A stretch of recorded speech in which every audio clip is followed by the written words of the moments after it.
Підтримайте наш канал на канапі. Підпишіться. Леонід Данільчик. Роман Менталіс. Антиутопія. Альтернативна реальність. Фантастика з елементами містики. Міфічні, релігійні, географічні, расово-етнічні алюзії та асоціації з реальними, неіснуючими чи гіпотетичними культурами, персоналіями, націями і подіями в минулому, майбутньому чи в сьогоденні не мають нічого спільного з дійсністю і є фантазіями, присутніми виключно в уяві читача, з котрими автор заздалегідь категорично не згоден. Пролог. Сон. Сплеснуло. Звук злякав та пробудив хлопчика. Повіки розплющились. Свідомість виринула зі сну і потрапила у морок ночі. Темрява мерехтіла зоряним розсипом. Останні бліді натяки жовто-зеленого мережева розтанули на небосхилі. Пітьма розчинила полярне сяйво. Дзень підніс руку та спробував торкнутися яскравих точок на небі. З пальців зірвались краплі і задріботіли по водній гладі. Звук нагадав шум дощу та остаточно прогнав сон. Ноги хлопчика пішли на дно, тіло занурилось, і тепер, щоб підтримувати плавучість, доводилось ворушити кінцівками. Дзень м'яко пірнув та поплив до берега. Вийшов на пісок. Холодне повітря непривітно подряпало після теплих обіймів води. Тривожні дрижаки пробіглись між лопаток. Озирнувся на узбережжя прісного моря. Тисячі тіл дрейфували у теплих, легких хвилях, приспані колисковою власного сопіння. Пробудження дзеня не потурбувало летаргічний сон односельців. Ніхто, крім нього, не вивільнився з обіймів піврічної сплячки полярної ночі. Поселення твердо спало. Віддалений шум притягнув до себе увагу хлопчика. Він вгледівся вдалечінь, де рухався караван розмитих силуетів. Цікавість повела крізь приглушений сонним отупінням страх невідомого. Пісок ховав шум кроків та непривітно холодив стопи. Дзень увійшов у воду і теплі хвилі сплеснули. Хлюпання розбурило ритмічний рух каравану. Від колони відділилась тінь. Хлопчик завмер. Розмитий мрякою силует запетляв, уривчасто внюхуючись в повітря. Сповільнився, збризнув сечею собі під ноги. Шумно втягнув носом і безпомилково визначив місцезнаходження дзеня. Чужа постать видавалась рухомим провалям в просторі. Ось ще крок, і дзеня поглине безодня. Негер увійшов у прозору воду, і вона одразу забруднилась чорною масною плямою. Непевним жестом знайшов плече хлопчика. Дзень не опирався. Рушили до каравану. Скулений, майже невидимий через свою чорноту незнайомець часто та різко зупинявся, винюхував напрямок руху.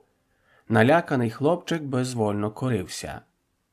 Дзеня втиснули у колону зацькованих підлітків. Він боязко озирнувся. На горизонті моря повільно розчинялись примарні силуети човнів. Работорговці віддалялись. Череду неповнолітніх бранців повели поміж пірамід териконів. Невільники наштовхувались один на одного, рухались, мов незрячі істоти в прострації наркотичного марення. Довкілля наповнилось брязкотом візків та шурхотом лопат. Дзень уважно вглядався в уривчасті рухи конвоїрів. Непевні жести негерів, безперервне внюхування та вслухування виказувало їхню сліпоту.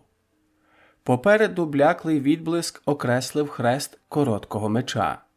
Останні залишки полярного сяйва мляво вимальовували кремезну постать бородатого левіта у просторій рясі. Дзень стрепенувся. Стражник уважно спостерігав, як наявні сліпі раби приймають у свої лави нових одурманених невільників. Послушник патріархату торкався голови кожного новоприбулого бранця і тихо мурмотів молитву чисельників. Рахував. Печера поглинула колону. Невидимі стіни гострими виступами боляче вдаряли плечі, вказували напрямок руху по лабіринту шахти. В спекотному, липкому підвалі Дзеню вручили кірку. Він обмацав інструмент і не зрозумів його призначення. Важко вдихнув та обпік гарячим пилом легені. Луна відбила по тунелях далекий гудок, і пітьма вибухнула сотнями ударів. Стіни спалахнули іскрами. Гострий страх зірвав окови оціпеніння. Кірка випала з рук. Дзень зацьковано забився в кут. Феєрверки вихоплювали контури негерів, що надривно кришили кірками стіни. Все жахіття реальності канонадою ударів увірвалось у свідомість Дзеня. Збагнув, де і для чого знаходиться. Шахти видобутку вогненної землі, вугілля. А головне, він тут назавжди. Він раб. Раб! Слово, котрого Дзень ніколи не чув, заклинилось в мозку і гостро поранило дитячу свідомість своїм болючим, невідомим досі змістом. «Ні! Ні! Я не хочу! Ні! Ні!» Думки ревли в черепній коробці, але не могли прорватись крізь стиснуті до оніміння губи. «Не хочеш – виходь!» Чужа думка вгамувала паніку власних. Дзень шумно видихнув. «Встань та йди!» Ніби не він сам, а наче хтось інший, сильний та впевнений, вклав рішучість в дії та думки. Піднявся, рушив і зупинився. Розгубився в темряві тунелю. Не знав, куди йти. «Іди!» Думки перестали бути своїми та чужими, злились в єдиний потік. Уява промалювала просторову схему підземного лабіринту. Дзень впевнено пішов по коридорах шахт. З бокових тунелів долинали та гасли відголоски вуглевидобування. Відблискували далекі каскади іскор. Точно знав, куди рухатись. Безпомилково досягнув виходу. Пісок все ще зберігав сліди. Дзень роззирнувся. Самотні терикони врізались в зоряне небо. Спокій застиглої тиші не порушувала жодна істота. Рушив по відбитках стоп до узбережжя. Потім вздовж нього до місця сплячки. Пірнув. Море змило чорний липкий пил, і Дзень втратив подобу негера. Хлопчик заплющив повіки. Промайнула думка, здивування, чому інші раби просто не вийдуть із шахт. Не полишать пекельну працю. Ніщо і ніхто не зупинив Дзеня. Чому вони... Але хвилі уже м'яко заколихали, і хлопчик вкутався у летаргію сну до завершення полярної ночі. Донбас. Горошки терпкого зеленого рису видавались делікатесом після тривалого сну. Тамуючи голод, Дзень не надто переймався очищенням стручків від шкірки. Важка долоня м'яко збурила світлі пасма на маківці, і хлопчик зирнув на порушника своєї трапези. «Тебе далеко віднесло!» Батько усміхався, і в очах його відбивалось сонце. Блідий диск світила ледь відірвався від землі та тягнувся до свого першого зеніту. Хапався за терикони та намагався вибратись по них на небо. Поява сонця із спідніх земель швидко нагріла повітря та принесла в Україну тепло нового полярного дня. Популяція пробудилась та мляво покинула море, нагріте глибинними вулканічними процесами в нетрях материка. Голод та холод полярної ночі змушував пролетаріїв перечікувати темряву, занурившись у лагідній хвилі мілководдя, що рясніли скупими на поживні речовини водоростями. Зі зміною поколінь нічне дрейфування еволюціонувало у піврічну сплячку і назавжди змінило життєвий цикл мешканців постапокаліптичного світу. Лише обрана каста патріархів та їх послушників, левітів, ночували на суші у обігрітих вугільними багаттями келіях із достатніми запасами провіанту. Свято першого зеніту не обкладалось трудовими повинностями, і донбасці жваво тамували голод скупими дарами моря. Почався загальний сход. Темні ряси левітів майоріли на вітрі. На поясних ланцюгах розгойдувались хрести мечів. Для уникнення тисняви послушники патріархату розформовували по секторах натовп голих пролетаріїв. Дзень задивився на символ віри та влади у левіта. Хрест гострим лезом вказував на діл. Перемичка творила симетричний оздоблений орнаментами ефес, що витягувався в обтягнуту шкурою рукоять. Блиск металу збурив у пам'яті події нічного марення. Дзень схопився за руку батька. Лонь здивовано поглянув на сина. Набат заглушив шум натовпу. Під хорове підвивання псалмів на вершині шахти окреслились постаті патріархів. Спів стих і простір наповнила гортанна проповідь. Але патріархи помиляються. Шахти не ведуть у Негерланди. По-дитячому наївно обурився Дзень. Батько стиснув плече сину і боязко роззирнувся. Там тупик, там темрява та спека. Хлопчик затрусився від хвилювання. Там немає спідніх земель, там немає сонця. Дзень! Пальці Лоня боляче вп'ялися в ключицю. Хлопчик зойкнув, очі наповнились сльозами образи. Замовк. Легкі хвилі прісного моря виносили на узбережжя зграї панцирних курей. Вони важко пробирались по мокрому пляжу, вибирали безпечне місце і запорпували свої зади в пісок. Кумедно витягували шиї під час кладки яєць та незграбно засипали гніздо ластами задніх плавників. Дзень розглядав орнаменти на панцирах, чекав закінчення процедури та перекидав курей на спини. Безпорадні тварини не могли самостійно перевернутись та рушити у море. Лонь підхопив чергову курку, відсік їй голову та нахилив, щоб стекла кров. Вклинив ніж та розколов панцир. Верхню кришку віддав сину, і Дзень взявся вкладати туди видобуті з піску яйця.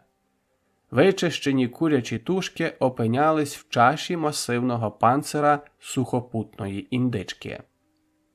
«Тату, а чому звірі різні, кури, гуси, індики, а суп з них називають однаково – черепаховий?» «Тому що яго!» Тобто його, дальше переклад з білоруської мови. «Тому що яго варять у їхньому власному черепі!» Лонь постукав ножом по панциру курки. Батько усміхнувся та роззирнувся. Переконався у достатній віддаленості від решти збирачів, прихилився і змовницьки прошепотів. «Усі яни, тобто вони, носять свій череп звонку, тобто назовні. Тому гета, тобто це, всьо черепахи. Тільки різні, але то секрет», – підморгнув. Знову оглянув довкілля та серйозно спитав. «Дзень, ти прокидався в сплячку?» Очі сина спалахнули. Він облизав губи. Там темно і негери сліпі. Вони все нюхають. І сонця. Сонця в спідніх землях немає. Негерланде то пітьма. Дзень, не кричи. Батько закинув чергову тушку у панцир. Акуратно складай яйця. Ти спускався в шахту? Син кивнув. Лонь глитнув і поправив панцир з яйцями. Кілька просипалось. Тремтіння руки виказало хвилювання. Слухай мене. Гета був сон, тільки сон. Україна пласка. Я не кажу, що Україна не пласка. Дзень. Палець батька торкнувся губ сина. Україна пласка. Сонце вихоплюється зі спідніх земель. Прострибує за один полярний день 182 зеніти і знову повертається у Негерланде, щоб зробити там ті самі 182 зеніти. Тоді в нас настає полярна ніч, а в них день. І так по... Чому ти дні та ночі називаєш полярними? Лонь сплюнув і закусив губу. Це такий діалект, говор. Там откуль, тобто звідки. Я родом. Усміхнувся одним кутиком губ, і сказане ним було майже правдою. Погляд Лоня не відпускав очей сина. Батько тлумачив далі. Доки день сяє для негерів, ми занурюємось у благодатний сон, а яни крізь шахти дарують нам вогненну землю. Так кажуть патріархи, але... Дзень! Коли сонце світить нам, сплять негери, а ми кожного зеніту жертвуємо їм їжу. Опускаємо її в шахти, в подяку. Дзень! Такий світ! Батько вкотре роззирнувся. Забудь свій сон. Ти мене чуєш, Дзень? Забудь і нікому. Чуєш? Нікому не розказуй про рабів. Хто такі раби? Машинально спитав Дзень, але пам'ять уже видала значення невідомого раніше слова. Хлопчик зблід. Лонь знову сплюнув та закусив губу. Жбурнув тушку в панцир, зирнув на сина. Забудь це слово. Пішли. Візок прийняв останній лоток яєць від Лоня. Левіт примружив око, підозріло оглянув кількість тушок, але кивнув і поставив вугликом відмітку на сланцевій дощечці. Обліковий документ зафіксував те, що денна повинність виконана. «Я візьму сина на соляний вихід», – буркнув Лонь. Послушник оглянув худорляву статуру підлітка. Скривився. Прихилився до малого та здув з його чола біляве пасмо. Повернув голову до чоловіка і затримав уважний погляд. Врешті байдуже знизив плечима та зробив відмітки на відповідному сланці. Лонь підштовхнув сина. «Ідзі!» тобто йди. «Встань в чергу за пайком. Я отримаю санну упряж». Дзень присів поруч з запряженою у сани галапагойської індички. Струсив пісок зі схожої на копито лапи та уважно її роздивився. Сухопутна черепаха витягла довгу масивну шию. Хлопчик схопився за неї та вибрався на високий, сильно випуклий панцир тварини. «Не дуркуй!» Лонь скинув з лопати сіль у плаский, адаптований під сани гусячий панцир. Яма спорожніла, і наповнені упряжі почали свій повільний хід по пологому підйому. Піщане дно переливалось залишками солоних кристалів. Пролунав вигук бригадира. Лопати розгорнули бар'єри, і холодні води космосу заповнили плантацію. Сонячне проміння швидко висушить плиткі штучні водойми, і ями знову забіліють їдкою океанічною сіллю. Хлопчик зісковзнув з індички, і його ноги занурились в потік. «Ав, чому космос такий холодний, а море тепле?» Лопата Лоня встромилась в землю. Він оперся ліктями на древко. «Океан, тобто космос безмежний, безмежжя холодне. Україна – це тільки маленький клаптик суші в його нетрях. По ній стрибає розпечена кулька – сонце. Вона випаровує води космосу і утворює повітряний прошарок довкола України, і ми можемо ним дихати». «А море?» Губи Лоня розтягнула усмішка.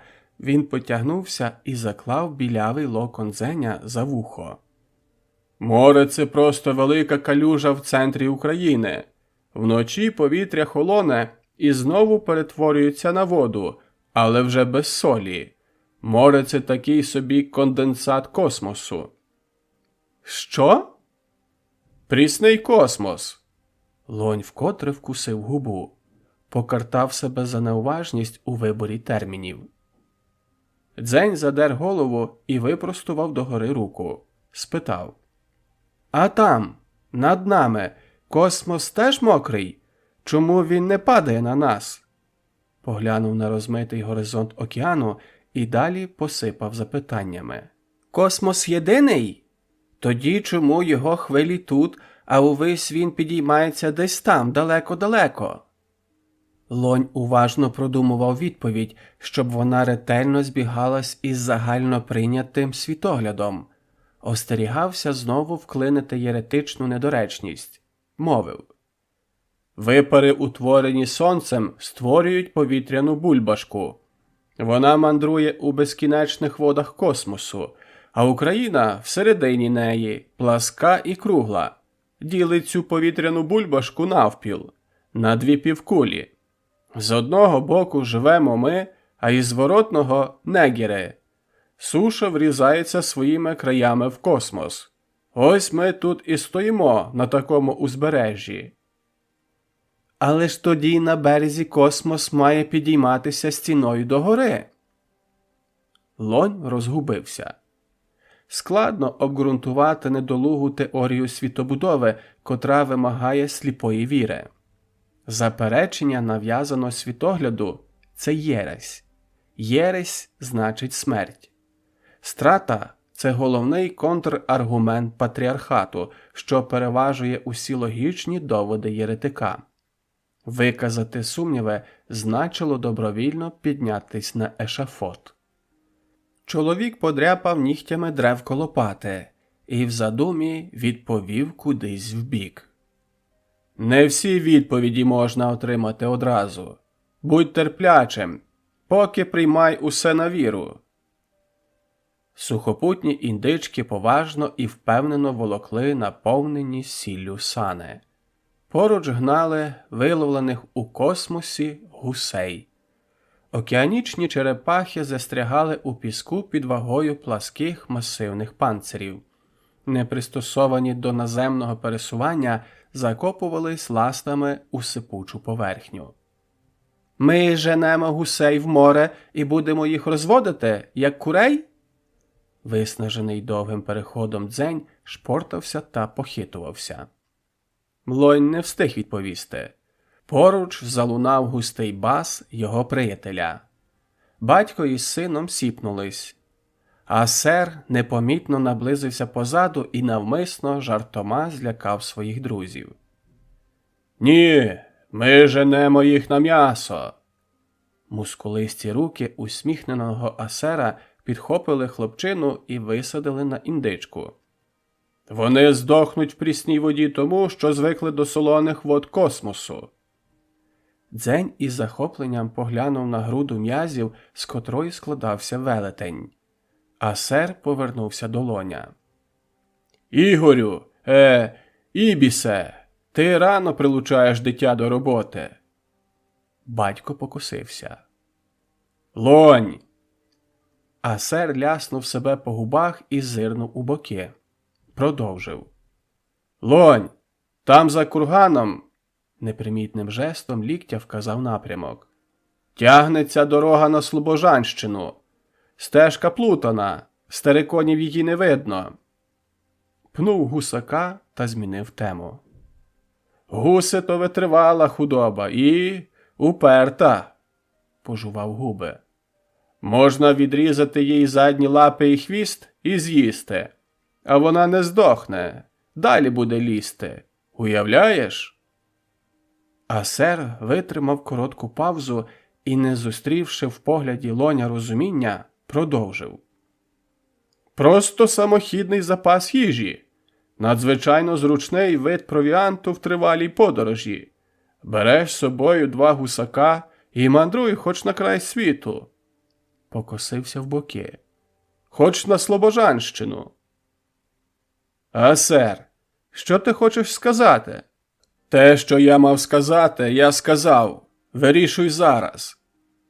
Здоровань відсторонився. Лонь провів його довгим поглядом. Торкнувся плеча сина і дочекався, доки розвіється його дрімота, і спитав. Ти розповідав комусь про свій сон? Отримав у відповідь невпевнене похитування головою. Дзень! Хлопчик потупився та кивнув. Лонь закусив верхню губу. Малий проговорився. По поселенню пішли чутки, і скоро вони сягнуть вух левітів. А сер своїм натяком радив забиратись із Донбасу. Лонь озирнувся. Позаду тягнувся довгий хвіст каравану. Минали курган. Зараз. Вирішувати потрібно зараз. Попереду ймовірний гнів патріархів і кара за ненароком розкриту таємницю шахт. А за межами Донбасу, за межами магнітного полюсу, його одразу запеленгують. Лонь зловив себе на тому, що знову мислить науковими термінами, але не зміг знайти відповідника у розмовній мові і витрусив з голови недоречну думку. Дзеня запеленгують, і тоді... Лонь не знав, що буде далі. Вагався. Зважав, яке зло менше. Відчув солоний смак крові. В задумі прокусив губу. Невідомість лякає більше, ніж зрозуміла небезпека. Зітхнув і вирішив. Продовжили шлях в каравані до териконів. Обрав залишитись на Донбасі. Сподівався, що чутки про сон Дзеня не покинуть пролетарських поселень і не дійдуть до патріарших вух. Лонь заточився під важким рулоном скрученої шкури. Скинув його на візок та всівся поруч. Перевів дихання. Поглянув на баржі латинських українців. Звільнені від шкур та хутра, завантажувались вуглем. Смуглі, чорноволосі латиноси, прозвані заробітчанами, з байдужою зверхністю спостерігали за процесом товарообміну. Самі до роботи не брались. Донбасті завершували завантаження, і баржі одна за одною відчалювали в море. З відходом останньої слідом рушили бойові каної. Левіт тривожно замахав сланцевою таблицею, непідписаним актом прийому здачі. На його збентежений жест із головного човна піднявся очільник заробітчан.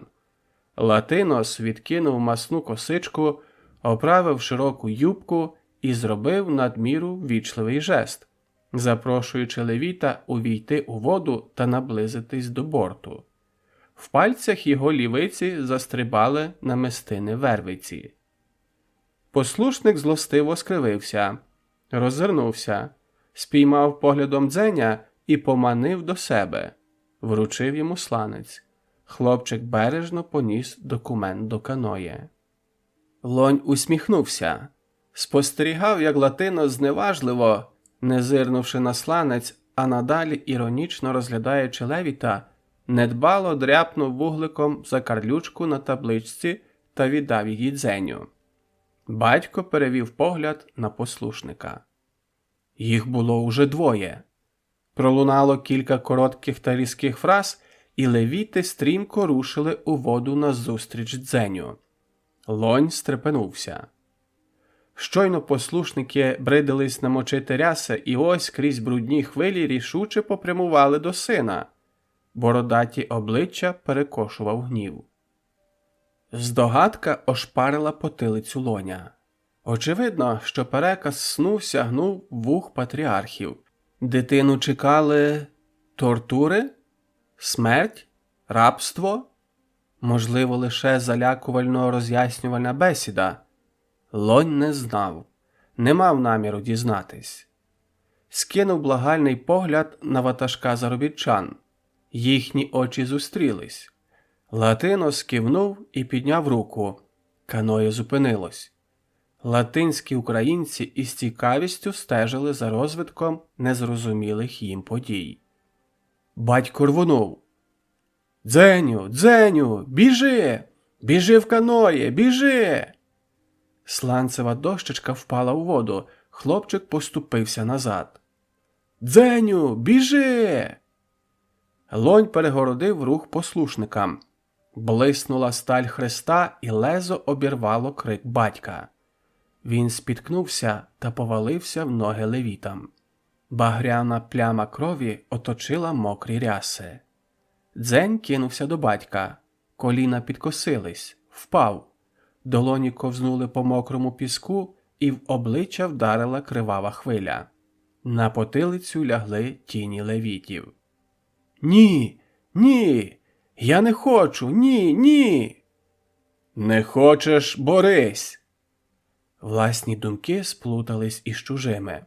Закрутились вихором. Дзень простягнув лівицю і впевнено знайшов невидиме у воді скляне лезо. Знав, що воно там. Підірвався. Зброя сліпуче блиснула, увірвалась у грудну клітку послушника. Скло тріснуло. Уламок застряг між ребер. Поранений повалився на бік та злостиво захрипів. Дзень наосліп відмашкою полоснув простір. Зламаний клинок відсік другому левіту частину бороди та вирвав пульсуючий фонтан з аорти. Послушник розвернувся та осів. Дзень відступив крок, вражений власними діями, наче не своїми. І ще поступився назад, і ще. Тіла віддалялись, зменшувались, розмились у мерехтливу пляму крові на мутному фоні. В спину боляче вдарив ніс каноє. Дзень озирнувся. Зверху опустилась розчепірана долоня Латиноса. Закрила сонце. Дзень знепритомнів.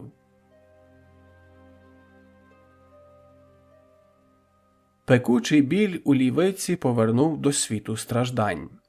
Заробітчанин стискав пошкоджену кість хлопчика і лив на неї воду з різким, гострим запахом. Припинив дезінфекцію, відпив із бордюка та відклав його вбік. Рану огорнула м'яка тканина. Дзень торкнувся нею щоки, здивувався ніжності матеріалу та сховав понівечену руку під пахву. Покосився на бордюк. «Свята вода!» – отримав пояснення. Хлопчик скулився і одразу стрепенувся. Визирнув за борт. Каноє стрімко віддалялось від берега. Терикони тонули в лінії горизонту. Сонце ліниво опускалось додолу, щоби ледь торкнутись хвиль, перевірити, чи достатньо їх нагріло, та знову рушити увись. «Батько!» Дзень встромив погляд у Латиноса. Байдужі карі зіниці твердо дивилися в душу дитину. Хлопчик потупився і прошепотів. Ти визволив мене!» Заробітчанин потягнувся до бордюка, відпив та заткнув горличко. Поклав руку на груди. Долоня накрила татуювання анфасу Че Гєвари. «Пророк сказав!» І він промовив іспанською. Потім усміхнувся одним кутиком губ і розтлумачив. «Я не визволитель. Визволителів не існує. Люди визволяють себе самі». Погляд Латинуса опустився на уламок скривавленого скла. Повернувся до хлопчика. Другий кутик губ доповнив усмішку. Відповів на німе питання Дзеня. «Це крига, що не тане», – похитав головою. «Бланко! Це твоя зброя, Бланко!» Дзень здивовано закліпав, не розуміючи, до кого звертається чоловік, і лише під довгим проникливим поглядом збагнув, що це його нове ім'я – Бланко.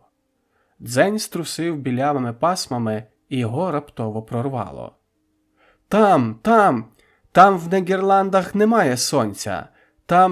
Там пітьма, негери, раби».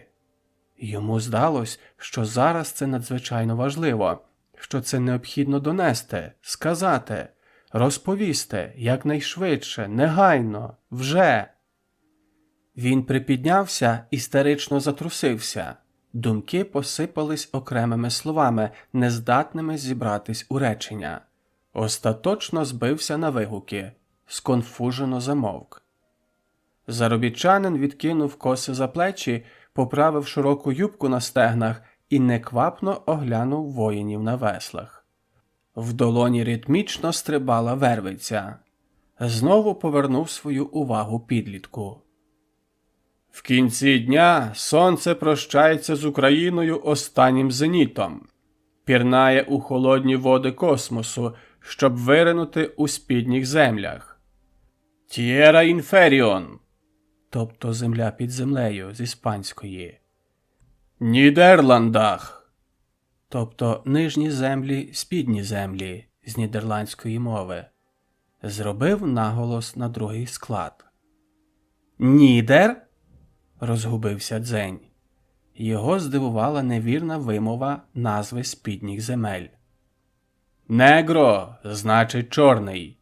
«Недер» – значить спідній. В пальцях Латинуса затанцював вуглик. «Сонце не буває чорним. Патріархи Донбасу – лукаві українці».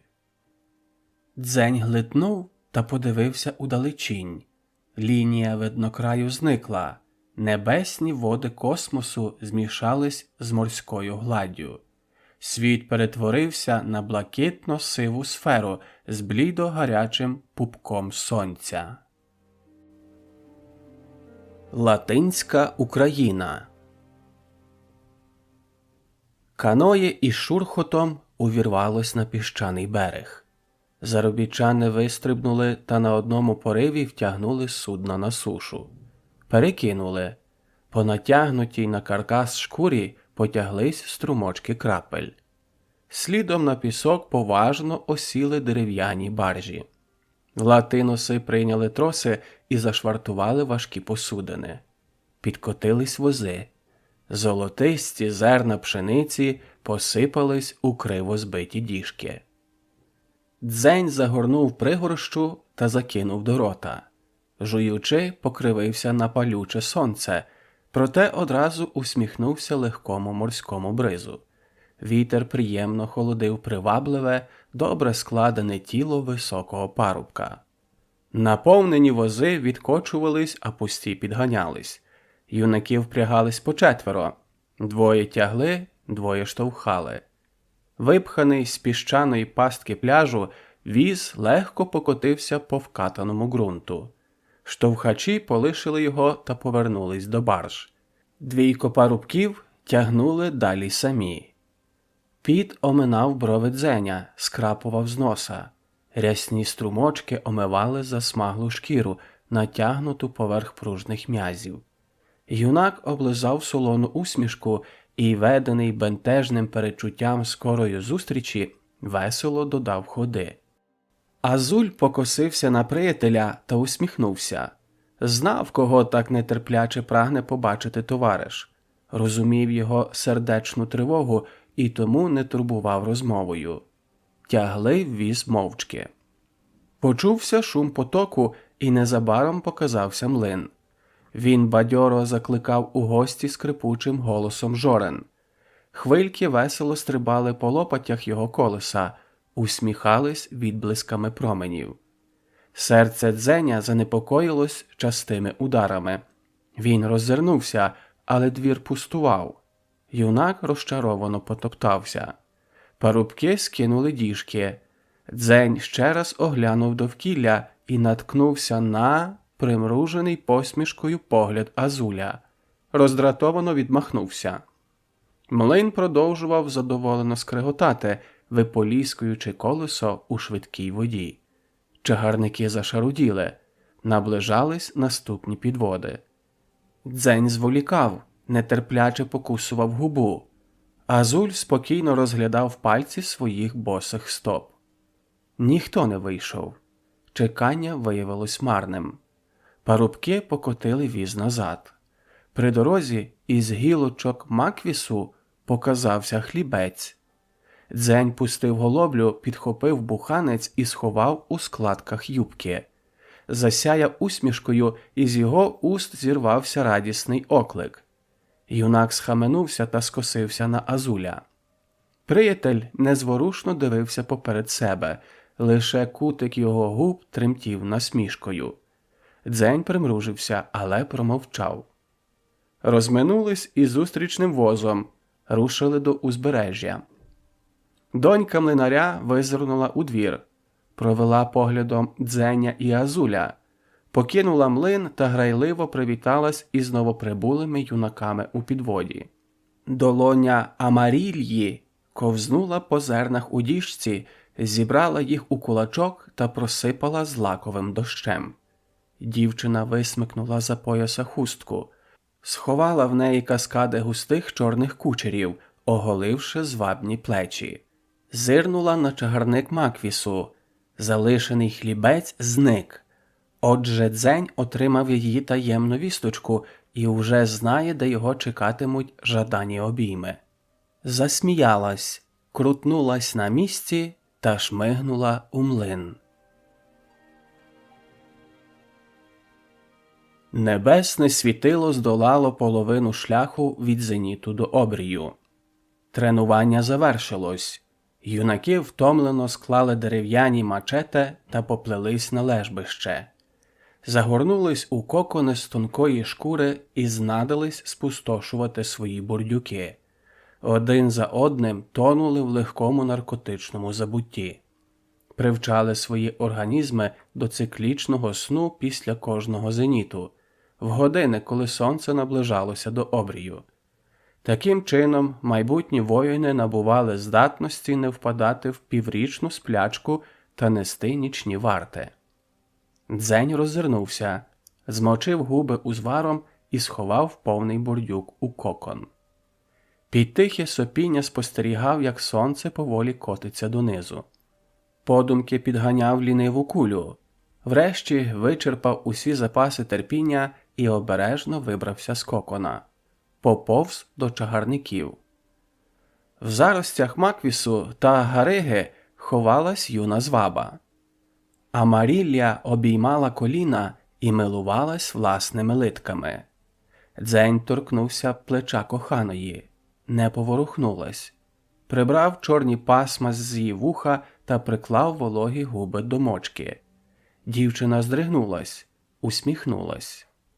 Дзень зісковзнув поцілунком на шию. Його долоня прокралась по плечу, пірнула на персе. Амарілля відкинулась на спину. Поманила поглядом. Юнак оголив її ноги, припав щокою до стегна. Звабниця схопила коханого за біляві пасма та потягла до себе. Стиснула кулачками його щоки. «Бланко, чому ти не спиш, Бланко? Ти маєш звикати до ритму». Дзень мружився від задоволення та не відповідав. «Коли сонце цілує Україну, конкістадор має спати». Голос Амарільї звучав награно суворо. «Коли сонце цілує Україну, я цілую свою амо». Тобто амо, амор, кохання, любов з іспанської. Юнак вивільнився, спробував захопити уста коханої поцілунком. Амарілля ухилилась. «Цей зеніт буде останнім у твоїй юності, Бланко. Закінчиться твій 20-й день від народження. Закінчиться твоє дитинство. Настане 20-та ніч. Вона зробить тебе чоловіком. Перед тобою стане вибір. Дзень не слухав, ніжився обличчям в кучерях коханої.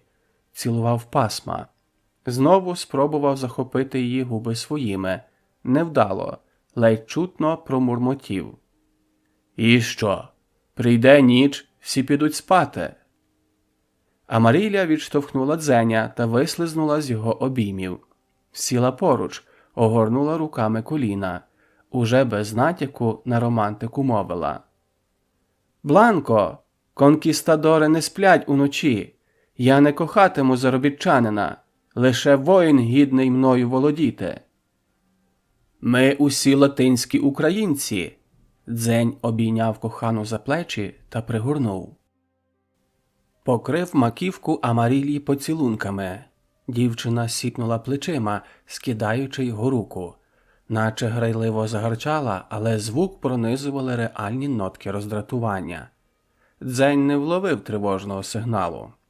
Амарілія охопила шию коханого, впилась в його уста поцілунком. Придушила обіймами. Гаряча хвиля вдарила Дзеню в потилицю і розлилась по тілу. Амарілія всмоктала його губу, боляче і з насолодою прокусила. Дзень зойкнув, стрепенувся. Дівчина вирвалась з обіймів та спурхнула у гілля чагарнику.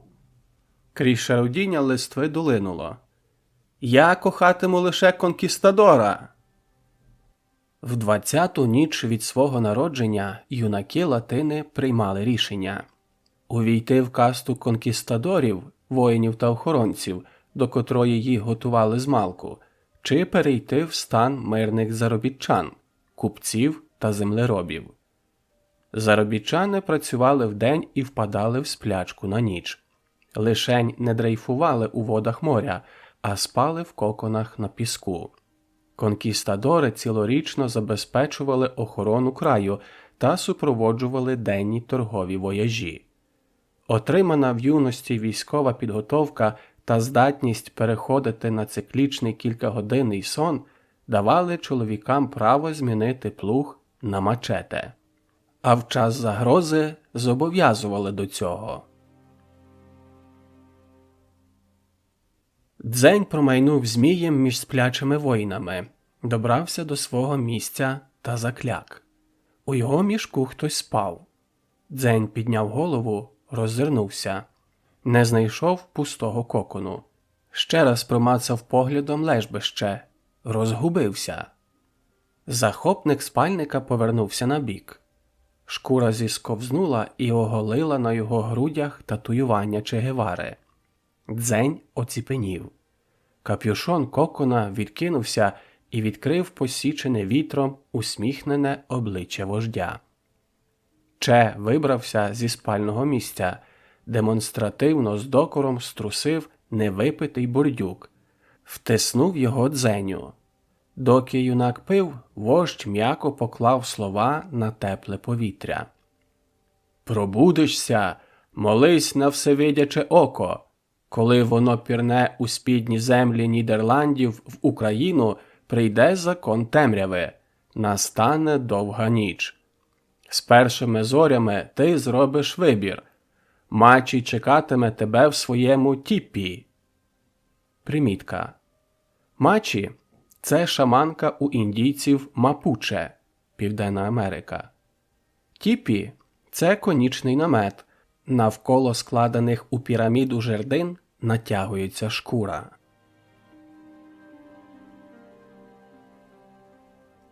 Настав час ритуального вибору. По шкуряних стінах тіпі метушили тіні. Кволе полум'я по центру лизало закопчений казанок. Мачі Верда змінила позу, сіла навколішки, поклала долоні поверх стегон. Навпроти неї Дзень слухняно наслідував приклад. Шаманка простягла руки, взяла його долоні у свої та склала човником. Підняла догори. Вогонь замерехтів та згас. В темряві блиснули жовто-зелені очі старої. Дзень упізнав погляд Амарілії. Сіпнувся. Полум'я спалахнуло. огорнуло казанок в намаганні проковтнути його, але схаменулось і знову перетворилось на кволу квітку із неспокійними півпрозорими пелюстками. Долоні повернулись на коліна. Між Мачі та Дзенем лежали символи обох каст і скляний сколотий клин. Верда торкнулась мішечка з борошном. Простір наповнив її тихий гортанний голос. «Заробітчани! Люди сонячного світла! Українці обласкані сонцем, заколихані зорями! Впродовж дня приносять свою працю всевидячому оку. Ніч дарує їм марева сну, господарі дня, оберігачі життя!» Дзень кивнув. Шаманка переклала пальці на мачете. «Конкістадоре! Люди сонячного ритму! В час зеніту бадьорі! Сновидять, коли світило сягає небокраю і цілує Україну! Коряться ритму безперестанно, незалежно від того, куди обернене всевидяче око, чи на Україну, чи на землю зі споду, господарі ночі, жінці життя!» Риси Дзеня загострились. Нічна діяльність касти не приваблювала. Шаманка затримала погляд на юному обличчі, відзначила мімічні зміни. Останній предмет не стосувався каст. Це була особиста річ Дзеня. Даний вибір давав право назавжди покинути латинську Україну і забрати з собою обрану дружину. Клинок сколихнув пам'ять Дзеня. Барвистий шар спогадів юності вкрили криваві враження дитинства. Хвиля вдарила в обличчя. Ліва долоня стиснулась в кулак, занили загоєні шрами. Рука юнака потягнулась до прозорого клинка. Завмерла над ним. Дзень підняв погляд на шаманку. В жовто-зелених очах біснувались відблиски полум'я. Глибокі зморшки старої потонули в неспокійних тінях. Шкіра розгладилась півмрякою, і на зів'ялому обличчі знову проступила магічна краса молодості. «Амарілья!» Дзеня вразила безперечна схожість. Душу сколихнули почуття. Пам'ять луною повторила кинуті на прощання слова коханої. «Я кохатиму лише конкістадора!» Тепле почуття закоханості змило запечену кров минулого. Дзень поклав долоню на руків'я мачете. Широко усміхнувся. Мачі кивнула. Обійняла голими руками казанок. Зняла з багаття. Гарячий метал шикнув, випік із затверділої шкіри хмарки диму і захолов. Долоні шаманки не зазнали ушкоджень. Дзень прийняв ємність, вдихнув пари дурману і в очах потемніло. Відвернувся, відновив контроль над свідомістю, гучно видихнув, замружився і залпом випив усе варево. Вихори шалених видінь увірвались в голову. Стіни тіпі замерехтіли нічним небом. Жовто-зелений погляд шаманки розплився півпрозорими хвилями полярного сяйва. Зерна зірок проросли паростками життя. Спалахнуло сонце, запалило простір, пронизало Дзеня променями. Він вознісся над Україною, закричав, оголошуючи своє існування Всесвіту, і звук його голосу лунав мелодіями урагану, розносився блискавками та громом. Губи Дзеня заслинились, крізь них видобулось невиразне каркання. Казанок випав з рук. Новопосвячений конкістадор повалився набік.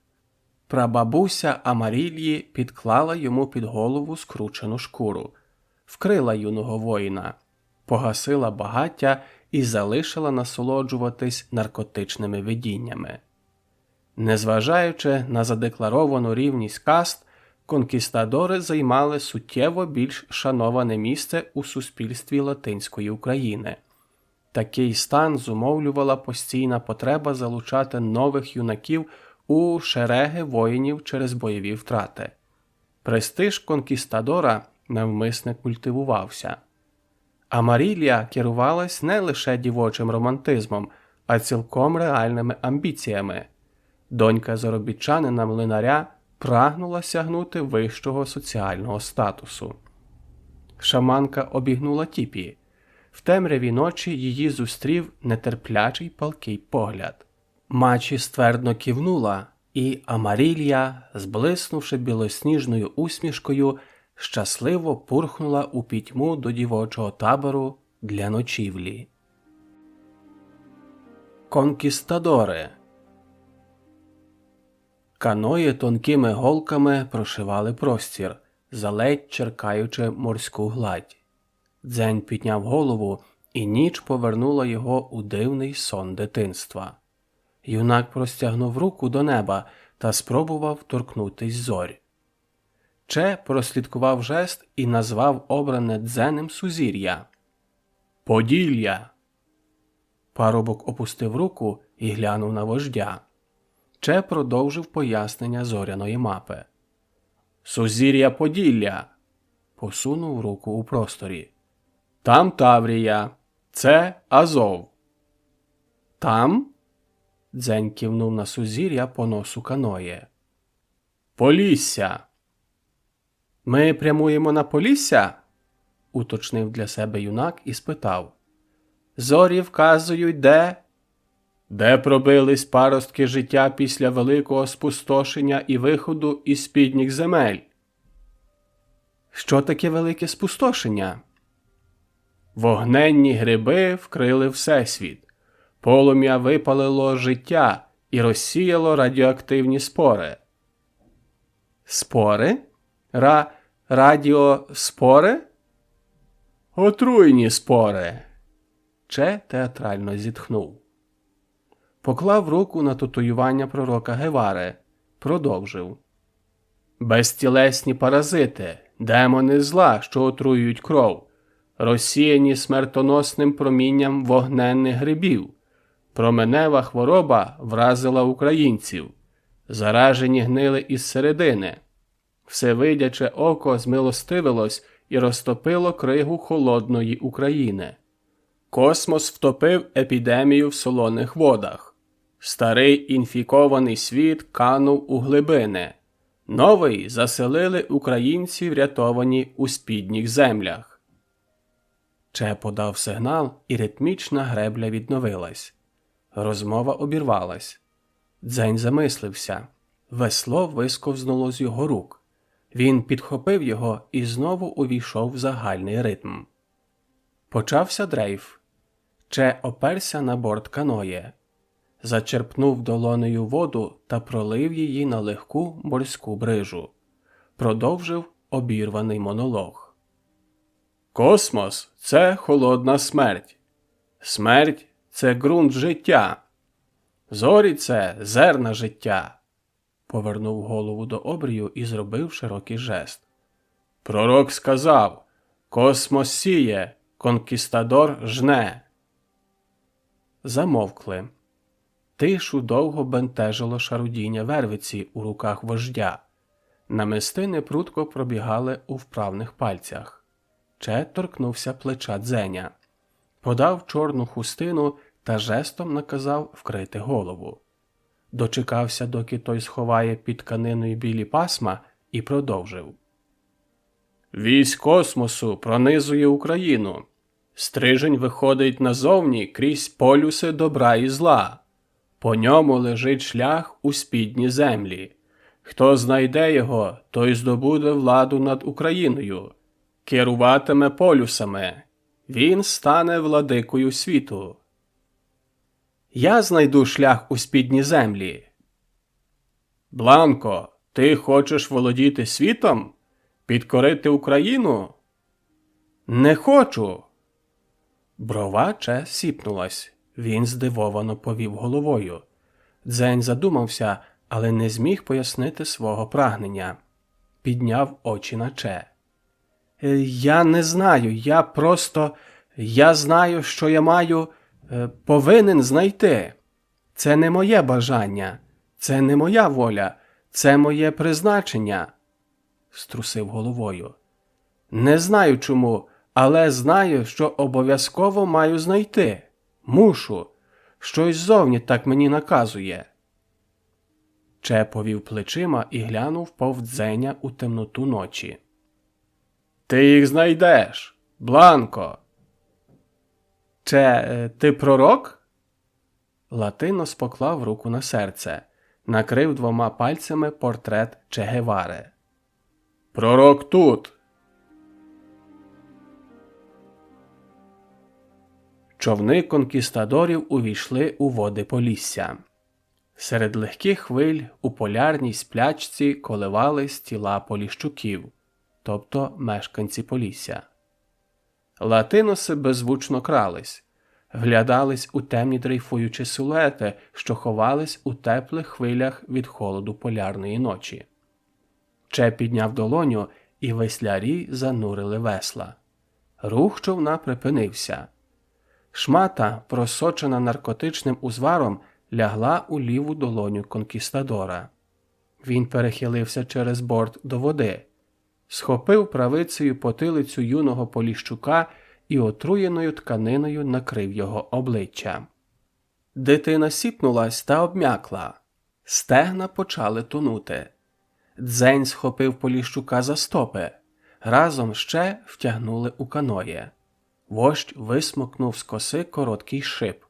Двічі сильним, звичним жестом шарпнув по очам бранця, і густий слиз потягнувся по скроням дитини.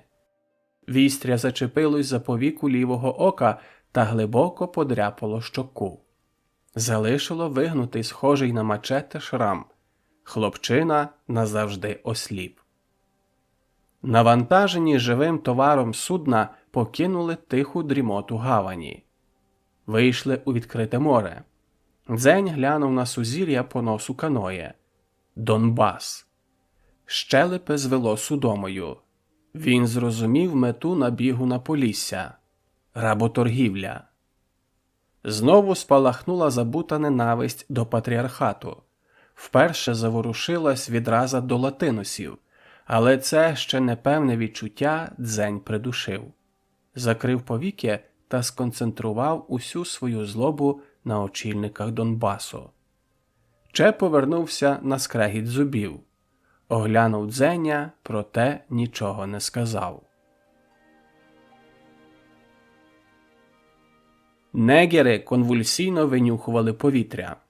Нервово завмирали при кожному звуці, приймали з каноє одурманених сліпих бранців і шикували у колону. Вкриті липкою сумішю поту та вугільного пилу, незрячі спотворені раби підсвідомо тішились поповненню своїх лав. Не зі зла. В їхніх душах мовила природна радість зустрічі із собі подібними. Монотонна, виснажлива праця підземного пекла в короткий час випалювала апарат мислення та пам'ять. В спорожнілій черепній коробці жевріли лише примітивні інстинкти. Ці первинні рефлекси змушували негерів сприймати новоприбулих бранців як представників своєї раси, істот однієї з ними популяції. Левіт клав руку на голову кожного невільника та мурмотів свою мантру арифметики. Дзень не відривав погляду від ритуальної зброї послушника. Колона зникла між пірамідами тереконів. Дзень глибокими, тихими подихами тамував хвилювання. Дитячі страхи, пережиті у шахті, пробили захисні бар'єри пам'яті та обрушились на юного воїна. Ненависть до левітів витісняла усвідомлення власної причетності до поневолення людей, злочину, жертвою котрого ледь сам не став у дитинстві. Лише крижана лють поступово опановувала Дзеня. Брязкіт металу змусив здригнутись, вийти з оціпеніння. Левіти власноруч приволокли мішки, наповнені стальними лезами, оплату за доставлених невільників. Послушники не допускали рабів до зброї, навіть коли це була важка фізична праця. Че вибрав одне мачете. перекинув з руки у руку. Повільно оглянув довкілля, шукаючи те, на чому можна випробувати якість сталі та гостроту леза. Знайшов. Рубанув. Клинок коротко свиснув. Негір гикнув. Голова його похилилась, зісковзнула на пісок разом з плечем та правицею. Решта тіла сухо гупнулась на спину. Латинос кивнув, залишився задоволений випробуванням. Конкістадори взялись вантажити зброю у каноє. Левіти погнали рабів у шахти. Лише один послушник із сланцевою таблицею і вугликом у руці чекав на юридичне оформлення угоди. Минуле немов відтворилося перед очима Дзеня. В контрастних червоних барвах постала картина смерті батька. Левіт, сланцева таблиця, каноє, че і... батько. Мертвий, посічений батько в кривавих водах прісного моря. Хвиля сплеснула і наче штовхнула Дзеня. Він підступив до Левіта, махнув мачете, і довга, заповстана борода послушника сповзла по рясі на пісок. Голова відкинулась назад, мов капюшон. Безголовий Левіт зробив крок та вийняв меч. Дзень криво, злостиво посміхнувся, висмикнув із мертвих рук зброю. Тіло послушника рухнуло в діл. Дзень рушив до каноє, підкидаючи трофей у лівиці. Че лише здивовано похитав головою та пішов слідом. Перекинуті каної сохли, підставивши свої вигнуті хребти під блякле світло зірок.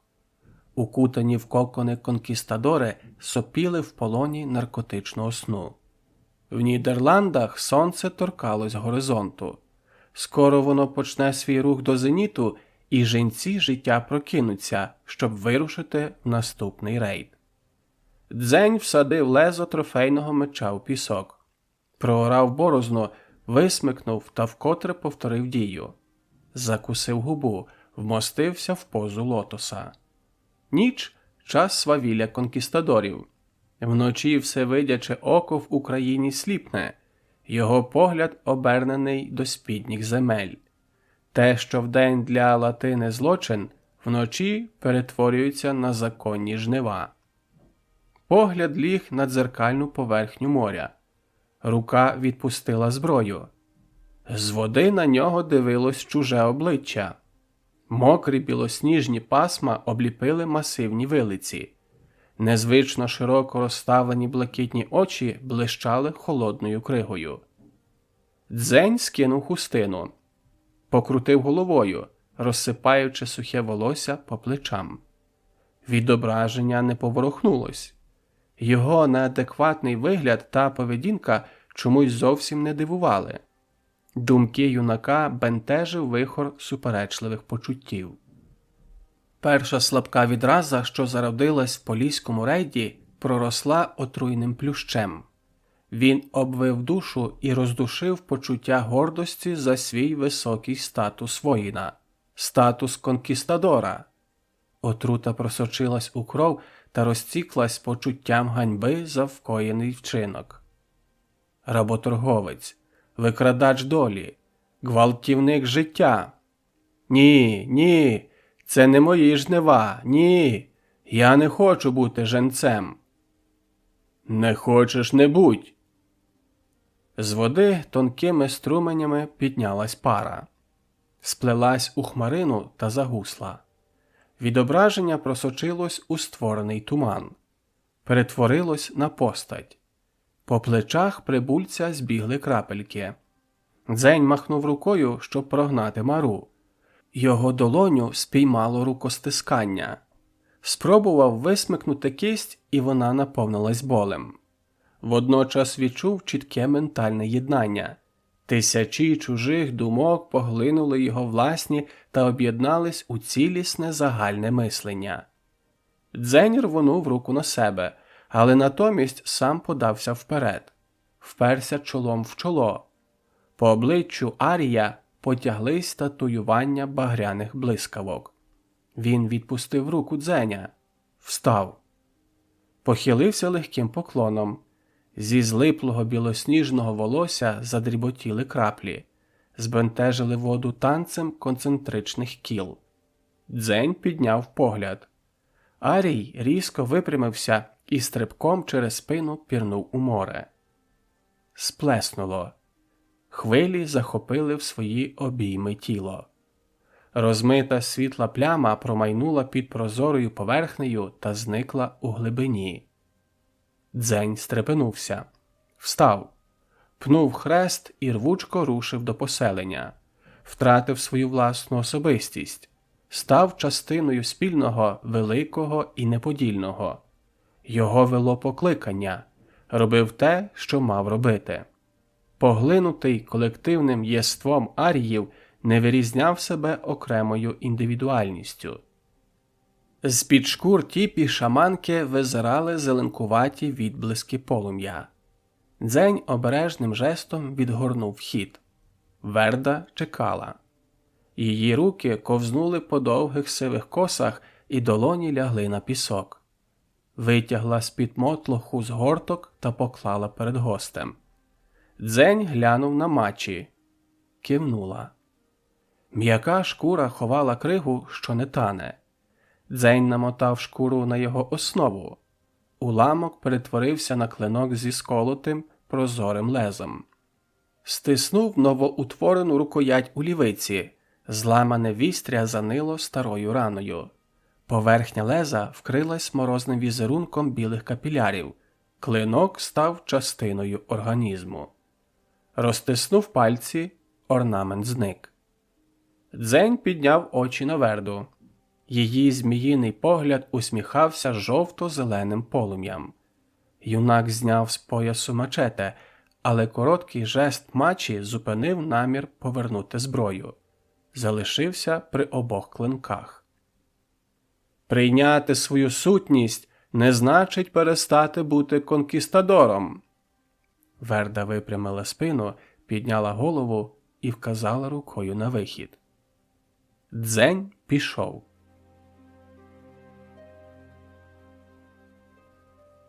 Че похилив голову, усміхнувся до скляного клинка на правому стегні Дзеня і тихо прорік. «Твій шлях у спідні землі почався, Бланко. Ті, хто спонукають тебе до пошуку, прийняли тебе». Дзень не відповів. Че втер долонею губи та жестом запросив конкістадорів спускати каної на воду. Човни скерувались у напрямку сузір'я Карпат. Дзень здивовано поглянув на ватажка. Горяни не впадали в сплячку. Ніч приносила у гори холодну зиму, і море замерзало. Че сприйняв погляд Дзеня як питальний. Позволікав і пояснив одним словом. «Вівці!» Дзень невпевнено кивнув, не розуміючи суті відповіді. Сховав зрадницьку білизну свого волосся у темній матерії та перепитав. «Вівці? Овець можна купити». «Навіщо купувати вдень те, що можна віджати вночі?» Слизькі булижники прикарпатського узбережжя підступно ковзались під стопами. Прагнули підвернути латиносам ноги. Че озирнувся. Каної слухняно погойдувались у заводі. Конкістадори рушили по гірському схилу. Вимитий кам'янистий берег несподівано сховався під густим килимом м'якої трави. Скрегіт незграбних кроків змінився тихим шарудінням. Чорні вівці виказували своє місцезнаходження білими черевцями. Пінгвіни сонно совгались всередині огорожі, перевалюючись з одної лапки на другу. Вітали один одного короткими дзьобами, плескали по крупу атрофованими в плавники крилами і продовжували свій лінивий хоровод. Дзень подумав, що карпатські коні від овець відрізняються лише габаритами та довжиною дзьоба. Підкрались до загону худоби. Че поклав руку на перемичку паркану і вслухався. Тиша навіяла тривогу. Закралась підозра небезпеки. Скинув голову догори. Ламаний гірський горизонт швидко вкривався білими цятками кінських животів. Наверху схилів чатувала кавалерія. Че одразу збагнув – засідка! Латинуси потрапили у засідку. Вождь рвучко махнув мачете в сторону моря. Його жест розбудив шалене голосіння гір. Горяни помітили різкий рух і почали галасливу атаку. Вереск осипався з вершин та помчав на конкістадорів. Коні ковзали білим черевом по вологій траві. Несли на чорних спинах одразу по 2 гуцули. Над шпичастими шапками горян шалено крутились бартки, тобто гуцульська бойова сокира. Латинуси кинулись у море та заклякли. З урвища пірнали неосідлані коні. Імператорські підгвіни пікірували під водою каноє і роздирали довгими дзьобами шкури човнів. Надія на порятунок потонула разом з маленькою флотилією. Лемент шаленців оточив конкістадорів. Гуцули верхи врізались у когорту латинусів, збивали їх з ніг. Зістрибували з тварин, залишаючи коней метушитись у мілководді, та кидались у бій. Рубали топірцями повалених противників. Узбережжя закипало кривавою піною. Шматки м'яса розлітались серед біснуватого крику. Дзень ухилився від тарану. Заточився, але втримав рівновагу. Долонні стисли клинки. З темряви виринули створені безумством лиця горян. Здійнялись чорні бартки, розбризкуючи свіжу кров. Неначе 2 блискавки, сліпучо-білі коси шарпнули простір. Вдарили китицями по головах гуцулів, і ті повалились. Дзень зирнув на Арійку. Вона скинула головою, і пасма волосся, заплетені у тугі нагайки, знову розсікли пітьму та розтрощили голови наступним горянам. Дзень опинився в полоні загальної волі. Діяв згідно миттєвих спільних рішень. Мов у прострації ухилявся від атак. Наче крізь густий чагарник, не зачепивши жодної гілки, промайнув між частими ударами барток. Опинився за межами побоїща навпроти Арійки. Крижана блакить її зіниць зупинила його рух. Спільна воля наказала не ворушитись, і Дзень не зміг не підкоритись. Арійка смикнула головою. Важка коса здійнялась, мов батіг, і вплетена в китичку скляна куля ляснула Дзеня в скроню. Дзень в безпам'ятстві обрушився в зарості чорниці. Арійка гадюкою пірнула у хащі і зникла в стороні гір. Непритомність не дозволила Дзеню повернутись у бій і вберегла від неминучої розправи хмільними шаленцями гір. Коні підійнялись, опустили дзьоби, наче розглядали перетинки на своїх лапках. Оточили побоїще та терпляче переминались на місці. Чекали, доки п'яні від крові та алкоголю господарі виснажаться вимішувати землю з м'ясом.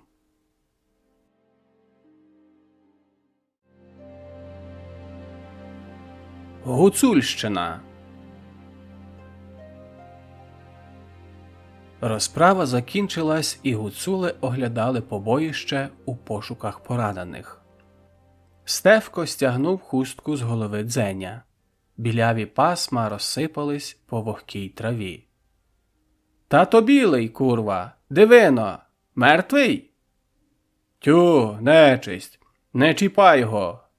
Іванко струсив кров та залишки плоті з бартки. «Но-но! Я не скорий до дурного! Але ні, живий! Бери його за патла!» тобто волосся, «і тягни до мольфара!» «Та ні, за патла ні! Я видів!» тобто бачив, «що він гутами!» тобто блискавицями, «з голови 4 наших поклав!» заперечив Іванко. несвідомо приписавши бойові звитяги Аріки непритомному Дзеню. «Ну то бери попід пахи і ходімо!» Покривився Стефко та пошкрябав щетинисту щоку вістрям закривавленої бартки. Смерекова хата гострим шпилем дірявила похмуре небо. Стіни косо врізались в ухил гори. Галас ззовні розбудив господаря. Віконце замерехтіло бляклим полум'ям гасової лампи. Мольфар поглянув на двері, і вони неохоче пустили гуцулів у хату. Господар криво покосився на криваве болото, розплескане по дощатій підлозі. «Міськоно, глянь! Во, білого спіймали!» Стефко хоробро потягнув за волосся непритомного Дзеня. «Товкли заробітчан, а воно ото серед того гівнася перекидає!» «Я лем бачу!» Примітка.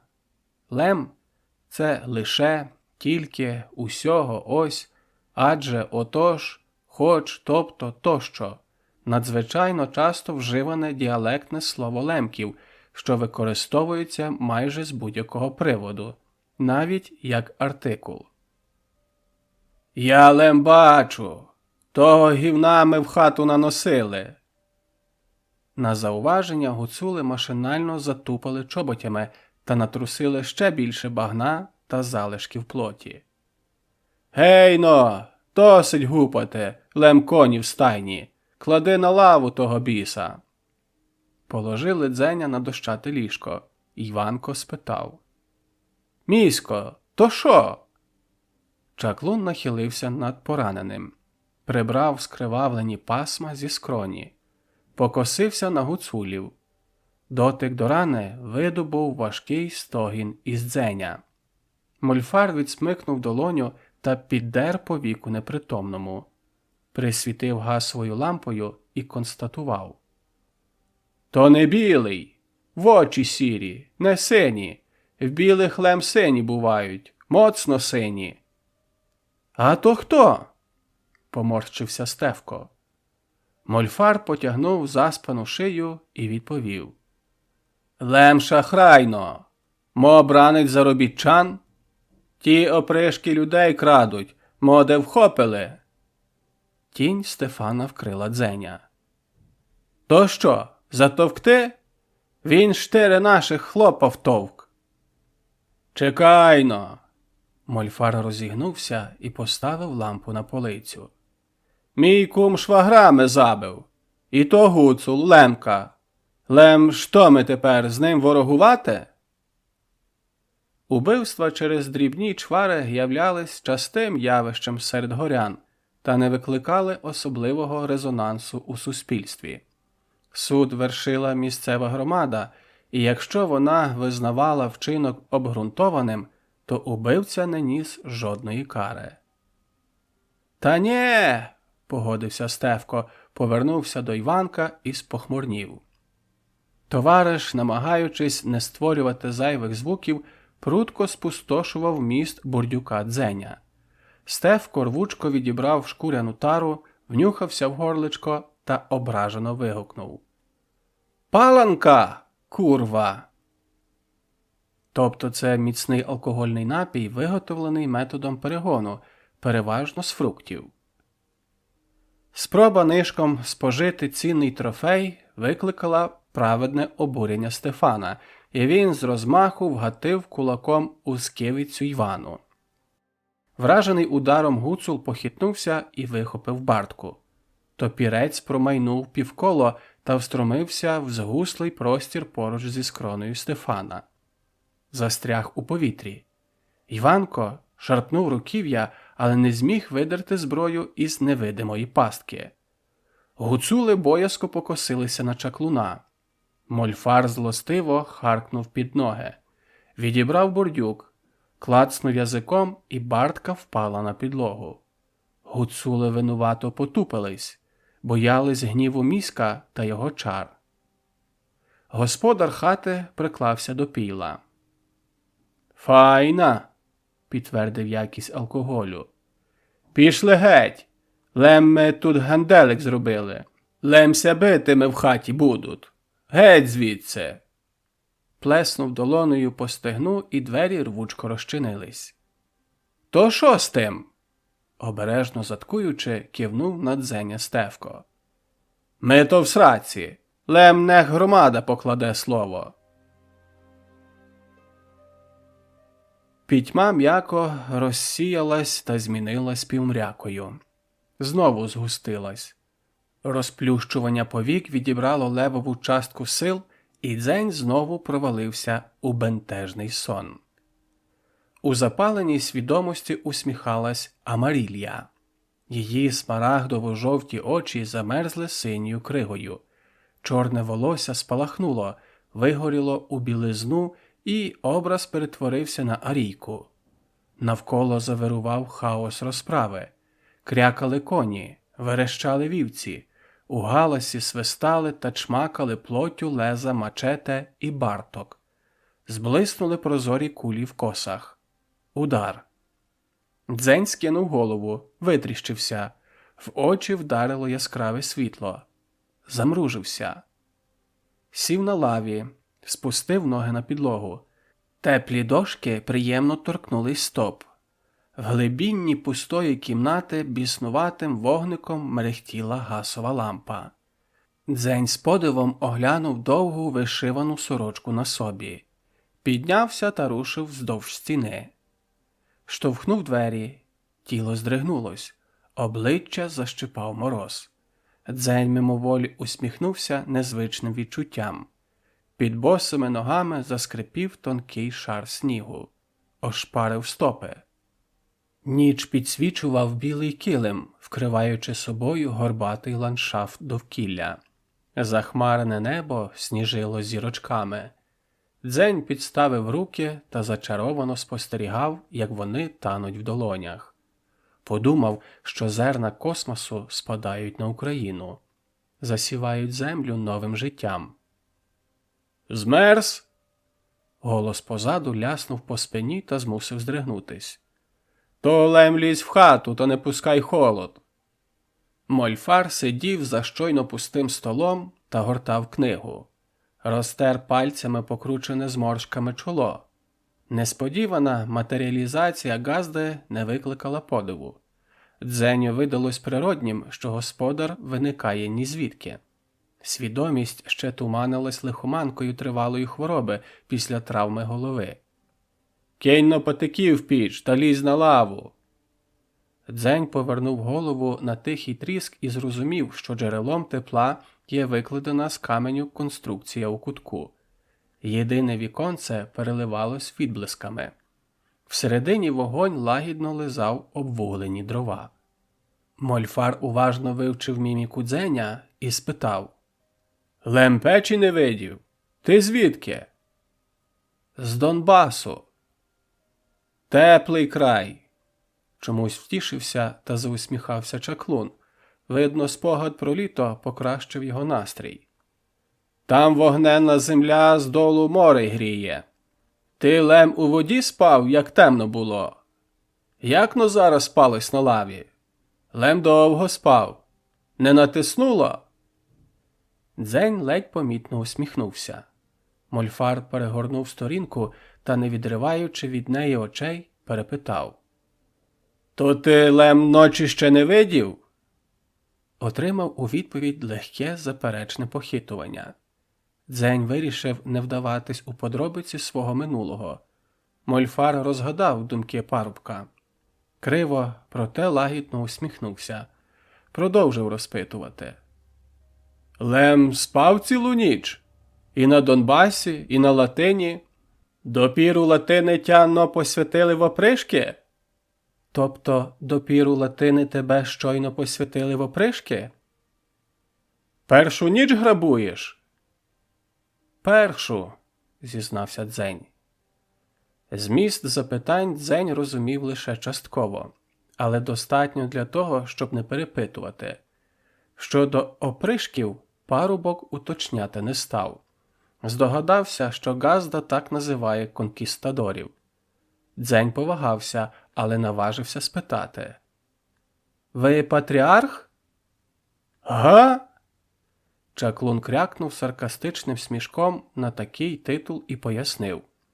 Я Лемко, то як Гуцул, Лем сильно мудрий. Мольфар насупився та ткнув пальцем в сторінку. Провів кілька раз. Зітхнув та добув іншу книгу. Прогортав, знайшов відповідне місце і довго порівнював написане двох книг. Закусив губу. Сіпнув плечима, видно, так і не збагнувши значення речень. Відмітив загадкові місця на полях сторінок. Підняв погляд на гостя бранця. «Тута й хребти!»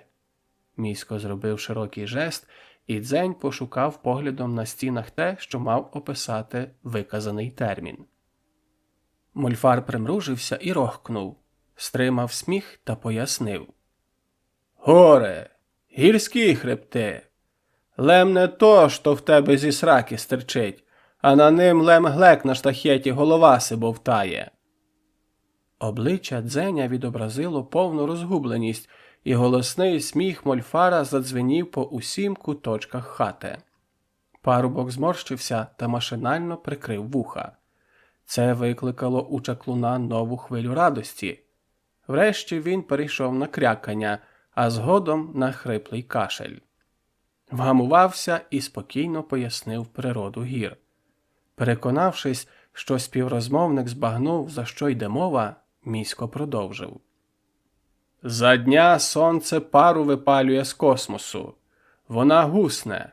Хмари си за шпилі зачіпляють і висять. Гори димлять. Файно так. А як нічно заходить, то пара холоне і сипеся снігом на діл. Зимнося робить. Море кригов замерзає. Лем тута й вдень літо, а вночі зима. Бо тута й гори є, а здолу море нич не гріє, бо вогненної землі нема. Лем маємо хати будувати і дрова палити». «Море замерзає?» – зацікавився Дзень. «Кригою?» Місько кивнув на поличку, де поблискував скляний клинок. Шморгнув носом. «Нє, то не таке. То ти лем від білих маєш. Наша крига тане. Як сонце зойде, то вона скресає. У воду си топить. А крига білих тверда лемсталь. То востра зброя». Дзень довго кліпав, обмірковуючи сказане. А Мольфар пильно вивчав його міміку. Врешті спитав. «Кличуть як?» «Дзень». «Дзень зелень. Лемно дзвоник на вівці. А латини як-но кликали?» «Бланко». «Курва, знали, що ти бісове дитя». Дзень скинув очі на Мольфара і зустрів гострий примружений погляд. «Неньо хто?» «Тобто батько хто?» «Тато?» «Лем так». «Тата звали Лонь». «Лонь?» Брови Міська зім'яли і без того покручене чоло. «Лем Лонь? Лем як наложник, Лонь. Справді Лонь?» Дзень не зрозумів тиради Мольфара і не надав їй значення. Чаклун далі розпитував. «А неню як?» «Маму? Я її не знаю». Мольфар відкинувся на спинку стільця, харкнув убік. «Лем таки байстрюк білих, таки-но ми вгадали». «Хто такі білі?» Дзень здогадався, що байстрюк – це не похвала, але ображатись не став. «А я їх видів?» Місько сперся ліктями на стіл, усміхнувся своєму невдалому жарту та зізнався. «Брешу, видів. То нечисть. Тута їх густо, бо тута є деся сховати. Ліси, гори. То таке бісове плем'я. Мавки коси плетуть. Русалки простоволосі. Бо сорканя то та хвоста на потилиці носе. Хлопів тута й менше, але є. Блуд точно є. Водяник, писок має лем потрісканий, в блискавицях». Дзень кивнув. Пам'ять відтворила примару прісного моря напередодні виходу в черговий рейд. Але зустріч була на березі Латини, далеко від гір. Дзень задумався і силувався згадати свій стан під час тієї зустрічі. «Стрічався?» Мольфар усміхнувся. «Лем так!» Зітхнув та повернув свою увагу книгам. «Громада постановила тебе не забивати, бо білих забивати зась, зато дуже кара буде». «Кара?» «Но, колись давно війна була, то люду дуже побило, і зато сі стала...» Мольфар примружився одним оком та повільно прочитав з книги. «Екологічна катастрофа. Катаклізма». Підняв очі на Дзеня. «То дідько білих наслав, аби все направили, то ми їх лем не чіпаєм. Не хлагодять Україну. Ми їм шкоди не робимо, лем вони нам при нагоді помагають.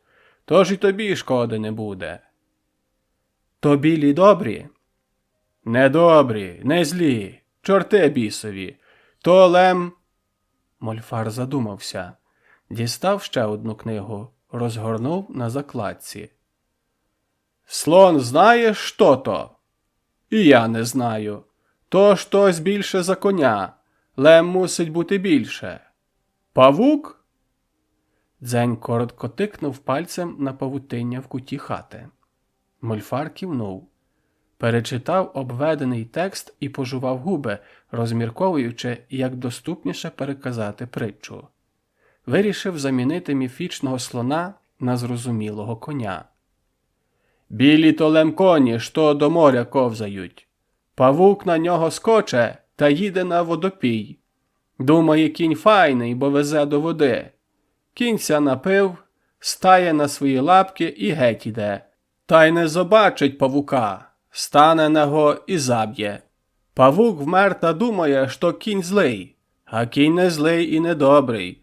Йому лем в сраці той павук. Розумієш?» Дзень підійшов до столу та вдивився в заплутані символи на аркушах. Рядки не несли у собі жодного сенсу. Поглянув на Мольфара. «Що позираєш?» «Тобто, чого дивишся?» «Я читати вмію, бо я Мольфар». Поморщив носа з гидкою посмішкою. «Хочеш навчу? Буш мудрий, лем-лемко». «Хочу». «А ти бистрий, лем гірський водограй». «Ну добре, лишу в себе за вучня. Я се так мислю. Байстрюк білих то мусить бути мудрий чоловік, то нам от тебе поміч буде. А мо і білих до нас дужче схилиш. Я ти віру». «Тобто довіряю тобі». Дзень не зрозумів, наскільки серйозними були слова щодо його кревного зв'язку із загадковими білими. Проте це мало його займало. Головне, що він отримає доступ до книг, в котрих, можливо, є вказана дорога у спідні землі. Прагнення віднайти загублений шлях суттєво підсилилось. Бажання не гнітило, не зважало іншим емоціям, лише висіло постійним фоном на задньому плані усіх думок.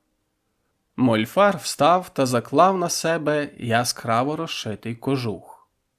«Мушу йти казати громаді, що ти опритомнів. Най тих штирьох скриги видобувають. Будемо поминали та ховали». «Кого?» Дзень сів на лаву. Реальність почала віддалятись. Надто втомився. Потрусив головою. «Тих, що ти забив. Ми без винуватця поминки не справляємо. Нано випий паланки і лягай, спочинь». Дзень прийняв пляшку та відпив. Спиртне приємно зігріло груди. «Латини привчили? На Донбасі тієї труйки не є». «Тобто цієї отрути немає?» Усміхнувся Місько. «Це свята вода. Вона гоїть рани та бадьорить дух», – кволо запротестував Дзень. Мольфар крякнув, перекривився та знадився затягувати чоботи. «Бадьорить, курва, то бадьорить! Йой, як бадьорить! Лем свідки та латини бісову паланку святою водою кличуть. Свідки? Дзень виснажено повалився на лаву. Спи! Мольфар вийшов. Поминки. Крижана смуга вздовж берега скувала море. Гуцули вирубували з неї мерців. Бартки дзвінко трощили лід. Дзень присів та вийняв з пролому прозорий клин. Холод ошпарив долоню, але гаряча плоть здолала біль і розчинила краї уламку. Додолу задріботіли крапельки. Крига танула. Уламок, хоч візуально і нагадував клинок дзеня, та не відповідав жодним його властивостям.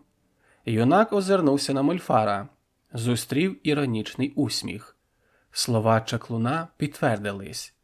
Зброя білих ніяк не могла бути мерзлою водою моря. Дзень викинув льодяний клин. Мерців, вмурованих у крижані саркофаги, потягли на сушу воли. Жирні, товсті туші незграбно плескали по снігу важкими ластами. Моржі мотали громісткими бивнями та струшували жорстких вусів блискучі краплі. Катафалки потяглись до поселення. Мольфар прослідкував за поглядом дзеня. З краю узбережної криги пірнали у воду коні. Падали білими животами на лід, проковзували та зникали у темній воді чорними спинами. Вибравшись, ставали на лапки, підіймали вгору довгі дзьоби та довго душились спійманою рибою. Недолуго проштовхували її в горлянки. «Імператорська порода!» – протріщав позаду голос Мольфара. «Бувають інакші?» «Чом ні? Лем різні є, більші, менші, кози, вівці. Колись лем були птахами, та під час війни громи та блискавиці проломили твердь небесну, і верхні води впали на води земні. Космос з'єднався і став єдиним довкола України. Тоді лем усі тварини попливли, пішли до біса в служки».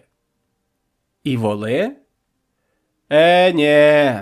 Воли та свині то божа худоба. Лем тому мерців кіньми не везуть, Бог ся розгніває, а він злий».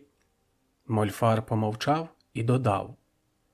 «Ті, що з бивнями, то воли», – махнув в сторону лежбища.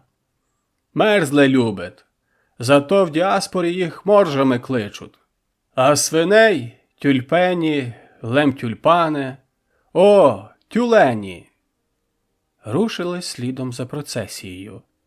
Дзень озирнувся на ігри коней, спитав. «Імператорська порода?» Місько усміхнувся, йому подобалась нова роль наставника та учителя. Нарешті з'явився той, що прагне перейняти його знання. І не аби хто, а байстрюк білих. Напівбіс, напівлюдина. Чаклун радо продовжив пояснення. «Імператор – то намісник Бога на Україні. Був. Лем були такі. Спочатку цісар, потім Франц Йосип, Пьотр I. Гасали на крилатих конях у золотавих колісницях. Пегасами таку упряж кликали. Слідили, тобто наглядали, за тим, аби українці голови не здіймали. Но в землі порались лем хробаки, тоді наш нарід кріпаками звався». Дзень мовчав і місько продовжив. «Затим збунтувалися українці. Війна стала. Скинули помазаника, і Бог покарав Україну катаклізмою. Після бойовиська, як українці гору взяли, Бог ще довго землю трусив. З гір лем щиряка гній розплавлене каміння текло, то тією лавою усі гори витекли на нич, і їх поглинув космос. Лем оцей клаптик суші зостався, з морем посередині». Мольфар прокашлявся.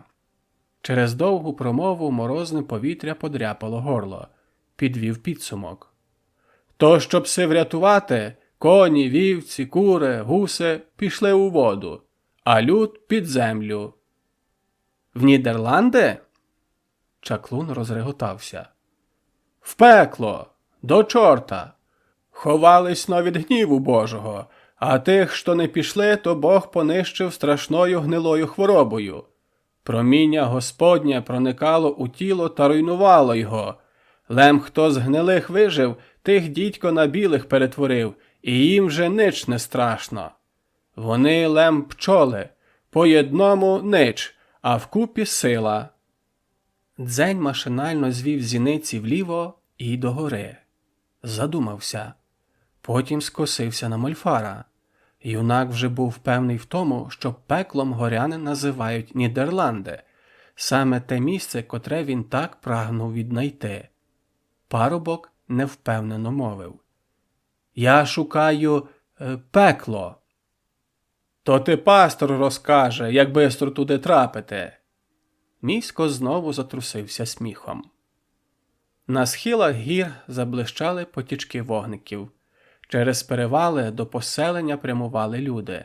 Дзень махнув рукою у запитальному жесті. «Гуцул має право на гідний похорон. Бойки і буковинці йдуть го вшанувати», – пояснив Чаклун. Жалобний стогін трембіт заглушив розмову. На засніжений майдан сходились юрби людей.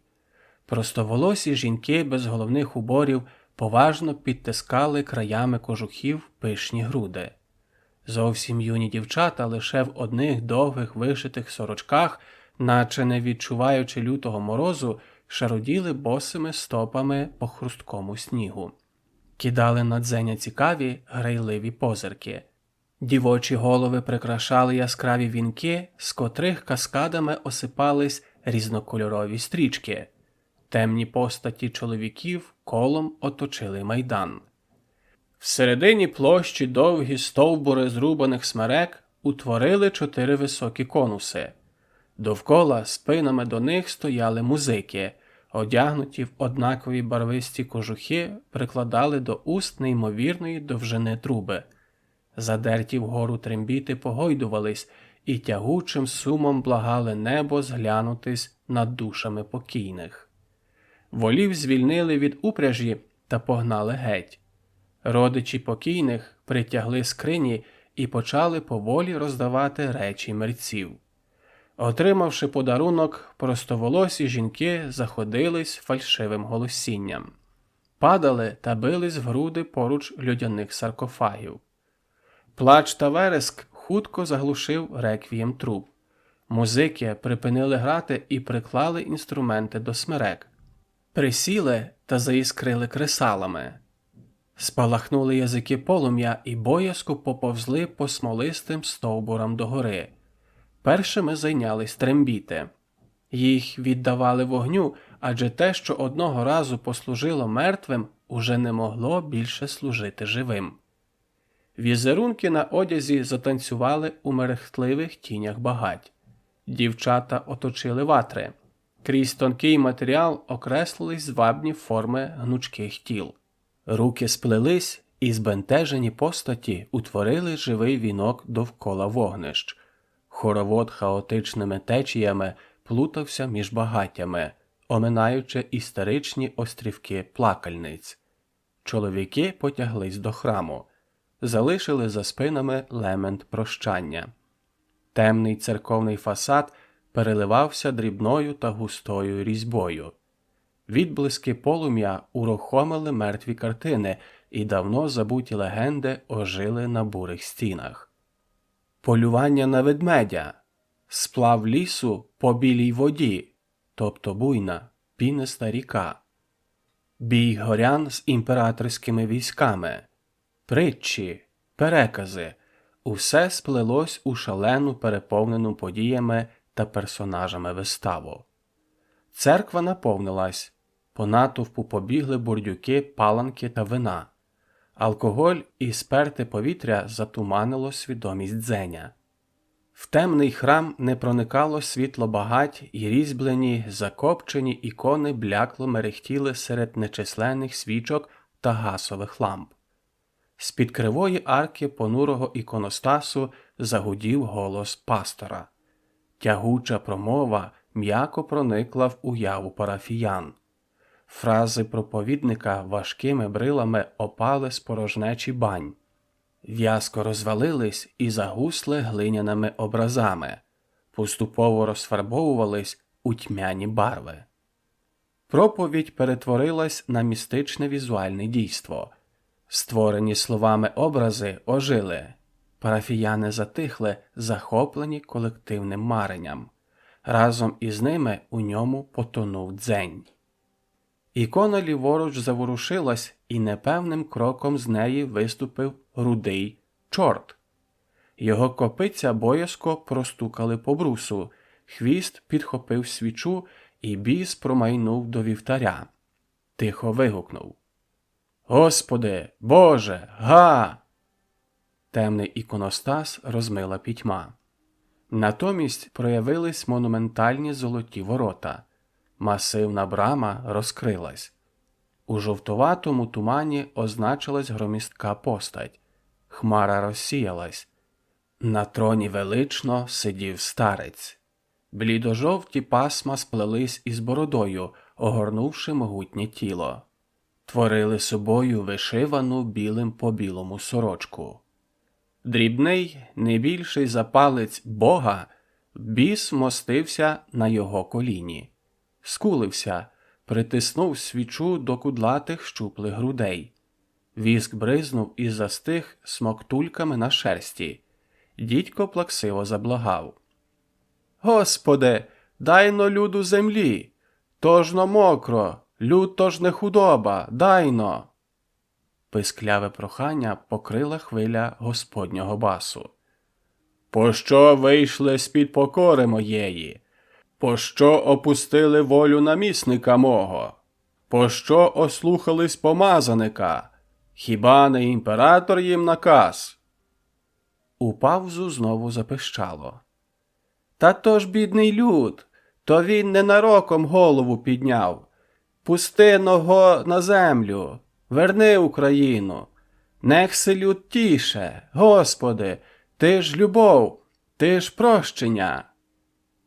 «Любов моя велика, але гнів мій праведний». Бог помовчав. «Прощення просиш?» Храм провалився у безодню тиші та темряви. Лишень тріпотіла бісова свічечка. Бог думав, чорт чекав. Голос Господній сколихнув простір. Посвітлішало. «Нехай буде так. Я покладу їм намісника мого. Він назначе собі шляхту та духовенство.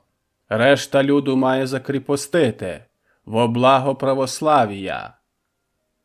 Чорт схилив свічу та накапав воском собі на копитце. Козяча морда плаксиво скривилась. «Боже всемогутній, та то ж буде, як було. Та ж дай-но землі на Україну, і нех се самі пораються. Нех без наставника, самі се».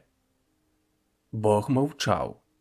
Повіки його поволі опустились. Гнівне сопіння ворушило густо сплетені вуса. Чорт скористався моментом і невидимий Богу вигнув спину. Потягнув шию та неймовірним гімнастичним вихилом дотягнувся мордою до стопи Господа. Вкусив ґрунт та розіпхав землю між щік. Сів рівно. Врешті Божий голос прогримів: «Йди та перекажи непокірним рабам моїм, нехай вернуться у лоно церкви моєї». «Угу». Біс м'яко зісковзнув з коліна, вистрибнув на балку. «Я не чую відповіді твоєї». Повіки Господа розплющились, блідо-жовтий погляд віднайшов чорта. «Угу». Нечистий хутко біг вздовж бруса. «Ах!» Вигук Господа розтрощив ворота. Бог збагнув, що біс вкрав кусень землі і не має наміру виконувати його волю. Довкілля зникло. Повсюди забрижала одноманітна блакить. Космос поглинув простір та час. Чорт закрутився у безмежжі, наче потопаючий у водних глибинах. Буяй, земле! Гнівався Бог. Рости та ширся, не спиняйся.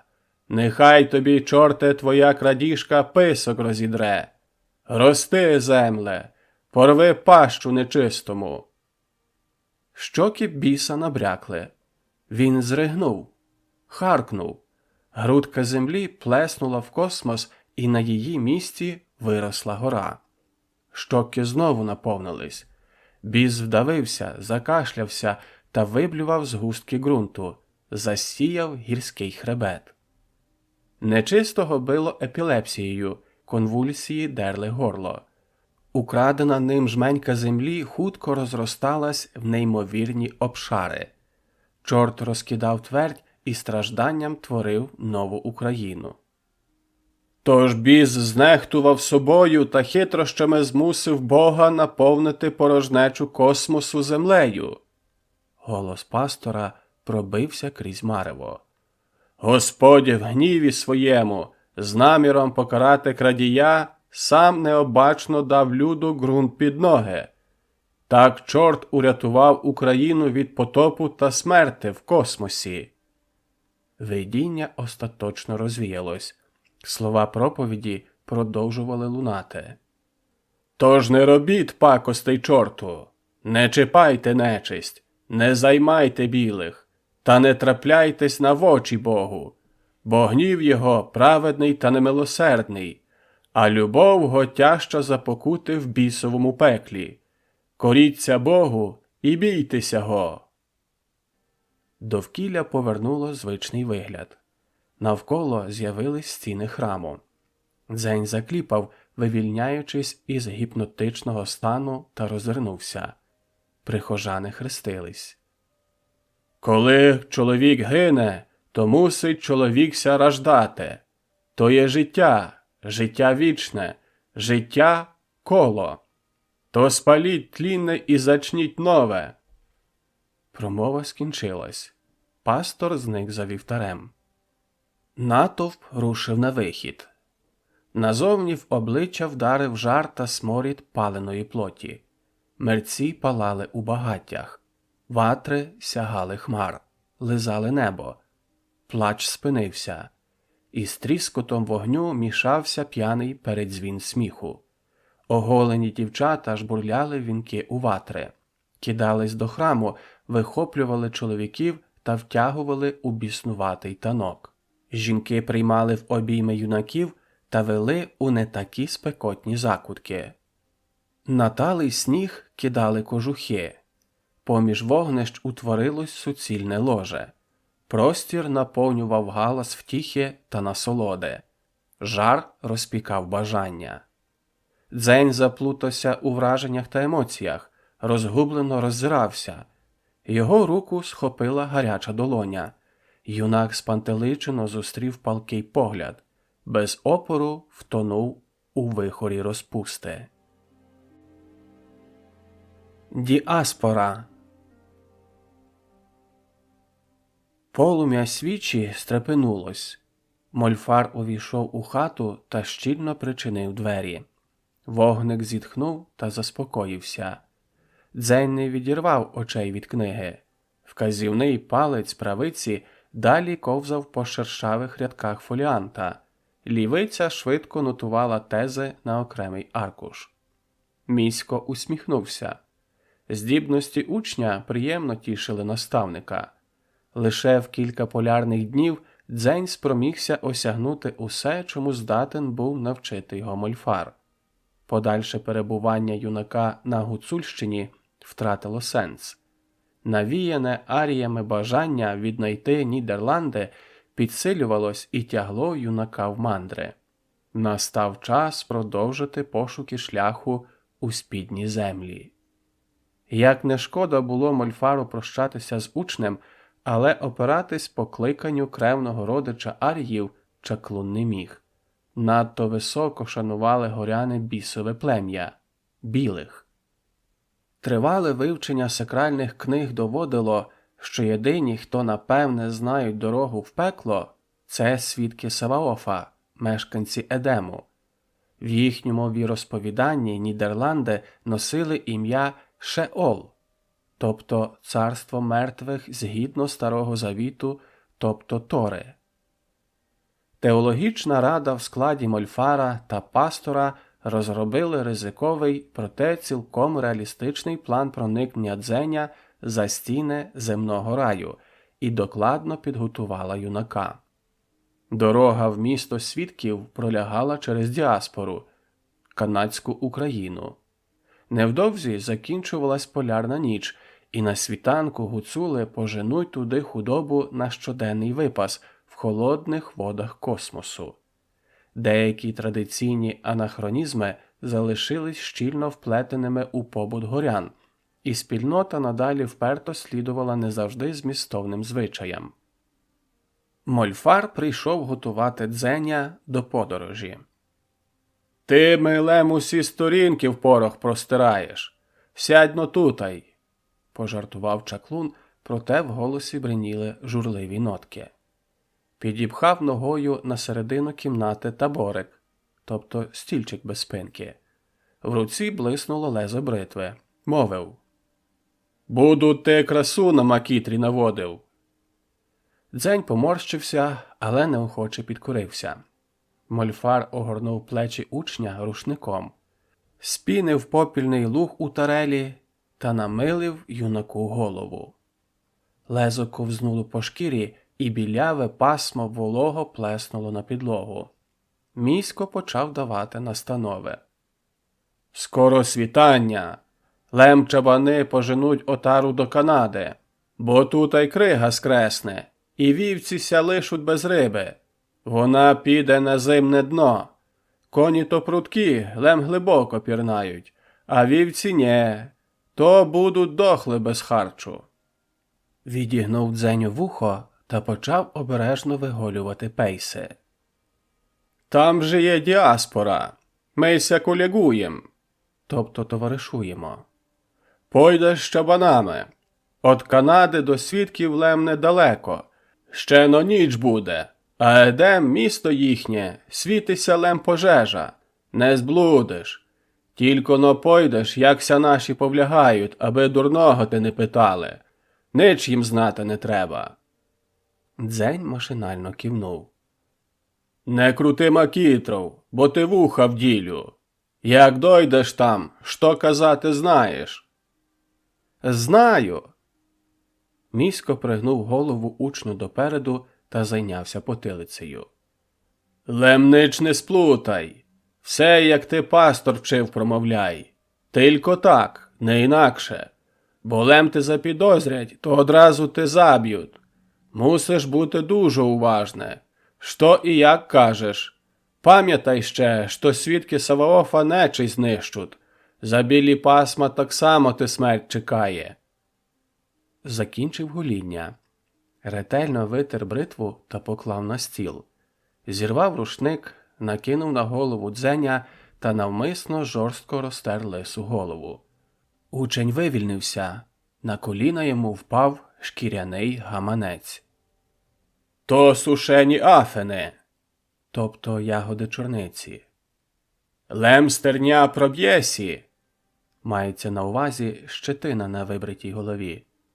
«Втирай моцно, буш мав кучері чорні лем в цигана». Дзень зліз з табурета, присів та зібрав острижене волосся в тарелю. «Кинь го в миску», – наказав Мольфар. «Я те чари на ним наворожу. І чуєш?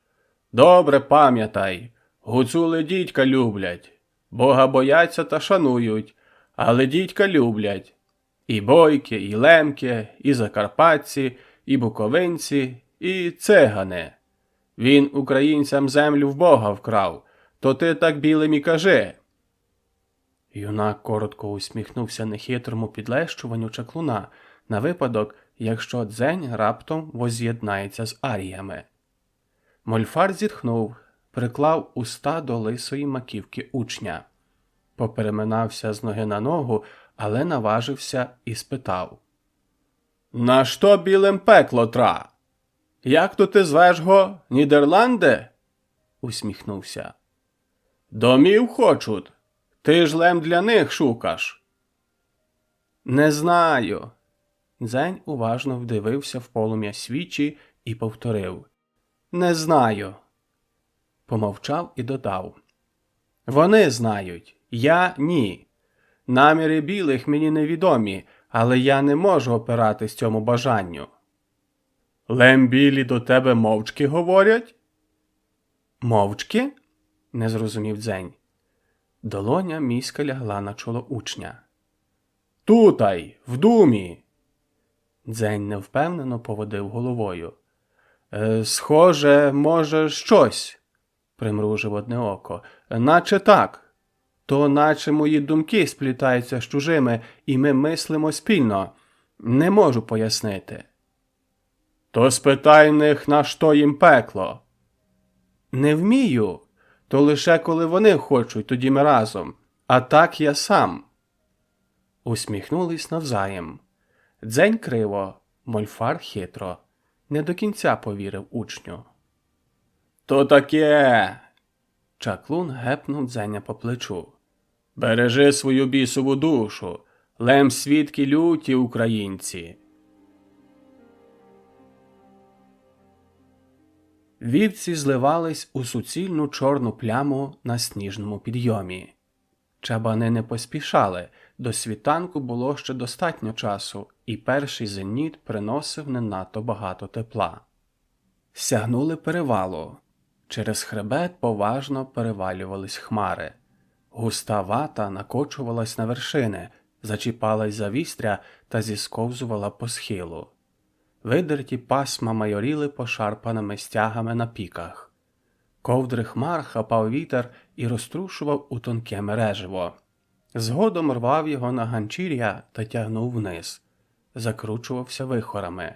Кардинально міняв напрямок і гнав пригоршні крижаних голок догори. Обличчя Дзеня зморщилось від чергового пориву. Мружачись, юнак поглянув на овець. Чорно-білі тушки посипались додолу.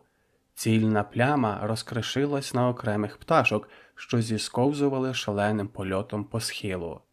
Удалині, серед сутінок, на березі космосу метушилось життя. Канада. Дзень пригледівся, але розібрати окремі деталі не зміг. Горяни рушили слідом за отарою. Спуск відбирав більше сил, ніж сходження. Чобоття ковзались по обледенілому камінні, коліна нили від напруження. Краплі гарячого поту миттю замерзали смоктульками на бровах, повіках та ніздрях. Врешті чабани добрались до поселення Діаспори. Розпарені, виснажені до запаморочення, гуцули скулювались у своїх кожухах під лютими зітханнями космосу. Канадське узбережжя не виявляло гостинності. Ескімоси нишком посміхались у свої розкосі очі та наче ненароком поправляли шуби, надягнуті хутром до тіла. Діаспора припинила звичні приготування до полярного дня.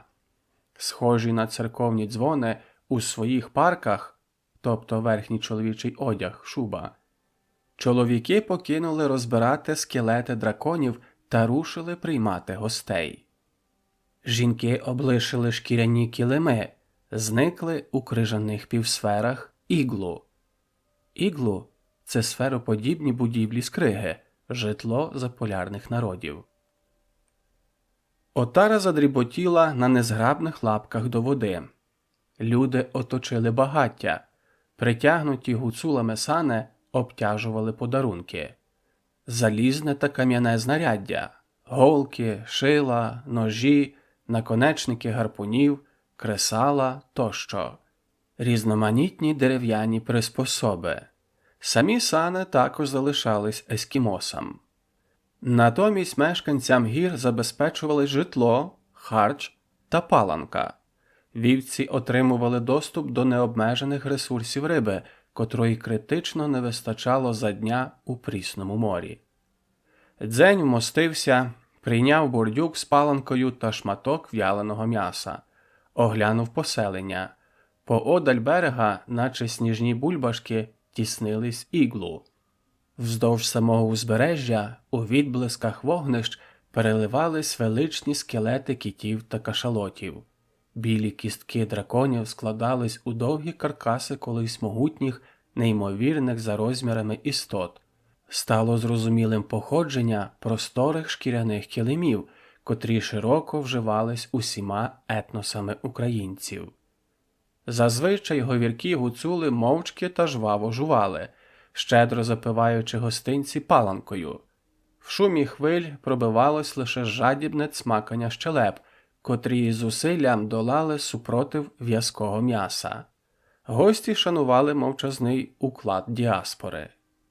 Проте хмільний напій швидко пробудив стримуваний темперамент горян, і вони загомоніли.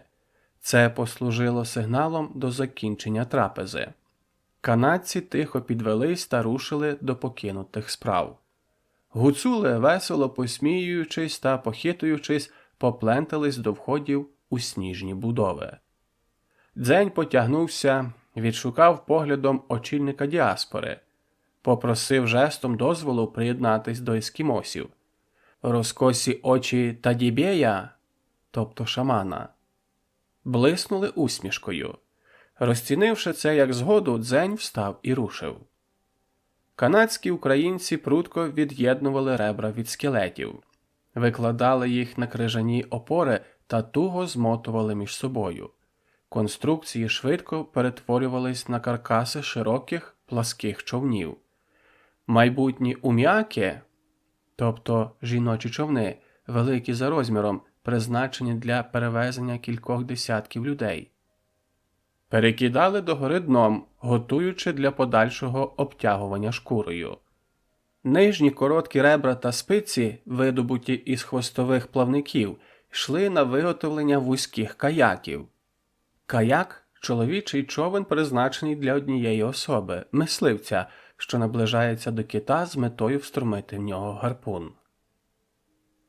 Захоплений безмовною та злагодженою роботою начебто незграбних громістких згортків хутра, Дзень не помітив наближення Тадібєя. З руки шамана зісковзнула рукавиця, і посічена зморшками рука торкнулися обличчя гостя. Дзень стрепенувся. Старий поводив круговим жестом долоні перед своїм обличчям і, не побачивши розуміння, вимовив: «Мороз! Сильний мороз!» Поворушив пальцями перед лицем Дзеня і обережно стиснув йому ніздрі. Сотні голок болю пронизали шкіру. Дзень поморщився, але стерпів. «Мороз відламає тобі ніс, здере твою шкіру!» Тадібєй відпустив ніс Дзеня та поманив за собою. Продовжив на ходу. «Жир дракона береже лик!» тобто обличчя. «Твій лик сухий. Сухий лик не чує пазурів морозу. Біль прийде потім. Прийде з теплом. Біль принесе муку і смерть. Ховай лик від морозу». При вході в іглу шаман простягнув згорток і жестом запросив гостя увійти. На дещо підвищеному тоні виголосив: «Ареодярек пут!» Це означає акт тимчасового переходу дружини ескімоса до іншого чоловіка, мандрівника, гостя з іншого поселення, для статевого акту, необхідний для оновлення генофонду та уникнення кровозмішування у малих етнічних групах. Дзень прийняв пакунок, пірнув усередину, подумки повторив, як йому здалось, назву подарунку. Зовні заскрипіли кроки. Тадібєй віддалявся. Крижане іглу приємно здивувало теплом. Дзень всівся на щедро закидану шкурами підлогу, задоволено покривився. Щоки та чоло відтанули, і дряпучий біль побіг тріщинками по обмерзлій шкірі. Юнак у півтемряві розгорнув подарунок. Мішечок містив чашу із густим жиром. Дзень скинув шапку. Взявся намазувати голову, шию, обличчя. Хутряні складки підлоги заворушились. З-поміж них виринули теплі жіночі долоні. Пальці намацали обличчя Дзеня. Наблизили до себе, і він відчув приємний дотик чужого носика до свого. Гмикнув. Півмряка відповіла смішком. Вийняла з рук Дзеня чашу та поволі стягнула з парубка кожух і сорочку. Одяг загубився у численних шкуряних ковдрах. Дзень ліг на живіт. Вправні долоні потягнули смуги жиру по його лопатках. Ароматна мазь терпко нагріла тіло. З'явилась млость. Кілька наполегливих натисків змусили юнака повернутись на спину. Розтирання перейшло у пестощі. Пустотливі пальчики роздражнили бажання. Парубок торкнувся плеча спокусливої примари. Ковзнув долонею на перси. М'яко повалив її на спину. Розвів долонями коліна. Тверду плоть Дзеня поглинуло вологе лоно третьої, наймолодшої дружини Тадібея. Дзень довго плутався в ковдрах. Врешті віднайшов свій одяг. Поглянув на скулений, вкутаний в хутра згорток ескімоски. Отримавши необхідний генетичний матеріал, вона втратила будь-який інтерес до гостя. Тихо бурмотіла молитву. Плекала надію зачати сина, мисливця та годувальника. Зовні мороз знову неприємно нагадав за себе. Незважаючи на щедрий шар жиру, Дзень щільно вкутав обличчя в м'які шкури. Космос втихомирився. Тишу бентежило приглушене стінами іглу хропіння гуцулів. Ескімоси зникли. Про їхню недавню присутність нагадувала лише покинута робота. Дзень роззирнувся. Обрій розділив космос рожевою тонкою раною, наче лезо світанку розітнуло небесну і земну водойми. Безмежжя втратило свою єдність. Наближався день. Попереду брудним снігом сіріла суша. Вдалечині електричною загравою світилось місто свідків Саваофа – Едем. Десь там, за його мурами, ховався вхід у спідні землі, названі гуцулами пеклом, а свідками – Шеол. Дзень рушив. Відчував на спині погляд невидимого Тадібея. Чомусь з'явилось відчуття, що невдовзі їх чекатиме нова зустріч. Едем. По брудно-жовтих мурах міста блукали промені прожекторів. Породжені ними тіні містично метушились на глиняних нерівностях. Наповнений багном та талим снігом рів оточував стіни. Бруси піднятого мосту скидались на стиснуті злобою зуби. Обабіч через рів до сторожової вежі тягнувся непевний канатний місток. Пустелю довкола Едему густо заселяли стальні журавлі нафтовидобувних вишок. Одноногі конструкції беззупинно клювали своїми дзьобами землю. Повітря просочував масний запах мазуту. Сирість в'їдалась у кістки та бридко липла до обличчя. Сонце нерішуче визирало за обрію. Дзень довго чекав, але на мурах так і не з'явились патрулі. Парубок розважив та рушив на канатну дорогу, наразі єдиний доступний шлях у місто. Крізь темні бійниці вежі за його рухом пильно спостерігали невідомі Дзеню вартові. В кінці переправи юнака зустрів вхід у тунель. Вузька кишка коридору заледве пропускала крізь себе людину. В певних місцях доводилось опускатись на коліна та лізти рачки. Прохід розширився. Під ногами означилась плита. Вона злегка осіла під вагою прибульця. Клацнуло. Підпружинена педаль замкнула електричне коло, і по оголених проводах на стінах побіг струм. Стеля моторошно загуділа та розчинила тьмяним світлом пітьму. Дзень зупинився. Підвів очі та пригледівся до дротяних котушок над головою. Деякі з них злостиво жевріли, решта натужно гули. Сакральні книги горян давали точний опис чарівних спіралей Едему, і парубок безпомилково впізнав магнітну пастку для білих. Витяг короткий сталевий ніж. Підкинув. Лезо прилипло до електричної котушки. Експеримент остаточно підтвердив здогадку. Основною ознакою ментального капкана слугувала здатність притягувати метал. Жоден арій не здатен був здолати тунель. Магнітні поля блокували їхню волю, перетворювали на аморфних, бездумних істот. Дзень прислухався до своїх відчуттів. Лише легка втома від довгого переходу. Магія спіралей не впливала на його психіку. Юнак гмикнув та рушив далі. Коридор вивів на дно колодязя. Зверху гаркнули слова. «Хто ти?» Дзень поволі підняв очі. Неквапно відкрив огляду свої зуби, не то посмішкою, не то оскалом. Промовив у небо. «Той, хто сьогодні втретє святкує Різдво! Той, кого волає голос у пустелі!» Не почув відповіді. Слова пророцтва і святого Писання справили відповідне враження. Дзень знав, яке слово застрягло у кадиках сторожі. Кожного світанку свідки чекали третього пришестя Сина Господнього. Дочекались. Розрахунок Мольфара на релігійний фанатизм мешканців земного раю виправдався.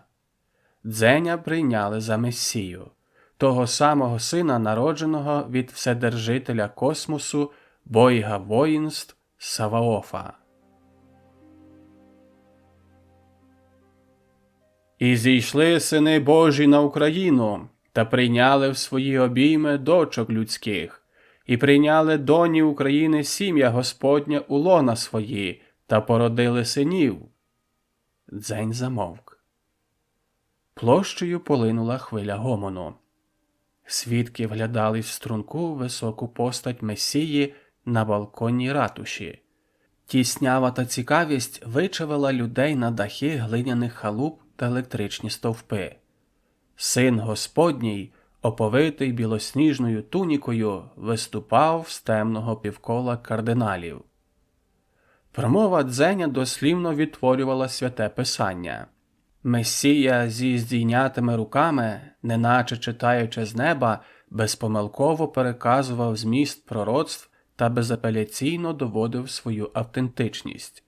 Свого часу пастор Горян вклав у жести та вимову Дзеня досконалу манеру ведення проповіді, і зараз його старання давали змогу псевдомесії засівати плідні зерна у душі фанатичних мешканців земного раю.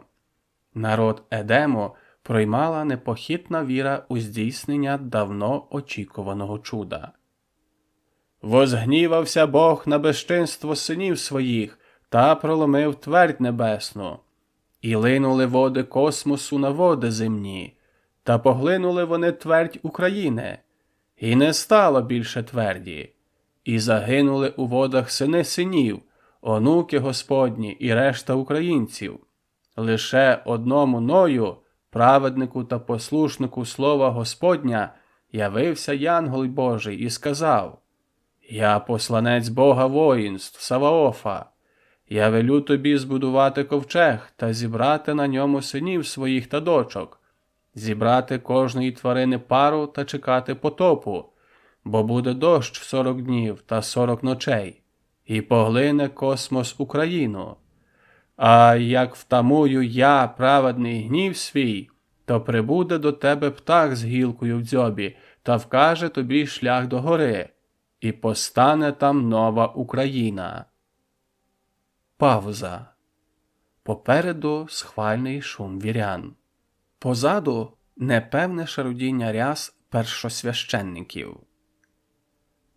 «Та спалахнули ненавистю голови синів Божих за смерть нащадків своїх, що народжені були від жінок українських.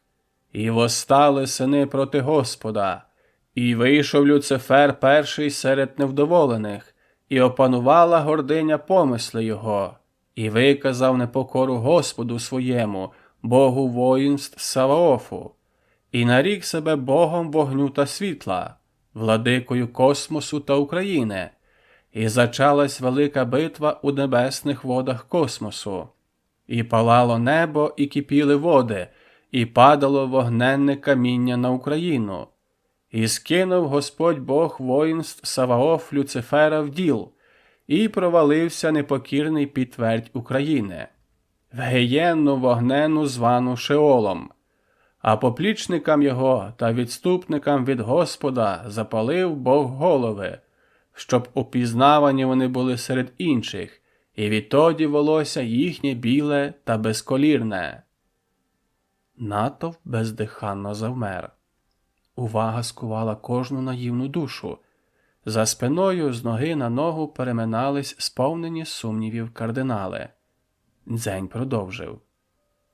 І вгамував дощ землі палаючі, і затопив твердь земну, і скінчився дощ згідно слова Господня, та відступили води, і постала нова Україна, благодатна та покірна Господу своєму, і заселили її свідки величі Господньої, свідки Бога воїнств Саваофа, та вивільнився Люцифер з Шеолу, та випустив поплічників своїх, о палаючих головах. З палаючими головами, тобто блондинів. І збентежили вони люд український, і погубили душі безневинних, і ввели в гріх. Месія заплющив повіки, вслухався у тишу. Свідки дрижали мовчазною ненавистю до світловолосого племені аріїв, соратників Люцифера.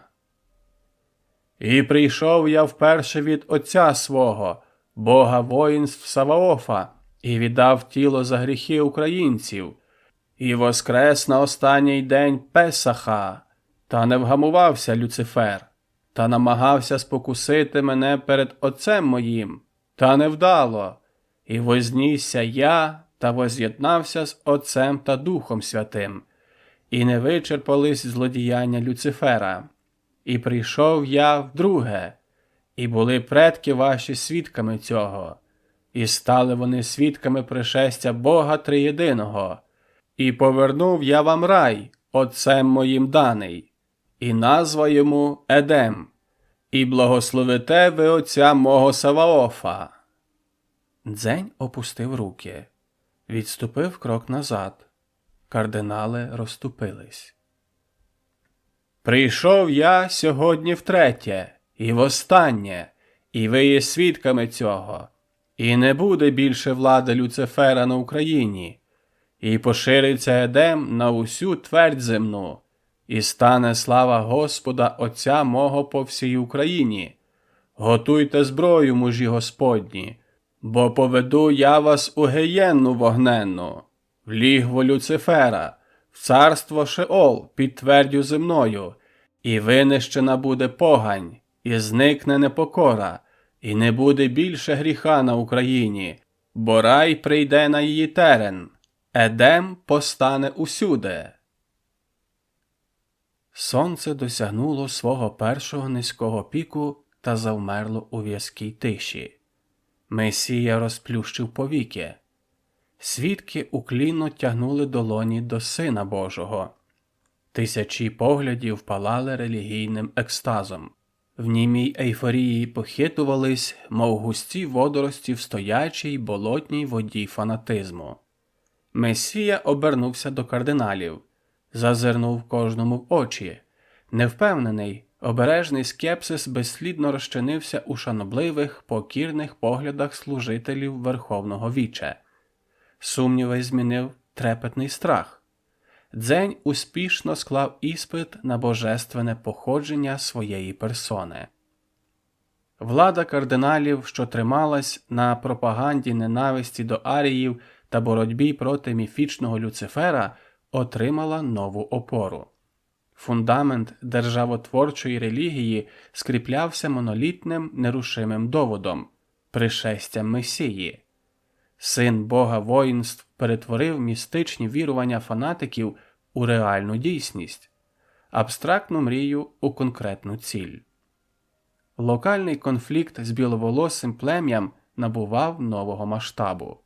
Месія фактично надавав легітимності тотальній війні для утвердження влади Едему над усією Україною, першим етапом котрої зазначався повний геноцид поплічників Люцифера. Сину Саваофа залишалось лише очолити воїнство. У своїй подвійній грі Дзень мав намір отримати абсолютну владу над мешканцями земного раю і, скориставшись набутим контролем, проникнути з аріями у спідні землі, де вони сподівались знайти шлях додому. Натовп свідків поволі вивільнився з гіпнотичного стану. Почав грічати та зовсім розсмоктався. Врешті знову звично загули генератори, і повітря наповнилось смородом вихлопу. Месія підійшов до вікна. По брудних, сирих вуличках метушились збуджені люди. Похмілля після духовного сп'яніння збурювало емоції, бентежило почуття, тривожило душі.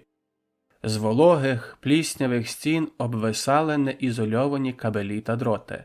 Згенерований дизельними агрегатами струм щохвилинно видирав з проводки феєрверки іскор і чорний дим смороду. Свідків час від часу шарпало електричними ударами, і вони дивакувато підстрибували та сахались. Звиклих до такого побуту мешканців Едему це не надто турбувало. Дзень поморщився від отруєного чадом повітря, відвернувся від вікна. Після трапези зала пустувала. Залишився лише старший серед рівних. Кардинал жестом запросив Месію слідувати за ним. Хитре сплетіння глиняних мостиків та коридорів вивело до широкої водяної арени. Дзень вмостився на почесне місце. Поряд розмістився старший, злегка прихилився до вуха Месії.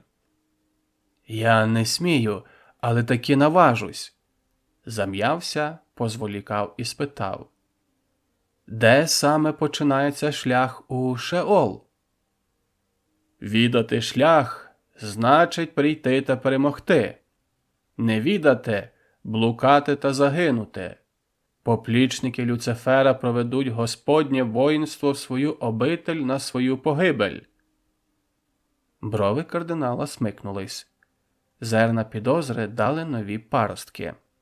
Сів рівно, ховаючи свої сумніви щодо справжності Месії за незворушною мімікою. Слова старшого серед рівних збентежили Дзеня. Провокативне запитання могло бути перевіркою, або свідки Саваофа насправді не знають шляху в Нідерланди. Псевдомесія задумався. Хоч впевненість Дзеня похитнулась, але ненависна одержимість місцевих переконувала його в тому, що Едем – це полюс зла, один із входів у спідні землі. Дзень розгледівся. Дійство, приурочене святу першого зеніту, Різдва та пришестя Месії, починалось. Трибуни величного амфітеатру містились на узбережжі. Півколом оточували грандіозну водяну арену, що відмежовувалась від вод космосу масивною дерев'яною дамбою. Заповнена на третину, вона глибоким колодязем провалювалась вниз. Високий п'єдестал Дзеня відкривав огляду усю поверхню масштабного басейну. Вздовж стіни водойми тягнувся тонкий карниз. В кінцях цього виступу зяяли темні отвори тунелів, шляхи до казематів. Трибуни являли собою високі сходинки, що водночас слугували лавами. Всередині півкола, у найвищій точці, возвеличувався трон Месії. Обабіч та в стопах Дзеня, згідно з суворою ієрархією, розмістилось верховне духовенство. Простий люд жваво заповнював театр. Віддалений рев генераторів покрило моторошне гудіння. Увімкнули магнітні котушки. Публіка вгамувалась. Її галас розчинився в шумі електроприладів. Краєм ока Дзень відмітив пильний погляд старшого серед рівних. Кардинал вихоплював найтонші нотки в міміці Месії. На карниз виступили арії. Безвольних істот випихали із стінних отворів. Вони відчужено наштовхувались на тих, що стояли попереду, ті своєю чергою на тих, хто перед ними, і такими хвилями повільно просувались вздовж виступу. На карнизі опинилось 6 аріїв. Вони пустими, широко розкритими очима безсенсовно тупились собі під ноги, аморфно погойдувались. Риси Дзеня не ворушились. Старший серед рівних непомітно для себе полегшено зітхнув, але не відвів очей від Месії. Вигляд пригнічених магнітними полями аріїв нагадав Дзеню одурманених та осліплених бранців Полісся, безпорадних дітей, приречених на рабство у підземеллях Донбасу. Месія повільно кліпнув, щоб приборкати емоцію. Відчув питальний погляд кардиналів та зрозумів, що усі чекають його сигналу. Підняв правицю долонею догори. Розважальна вистава почалась.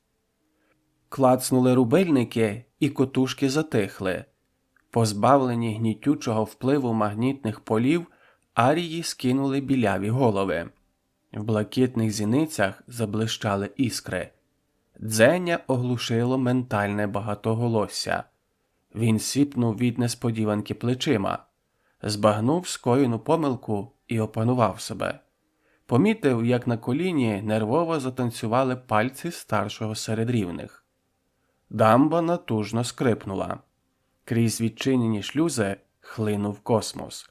З потоками у басейн увірвались довгі білі риби.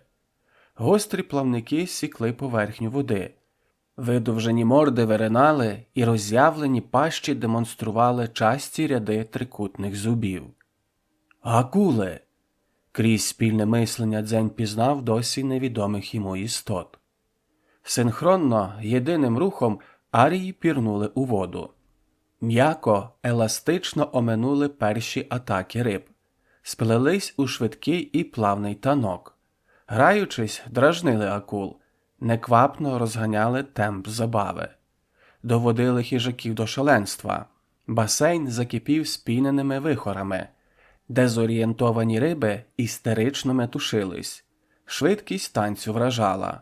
Око не встигало відстежувати рух тіл.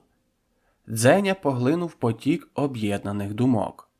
Його обличчя загострилось у зосередженій увазі. Кардинал прийняв такий вираз за вияв захоплення. Тим часом арії почали розправу. Пазурами вривались в зябра. Зривали плавники, ламали хребти рибам. Поранені, одурманені запахом крові, акули атакували одна одну. Навзаєм рвали та нівечили власну плоть. Люди пірнали поміж ошелешених риб, вкладаючи в побоїще мелодію та ритм. Так, наче розважались. Світловолосе плем'я сповна скористалось короткою свободою. Думки бранців та Дзеня утворили колегіальне мислення.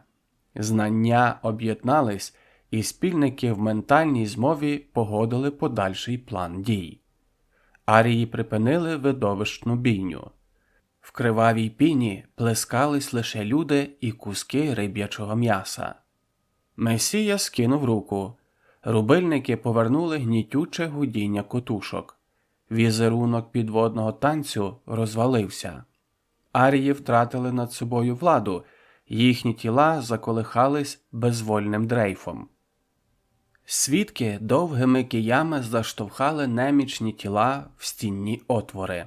Невидимі глядачам руки по одному втягнули покірних істот у каземати. Старший серед рівних знову прихилився до вуха Месії. «Шлях в гієнну вогнену тернистий. Чи існує таке слово, здатне змусити палаючі голови прокласти путь до своєї обителі на свою погибель?» Голосіння натовпу, рев генераторів та гул котушок не заглушили іронії кардинала. Після демонстрації здібностей поплічників Люцифера сумніви старшого серед рівних, безперечно, мали ґрунт.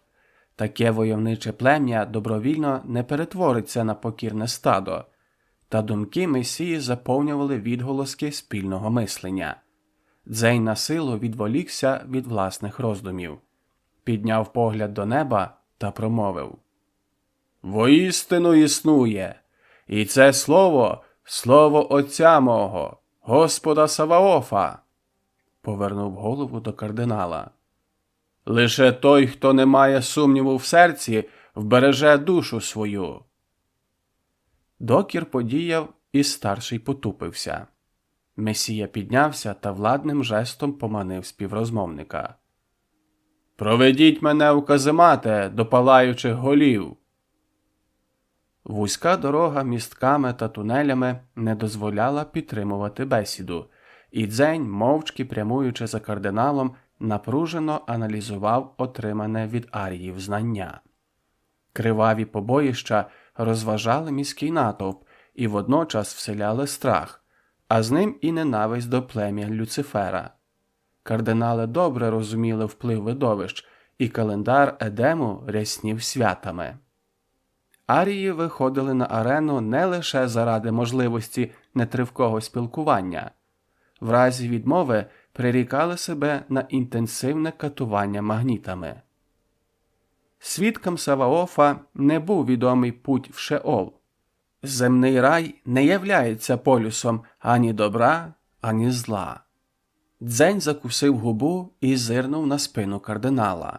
Той йшов, не озираючись. Отже, Мольфар схибив, невірно трактував сакральні тексти. З Едему немає шляху в Нідерланди. Така думка збентежила. Якщо це відомо бранцям, чому це не відомо вільним аріям? Відповідь прийшла одразу. Відсутність зв'язку. Магічні спіралі перешкоджали контакту. Тож, прагнучи знайти шлях у спідні землі, вільні арії потрапляли в магнітні пастки, а згодом у жахливий полон до рук фанатиків релігії. Мета перебування Дзеня у земному раю змінилась. Пріоритетним стало здобуття свободи в'язням.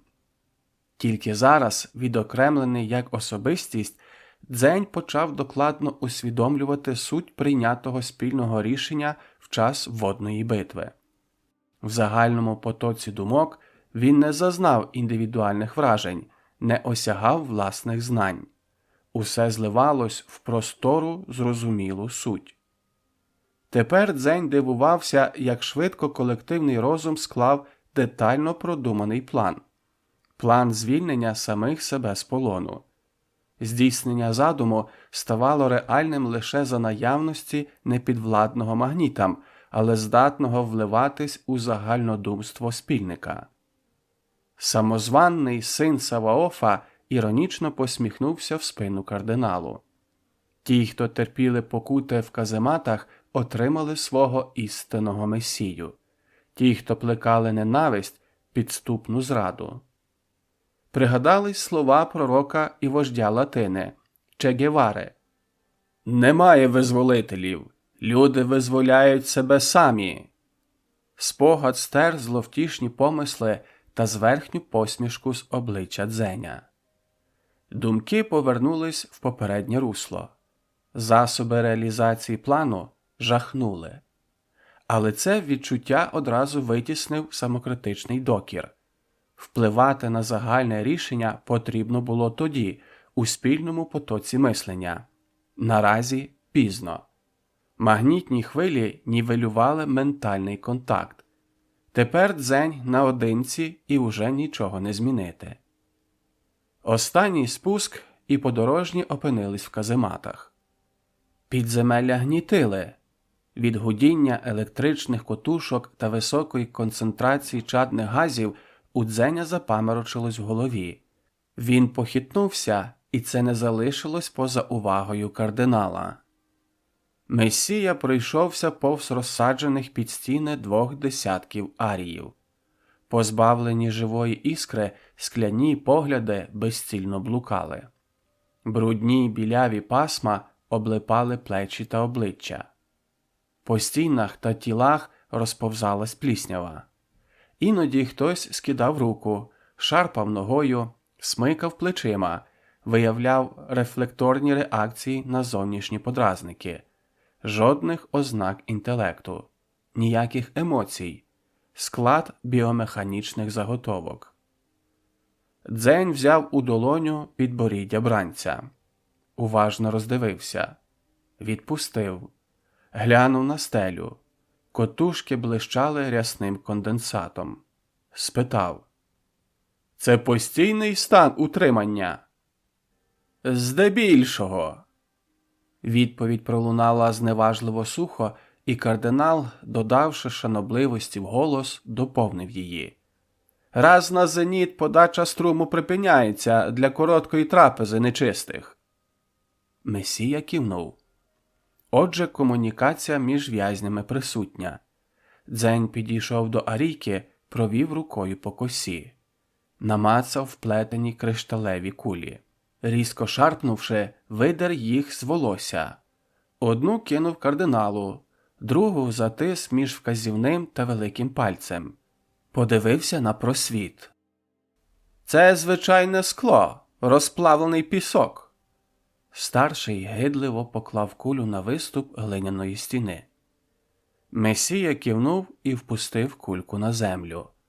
Промовив, дотримуючись обумовленого з аріями плану: «Позбавте палаючі голови пекельної зброї, і вони перетворяться на покірних овець». Зробив круговий жест пальцем над головою, вказуючи на магнітні прилади. «Без ємнісних енергетичних затрат». Кардинал промовчав. Дзень розцінив це як категоричну незгоду і тому спитав: «Коли наступне дійство?» «Свято 7-го зеніту, початок Песаху». Месія штовхнув ногою скляну кулю. Вона підкотилась до ніг старшого серед рівних. Син Господній з натиском прокарбував у затхлий простір слова наказу та пророцтва. «Повторюю, позбавте їх скляної зброї, і раби Божі повернуться під руку його. В сей зеніт з очей ваших спаде пелена невіри, і побачите ви могутність Саваофа. Відкриються ваші серця, і проникне туди слово моє, а з ним і любов Отця мого. Упокорені палаючі голови поведуть воїнство Господнє у лігво Люцифера на знищення оного відступника». Примітка. Оного, тобто цього. Дзень свідомо вводив кардинала в оману. Скло-керамічна зброя не володіла жодними властивостями, окрім високої твердості, і не мала ніякого впливу на психіку аріїв. Жертва. Дзень відсунув миску, що слугувала вмивальнею. Вода темніла від соку чорниці. Ретельно витер чорну щетину на голові, розгледівся і задумався. Злив брудну воду в кут келії. Сховав у складках ряси вимазану шмату. Крізь кругле вікно долинав шум генераторів, розбавлений гомоном натовпу. Погляд Дзеня ковзнув по візерунках на стінах. Кільця вплітались в еліпси та дуги. Поверхня наче вкривалась плющем, що прийняв текстуру глини. Усміхнувся та рушив на чергову зустріч до прочан. В пусту келію Месії проникли тихі кроки. Старший серед рівних поволі роззирнувся. Погляд промацав скупий інтер'єр і зупинився на темній плямі у кутку. Кардинал присів, торкнувся вологої глини мізинцем. Підійшов до миски та провів по дну великим пальцем. Розтер між пучок чорний, незвичний бруд. Задумався над призначенням дивної фарби. Гмикнув. Поманив до себе з проходу тінь. Послушник безшумно матеріалізувався перед кардиналом. «Які слова долинають до вух народу з уст Месії?» «Слова притч та повчань, настанов та порад. Месія вселяє народу дух перемоги у вирішальному бою проти сил зла. Слідуй невідлучно за Сином Божим, приймай його учення та докладно записуй для моїх негідних очей». Юда вклонився та поволі, не розгинаючись, розчинився у тінях коридорів. Персона Месії знаходилась під постійним та неухильним спостереженням, і Дзень чудово це усвідомлював. Кардинали відчували, як підважує їхню владу зростаючий вплив Сина Господнього. Периферійний зір Месії відмітив появу ще одного шпигуна в юрбі прочан. Син Господній закінчив притчу та замовк. Ковзнув поглядом по кабелях вздовж мурів. Останні елементи складної енергетичної системи Едему склались в цільний план. 6 зенітів поспіль Дзень невтомно проповідував. Не полишав поза увагою жодного закуточка, жодної громади, і тепер йому була відома докладна схема електрокомунікацій міста. Син Саваофа схилив голову та рушив до головної площі. В оточенні натовпу піднявся на імпровізований п'єдестал. Роззирнувся, вніс останні корективи в уявну модель енергосистеми і мовив: «Гряде 7-й зеніт, зеніт Песаха. Всей зеніт впокоряться непокірні, і побачите ви волю Отця мого, і відкриються серця ваші. І вкаже мені Отець мій, Бог воїнств Саваоф, на архімандрита, очільника війська Господня, і прийме Отець мій жертву мою за гріхи ваші, і вознесусь я, і узрієте ви воскресіння моє згідно пророцтв святого Писання, і очистяться жертвою моєю душі ваші, і станете ви непереможні для війська голів палаючих. І поведе архімандрит вас в гієнну вогненну, і погубите ви Люцифера». Кожен крок, слово чи дія Месії докладно відповідали пророцтвам святого Писання. Віра прочан міцніла, перетворювалась у безоглядну відданість. Широким жестом Син Господен вказав у керунку арени. Народ рушив. Ряди амфітеатру швидко заповнювались потоками свідків. Тихі, збентежені проповіддю містяни метушились, займаючи місця. Кардинал присів праворуч Месії. Дзень не відреагував. Млосно дивився на початок дійства.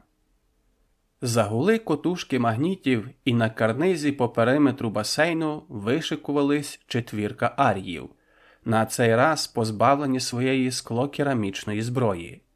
Риси Дзеня загострились, шкіра обличчя натягнулась, засмикалась повіка, внутрішнє напруження пробивалось назовні. Старший серед рівних покосився на Месію, відзначив його тривогу, придивився до щетини чорного волосся. На шкірі голови залишались ледь помітні розводи чорничної фарби. Кутик губ кардинала злостиво смикнувся. Підозри приймали форму упевненості. Син Господній опанував себе та скинув руку. Подача струму припинилась. Пройняло ментальне єднання. В потоках мислення аріїв панував впевнений спокій. Очі Месії розширились. Він повільно видихнув.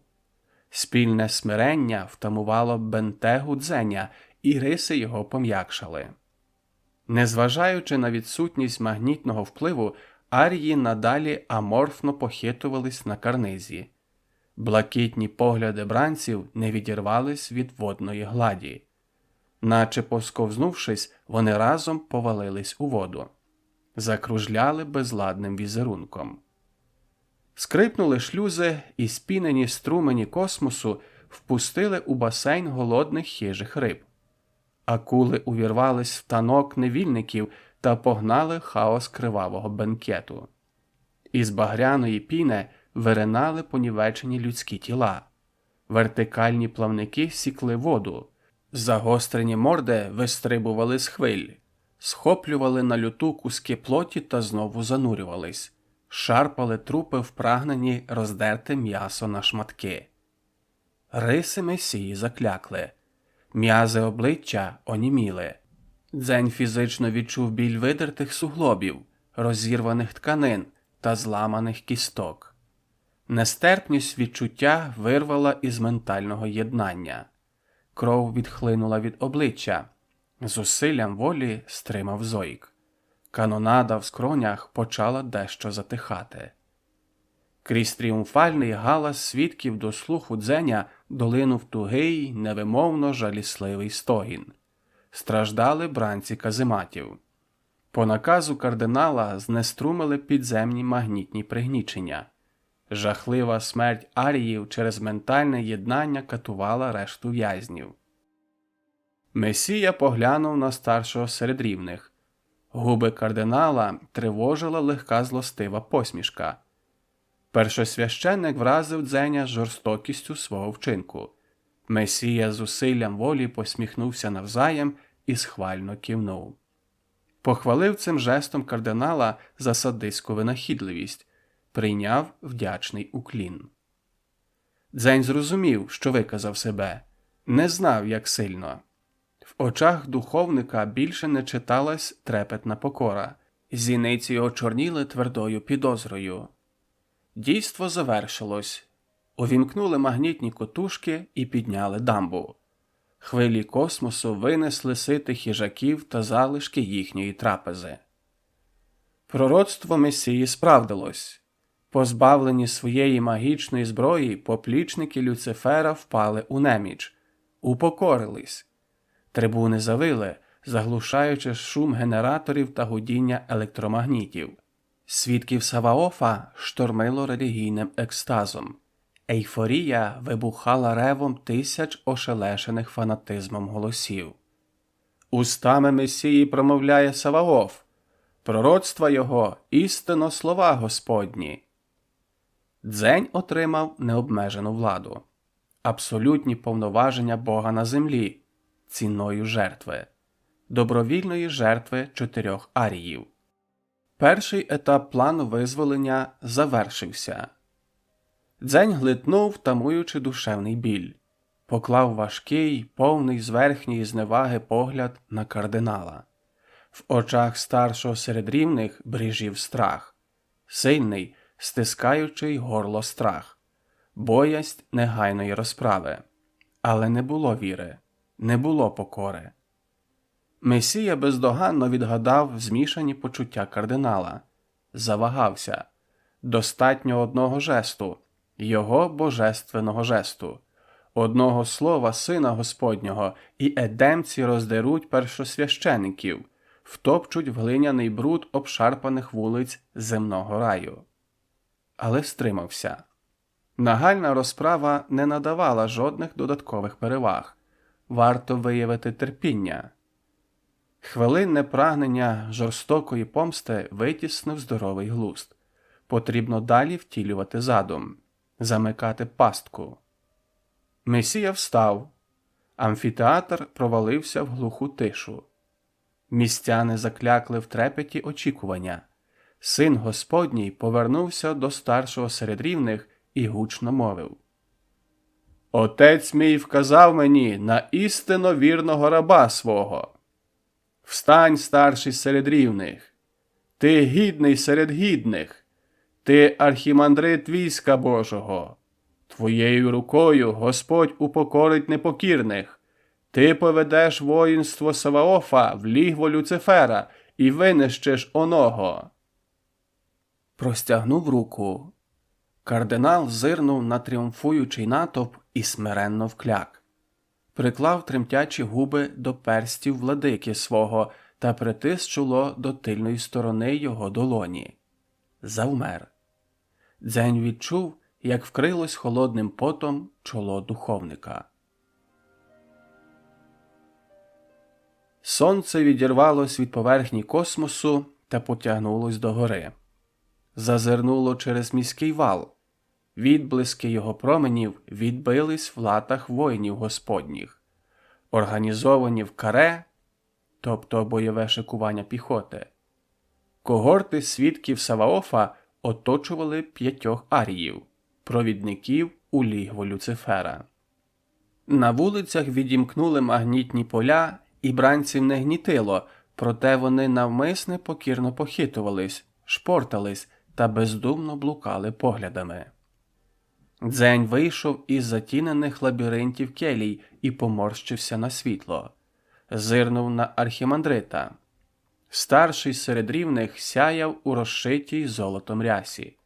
Легкий брязкіт видавав наявність кульчуги під вбранням. Месія оглянув кількість аріїв та підняв брову. Очікував побачити звільнення усіх, натомість на площі топталось лише 5. Кардинал спіймав здивований погляд Месії і пояснив. «Чи потрібна нам армія провідників, коли достатньо жменьки?» Архімандрит низько вклонився, ховаючи посмішку. «Воістину отець мій керує рукою твоєю!» Дзень подумки покартав себе за те, що недооцінює кардинала. До стоп Месії поклали кострубатий вінок з колючого дроту. «Терен сучасного світу», – промайнула іронічна думка, і Дзень відзначив, що вперше не втратив індивідуальності в колективному єднанні. Поглянув на звільнену п'ятірку. Арії безладно переминались в оточенні озброєного війська. Вступала в дію друга фаза плану. Згідно писання, Месію чекала Голгофа, смерть на хресті і Вознесіння. Пророцтво чітко зазначало, що лише духовно чистий народ здолає Люцифера. Отож прийшов час спокутувати за діяння українців, звільнити їхні душі від гріху і благословити очищене військо на подолання одвічного зла. Уникнути розп'яття не видавалось можливим. Відступити від пророцтв Святого Писання значило посіяти сумніви у фанатичних головах, а відтак передати ініціативу кардиналам, що рівнозначно провалу і марності принесеної жертви. Месія вклав на голову вінок, і темні змійки крові потекли по скроням та потилиці. Біль викликав цікаву думку. Чим більше я прагну потрапити в гієнну вогненну, тим наполегливіше мене провадять до небес. Попереду лежав громісткий, грубо збитий хрест. Син Господа оправив білосніжні одежі і присів та прийняв свою ношу. Хрест виявився неочікувано легким, і Дзень запідозрив, що ще не в повній мірі розуміє ментальну силу аріїв. Шлях до вершини штучно насипаної Голгофи круто здіймався вирізаними з глини східцями. Дзень рушив і дорогою вибудував у думках план міста. Арії спостерігали, як у спільній уяві ростуть мури та будови, як від генераторних підстанцій тягнуться лінії електропередач, з'являються критично важливі вузли та розв'язки. Об'ємна модель закрутилась, по ній побігли майбутні маршрути 5 непригнічених магнітами бранців. Формування останнього етапу завершилось. Арії дізнались, куди їм прямувати і як знеструмити місто. На вершині Дзень поклав хрест та ліг на нього. Розклав руки на перемички. Архімандрит дав знак, і процесія оточила місце жертвоприношення. В зап'ястя та стопи Месії вбили цвяхи. Арії зціпили зуби. Хрест піднявся і врізався чорним силуетом у блідий диск сонця. З ран Месії задріботіла кров. Асоціація викликала спогад дитинства. Спогад, коли, прокинувшись у сплячку, Дзень прагнув досягнути зорь, і краплі води точно так само зривалось із долоні. Дивне пробудження. Таке дивне пробудження. Дзень збагнув. Воно не було випадковим. Арії його шукали, і арії його знайшли. Тоді це був перший контакт. Для чого його шукали? Для цього? Для жертви? Для визволення? В ментальному єднанні панувала тиша. Дзень похилив голову і поглянув вниз. Архімандрит наблизився до хреста і встав навколішки. Простягнув пласку ложечку під багряний потічок. Кров Месії наповнила приладдя. Кардинал закинув голову і, не торкаючись устами ложки, пролив у рот божественне вино. Встав і знову наповнив ложку. Кардинали навколішки підповзали до стоп Месії, приймали причастя і сунулись геть. Дзень підняв голову, вгледівся в площу. Арії рушили. Спокійно, повільно, наче в марині розійшлись у різні сторони. Воїни свідків розступились, даючи прохід. Невпевнено послідували за провідниками у лігво Люцифера. Тривожний погляд архімандрита стрибав з однієї білявої голови на іншу. Арії розходились у всіх керунках. Рука старшого серед рівних здригнулась. Ложка потрапила уклінному кардиналу в око і пролила кров на щоку. Проте архімандрит на це не зважав. Його увагу поглинула Арійка. Решта світловолосих зникли з поля зору. Провідниця зупинилась перед трансформаторним блоком на глиняному мурі. Дзень не стримав хриплого смішка. Старший серед рівних озирнувся, зловив погляд Месії і все збагнув. «Антихрист! Антихрист!» Архімандрит висмикнув спис з рук стражника та встромив псевдомесії під ребро. Піка вклинилась в плоть, бризнула кров і заляпала обличчя кардиналам. Арійка здригнулась від спільного болю, рвонула вбік, схопила воїна Саваофа за кадик та пах. Закутий в стальні лати свідок описав півколо і влетів в оголені дроти. Феєрія іскор в хмарі чорного диму осипала когорту. Мешканці Едему розгублено затоптались на місці. Воїни стискали рукояті мечів, не наважуючись здобути їх із піхов. Безпорадно озирались на Голгофу, де метушились заляпані кров'ю кардинали. Секунди зволікання відіграли вирішальну роль. Вибухи та різкий тріск обірвали гарчання генераторів. Місто затихло. Тиша на мить скувала свідків Саваофа.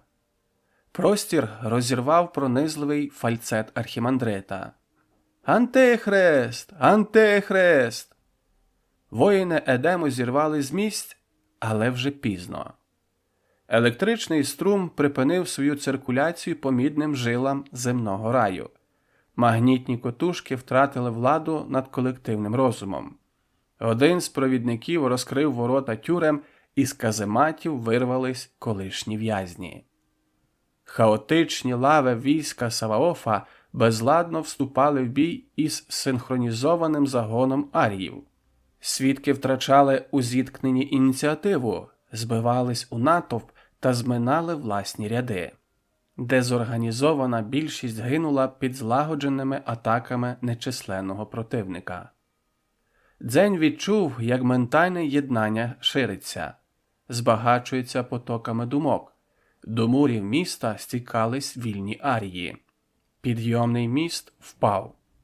На вулиці Едему хлинули потоки плем'я Люцифера. Битва перетворилась на різню. Голосіння свідків змішалось із внутрішнім багатоголоссям Дзеня. Все потонуло в єдиному хаосі. Месія божеволів. Фізичне та психічне виснаження обірвало ментальне єднання. Дзень залишився сам у своїх немічних думках. Врешті його покинула і власна свідомість. Крізь туманну паволоку провів поглядом сонце, що вже почало своє повільне падіння до обрію. Тіло Месії безвольно провисло на мідних цвяхах.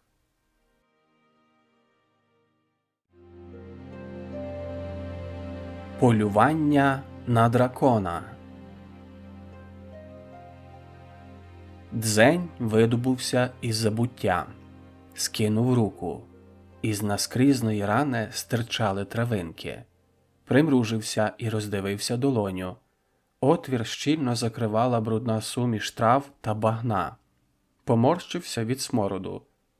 Лежав вкутаний теплими хутрами у каяку на канадському узбережжі. Поруч стояв Тадібей. Шаман усміхнувся. Розкосі очі під скупими бровами перетворились на суцільну довгу зморшку. «Едем?» – спитав псевдомесія. Його цікавило, що сталося з містом. «Свідки Саваофа на шляху із раю земного у рай небесний, пливуть на хвилях космосу». Ледь помітна іронія заплуталась у сухому голосі шамана. Він поклав руку на чоло Дзеня. Легкий біль нагадав колишньому месії про рану під ребром.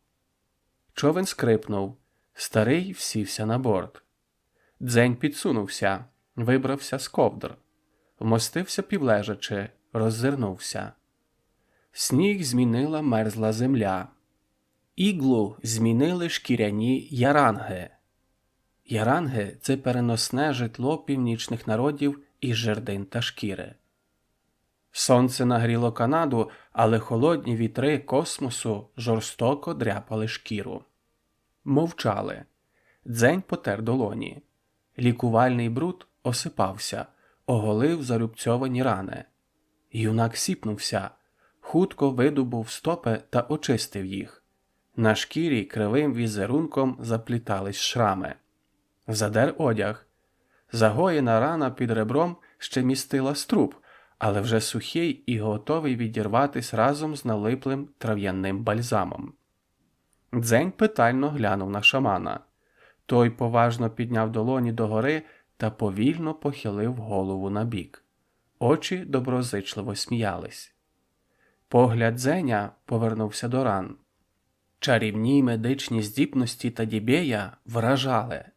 Шаман легко штуркнув Дзеня і махнув рукою в бік яранг. «Там чабани!»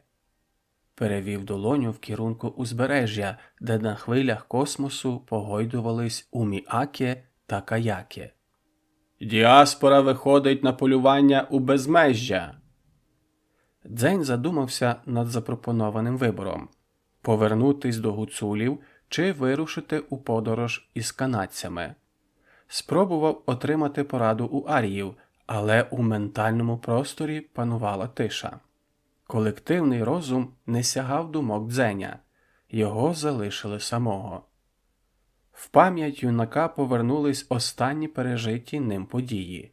Свідки, Едем, розправа. Місто лежало в руїнах. Загрози аріям уже не існувало. Фортеця знищена, а фанатичний ворог розпорошений. Дзень відчув себе використаним та покинутим.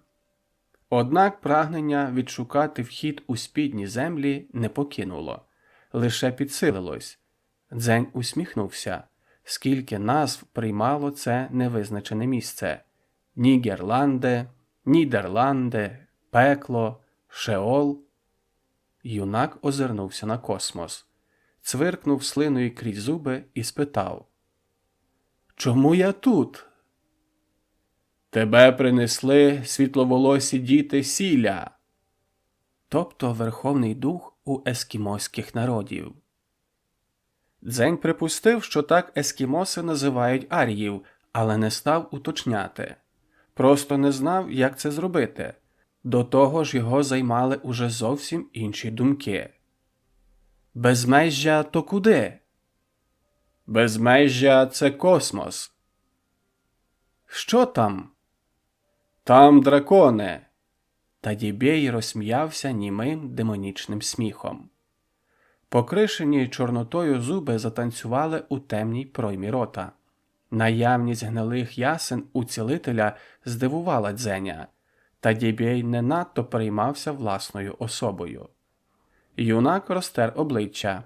Довго дивився, як космос дряпається хвилями об мерзлу землю. Спитав, не повертаючи голови: «Нічого, крім безмежжя і драконів?» «Безмежжя – це не порожнеча. Безмежжя – повна чаша. Космос замкнений, але не пустий. Він буяє життям». «Замкнений?» Дзень повернув погляд Тадібею. «Довго мандруючи у будь-якому керунку, завжди сягнеш України». Дзень гмикнув. «В те саме місце?» «В Україну», – покривився шаман і Дзень кивнув, перепрошуючи за недоречність. Тадібей подумав та пояснив. В безмежних водах космосу блукає повітряна бульбашка. Пласка суша ділить її навпіл. Таке пояснення Дзень уже отримував у дитинстві. Юнак не став висловлювати свої сумніви щодо цього судження. Долоня шамана вказала кудись далечінь. Повів далі. Прямуючи туди, мандрівник здолає довгу дорогу небом. Рука окреслила над головою Тадібея півколо, проклавши шлях по небесному куполу, і зупинилась у протилежному керунку. І прибуде туди. Ескімоси вважали, що в своїх океанічних експедиціях вони рухаються по внутрішній поверхні наповненої повітрям сфери, котра розділена пласким суходолом на дві рівні півкулі. Тому усі подорожі завершуються прибуттям на береги України. Самі ж береги виходять за межі бульбашки і не дають можливості мореплавцям потрапити у півсферу з протилежного боку суші. Дзень спитав. Діаспора повернеться до ночі? Старий поклав долоні на коліна та розвів ноги. Космос змінює природу речей в серединних водах. Шаман вказав на центр неба. Коли Україна над головою мандрівника, то повітря стає гарячим. Сонце ховається в водах космосу після кожного зеніту і розпікає його. Один зеніт – один день. Ніч стає короткою та задушною. Так триває до зеленої України, де сонце відновлює свої стрибки серед крижаних зірок Арктики. У переслідуванні мігруючих китів канадці часто перетинали екваторіальні води та досягали північного протилежного полярного кола, де кожен айсберг сприймався ними як небесна зірка, видима з поверхні нічної України. При звичайному до життя в південному Заполяр'ї опис типової земної доби видався Дзеню чудом природи. Проте його зацікавило інше. Запитав. Ще однієї України? Арктика – холодний космос. Там зелена Україна. Там полюс добра. Вона повна зелені і дрейфує по небу серед льодяних гір. Шаман показово глянув на серп місяця. Там панують діти сілля. Полюс? Полюс добра? Дзень підвівся та сів на протилежний борт каяку. Це полюс військ, котрого проходить крізь спідні землі? Дорога у Нідерланди? Тадібей зморщив ніс, і ніздрі загубились у численних складках. Дзень сприйняв це як знак незадоволення. Шаман зітхнув і продовжив. Шляху до спідніх земель не існує. Це шлях в нікуди. На зворотному боці України випалена війною пустеля. Там немає життя, там воно неможливе. Тому космос не пускає туди мандрівника, а повертає в Україну. Подумав та вирішив розповісти Дзеню історію. Колись я був ще не старим, але вже мудрим Тадібеєм. Ми полювали драконів. Течія занесла нас серед плавучих крижаних гір, зірок Арктики. Льодові скелі розійшлись, і діаспорі відкрилась зелена Україна. Старий знову перевів очі на місяць. Космос колихав у м'які, а ми вглядались в марево вкритих лісами узбереж. Видавалось, ніби наші очі брешуть нам. Течія забрала за собою ум'яки, і зелена Україна зникла серед брил льоду. Шаман зазирнув Дзеню в очі, зустрів нетерплячу увагу, продовжив. З холодних вод космосу виринули діти сілля. 13 доньок і 13 синів, овиті золотаво-сонячними пасмами волосся. Тадібей торкнувся темного від чорниці волосся Дзеня. Хитро гмикнув. Їхні нагі тіла не страшились холоду. Ми прийняли дітей Зеленої України в човни та рушили по слідам драконів. Вітер шарпнув спини, і співрозмовники озирнулись на його запрошення. Спостерігаючи безмежжя, Тадібей вів далі. Ці дні принесли діаспорі багато драконів. Ми не відв'язували байдаї. Примітка. Байдаї – 6-8-місні каяки. Не відпускали каяки. Діти сілля пірнали рибами у космос, і дракони покірно гинули під ударами гарпунів. Ми повернулись з багатим здобутком. Що розповідали діти сілля про свою зелену Україну? Дзень уже був остаточно переконаний, що саме описувана шаманом земля і є метою його пошуку. Діти сілля німі, як риби, німі для нас. Їхня мова – мова погляду, мова жесту, мова думки. А далі? Тадібей втомився вивертати шию і повернув голову до поселення. Далі, зітхнув він. Вони пірнули у космос та зникли. Поруч кримських скель. Замовк. Дзень не сумнівався в тому, що арії – це діти сілля, і шукають вони шлях назад. Туди, звідки привезли їх у м'які діаспори. Лише кількість переселенців дивувала, але це питання Дзень відклав як другорядне. Вгледівся у вузьку шпарку старечих очей і спитав. «Ви знаєте дорогу в Зелену Україну?» Шаман вкотре зирнув на місяць та заперечно похитав головою.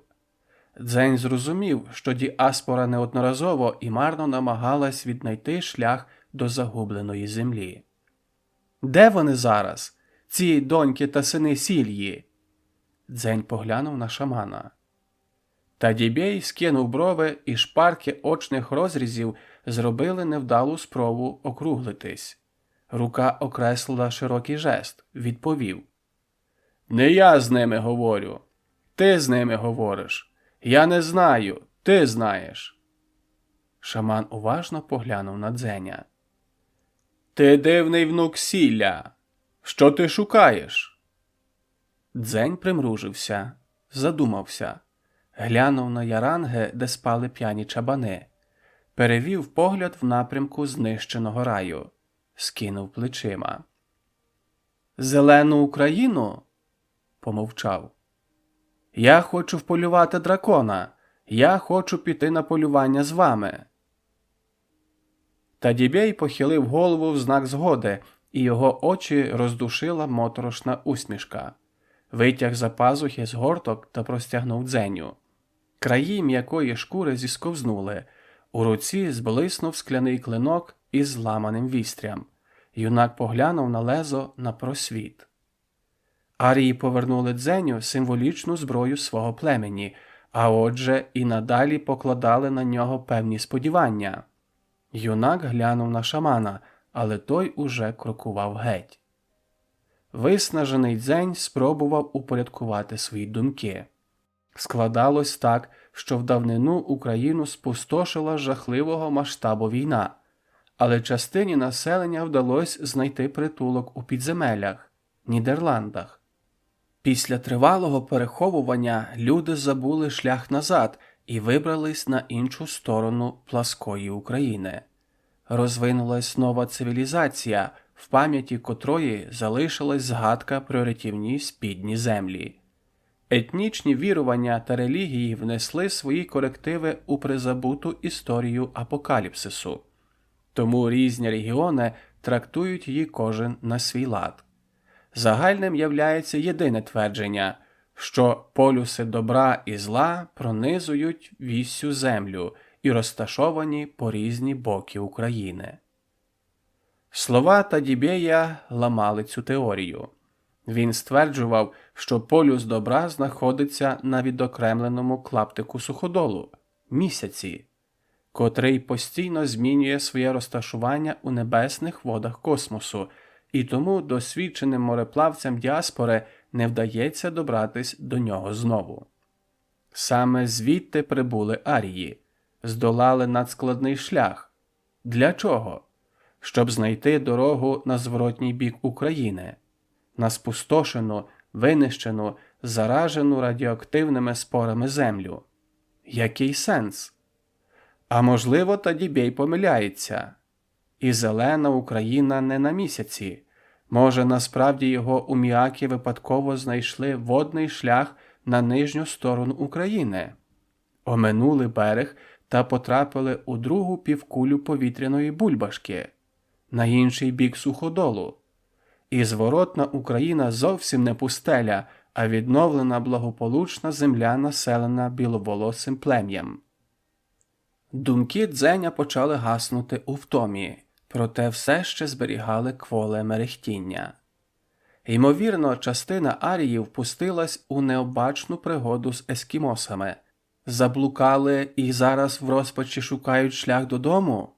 Шлях крізь сушу, шлях, котрий лежить через підземелля, спідні землі, місце, де переховувались люди під час війни, місце, що сполучає обидві сторони України, місце на осі полюсів.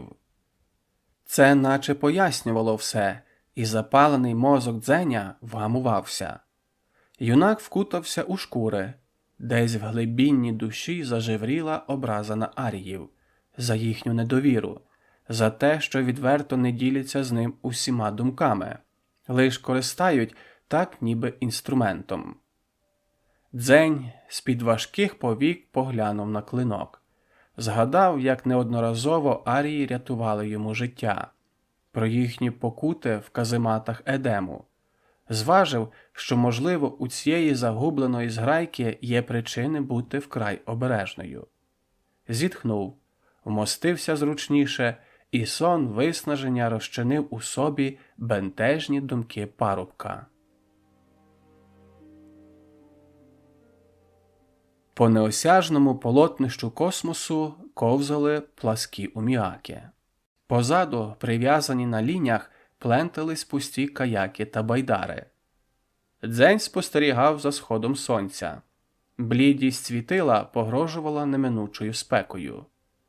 Поблизу серединних вод, за межами південного полярного кола, космос ковтав гарячий диск після кожного зеніту. Нагрівав своє нутро, і на короткий час пекло дня змінювала задуха ночі.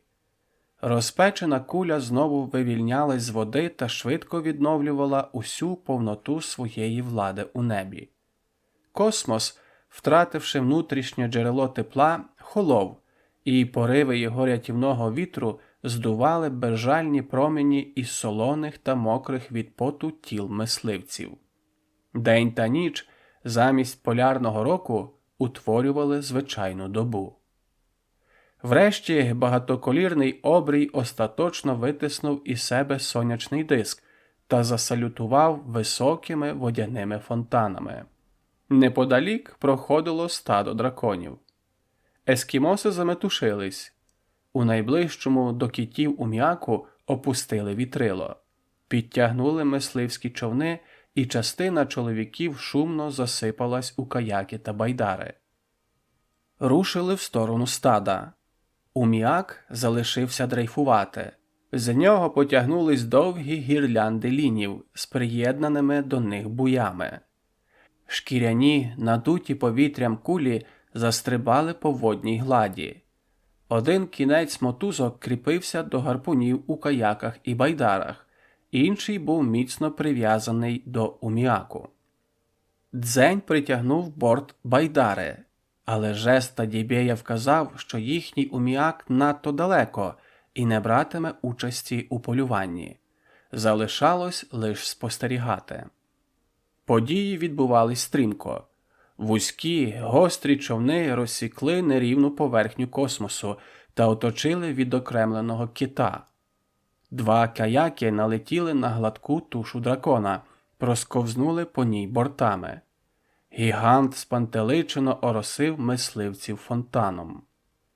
Силуети ескімосів виросли з човнів і вмить провалились в каяки. Польовничі у падінні всадили зазубрені гарпуни глибоко в боки тварини. Вражений несподіваним болем дракон вирвав свою величну голову з води, і збурена нею хвиля розкинула каяки в боки. Монстр пірнув.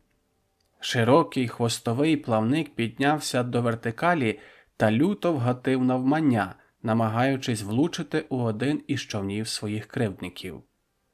Каяк вивернув убік, і удар припав у вже спорожніле місце. Феєрія бризок перекинула човен. Мисливець випав за борт. На допомогу йому поспішила Байдара. Наляканий гігант пішов на глибину та потягнув за собою гірлянди буїв. З Байдар викинули мотки. Ліні засвистали. Тепер вони виривались безпосередньо з Уміаку і не загрожували потягти польовничі човни за собою під воду. Повні повітря шкіряні кулі шалено гепались по воді. Вперто опирались наміру дракона сховатись в нетрях космосу. Врешті рух лінів сповільнився, і канадці почали підтягати їх назад в Уміак. Біль від поранень, опір поплавків та необхідність вдихнути невдовзі повернули гіганта на поверхню. Повторилась рвучка атака польовничих. Тіло дракона скувало ще більше наповнених повітрям кайданів. Нові ураження змусили кита відновити спробу зануритись.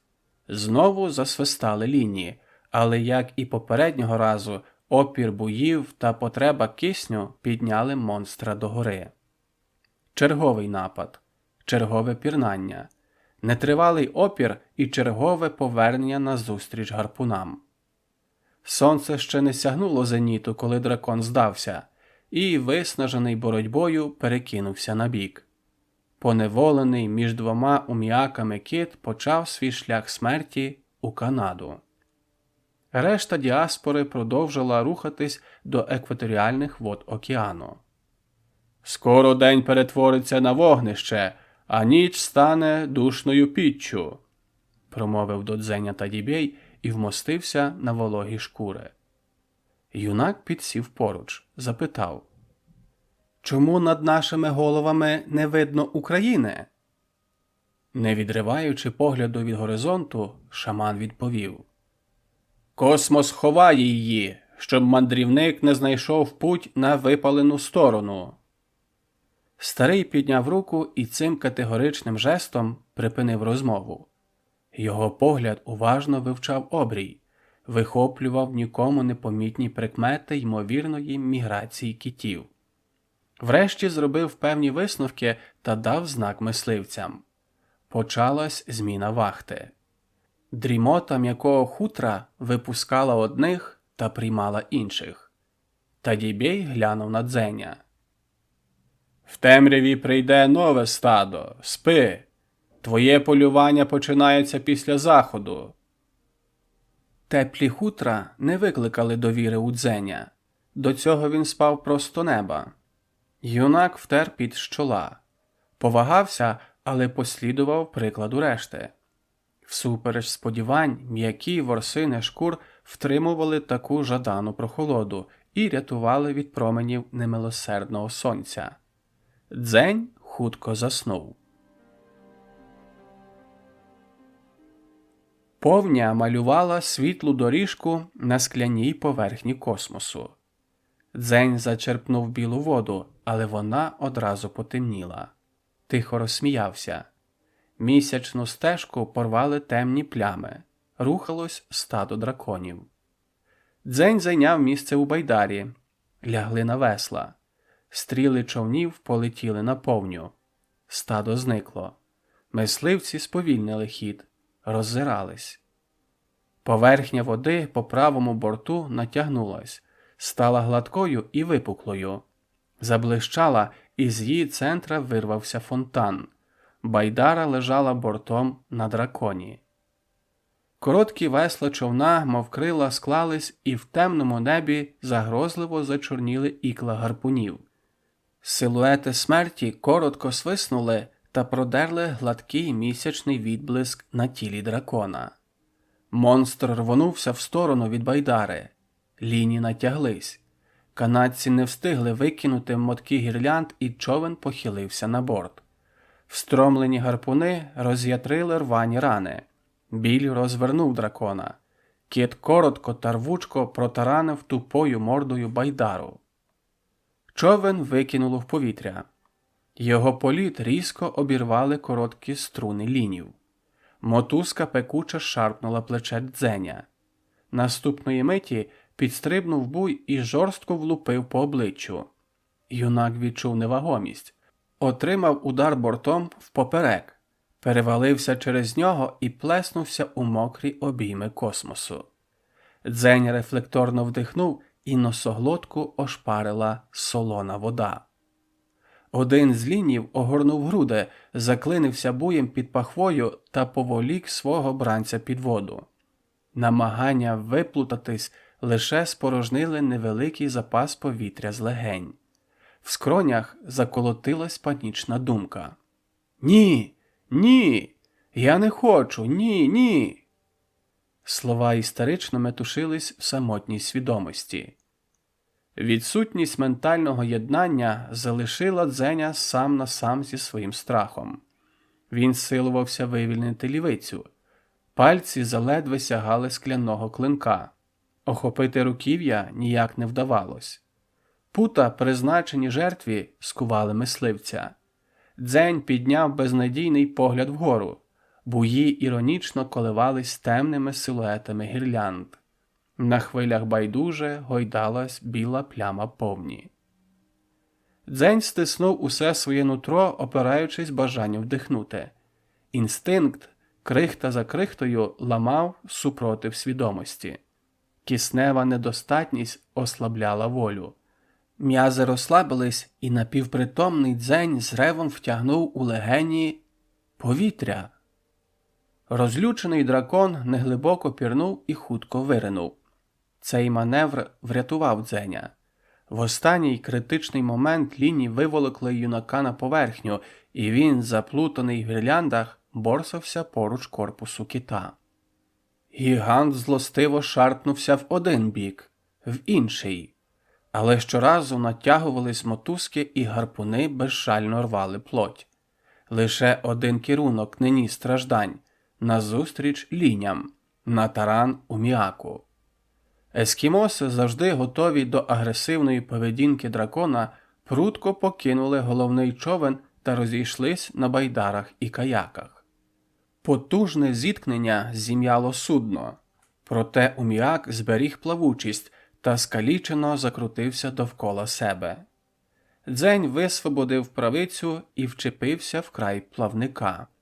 Монстр розвернувся боком, скосився на ненависний човен, занурив морду. Широкий хвіст високо піднявся та завдав нищівного удару. Плоский плавник проламав каркас Уміака. Човен склався і затонув. Гнів дракона продовжував виміщатись уже на спорожнілому місці, спінюючи хвостом воду у густу пінну сметану. Лють гіганта вичерпалась, і він рвонув по місячній доріжці у невідоме безмежжя. Дзень не втримався на плавнику, зісковзнув і ще дужче заплутався у хаотичному сплетінні буїв. Відірвані від Уміака гірлянди надалі міцно тримались гарпунів у спині кита.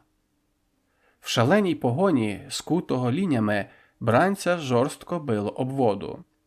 Ошпарювало ляпасами хвиль, топило, викидало назовні.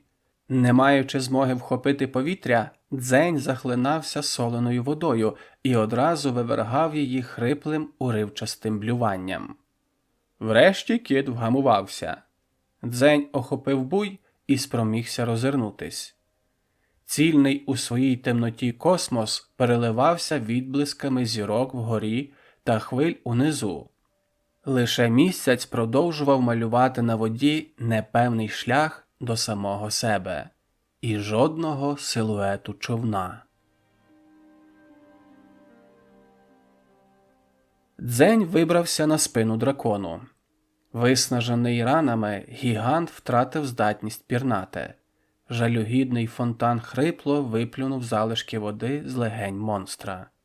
Ослаблений, покинутий стадом, дракон не віддався сваволі течії.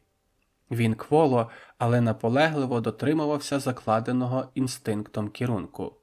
Кити помирали на узбережжі. Діаспора добре знала повадки драконів і часто полишала поранених тварин, чекала, доки ті самі не викинуться на берег. Безмежжя замкнене, і усі шляхи ведуть в Україну. Спрага присушила язик Дзеня до піднебіння. Голод болючим обручом стискав нутрощі. Юнак непевним рухом клинка розсік шкуру на спині дракона, і скупий багряний потічок наповнив велику краплю крові. Дзень, наче поцілунком, приклався до рани та повільними, дрібними ковтками поглинув життєдайну вологу. Голод продовжував мучити, але парубок не наважився зрізати пласт шкури і добути сало. Боявся прискорити і без того неминучу загибель тварини. Живий дракон шукає берег смерті. Мертва туша блукатиме по лабіринту течій і швидко затоне. Крім цього, терпіння Дзеню додавав вічливий супровід акул. Хижі риби не ризикували атакувати ще живого гіганта. Таке шанобливе ставлення дозволяло юнаку в денну спеку ховатись під плавником, а духоту ночі проводити у тривожному сні на спині дракона. Ночі посвітлішали, а дні стали терпимі. Знесилений Дзень не ризикував надалі пірнати у тінь плавника. Не стало б сил вибратися назад. Кривава дієта викликала важке нудотне відчуття, але її поживність рятувала життя. Юнак лежав горілиць на спині гіганта та спостерігав, як сонце опускається у воду. Диск світила занурився на третину і завмер. Виполоскав свій діл і поволі рушив вгору. Дзень знесилено усміхнувся. Суша уже зовсім поряд. З'явилась надія. За нею прийшов дивний звук. Булькотіння та хлюпання. Дзень перекинувся до лілиць. Проповз вздовж хребта дракона і припіднявся на ліктях. Акули шматували хвіст гіганта, агресивно дерли куски плоті. Монстр помер. Дзень подумки побажав рибам смачного. Витяг клинок, глибоко встромив у мертве тіло свого викрадача і потягнув вздовж хребта. Розсічена рана відкрила доступ до китового сала. Надія перетворилась на впевненість у спасіння. На горизонті окреслились гострі шпилі скель. Крим. Завалена на бік туша дракона блищала залишками шкіри. Крізь суцільну, безформну кусано рвану рану визирали ребра. Скелястий берег встромив свої ікла у гіганта і не давав змоги шумним хвилям змити понівечений труп. Поруч на каміні сушився Дзень. Лежав горілиць. Крізь заплющені повіки проникало яскраве світло сонця, тривожило дрімоту безглуздям моторошних сновидінь. Потемніло. Дзень на мить провалився в глибокий сон і одразу пробудився, наче пірнув та виринув з холодної води. Розплющив очі. Його обличчя вкривала тінь. Вгорі у блакить неба врізались силуети. Вітер шарпав довге волосся на темних головах. Дзень примружився, і обличчя примар набули східних рис. Загорнуті у яскраві халати муслімки недобре усміхались. На широких, розшитих арабською в'яззю поясах висіли криві шаблі. Дзень сів, розтер кулаками очі. Амазонки ісламу поворушились. Дзень встав. Спробував заговорити, але злі гострі позирки обірвали його мову. Стало зрозуміло, що він бранець, а не гість. Мовчки рушили, не поспішали. Оточений конвоєм, полонений похитувався. шпортався та втрачав рівновагу. Муслімки сповільнювались, давали змогу відновити впевнений рух, але не торкались дзеня, не підганяли і не допомагали. Скелі розступились, розкриваючи перед подорожніми шлях. Визирнули шпилі мінаретів. За ними виросли мечеті і врешті огляду відкрився палац. В'язь художнього розпису розчиняла фасад у просторі. Священні тексти сплітались із візерунками ліпнини, творили ілюзію півпрозорості стін. Золоті та срібні відблиски переливались хвилями, прогинали будову вглиб та вигинали її назовні. Видовище тріпотіло тонким примарним мереживом. Назустріч, мов зграйка наляканих горобців, випорхнули чорні постаті. Складки хіджабів лише на короткій миті відкривали стопи в сандалях і кінчики пальців. Челядь завмерла в поклоні. Варта мовчки передала бранця. В палаці чекали загін.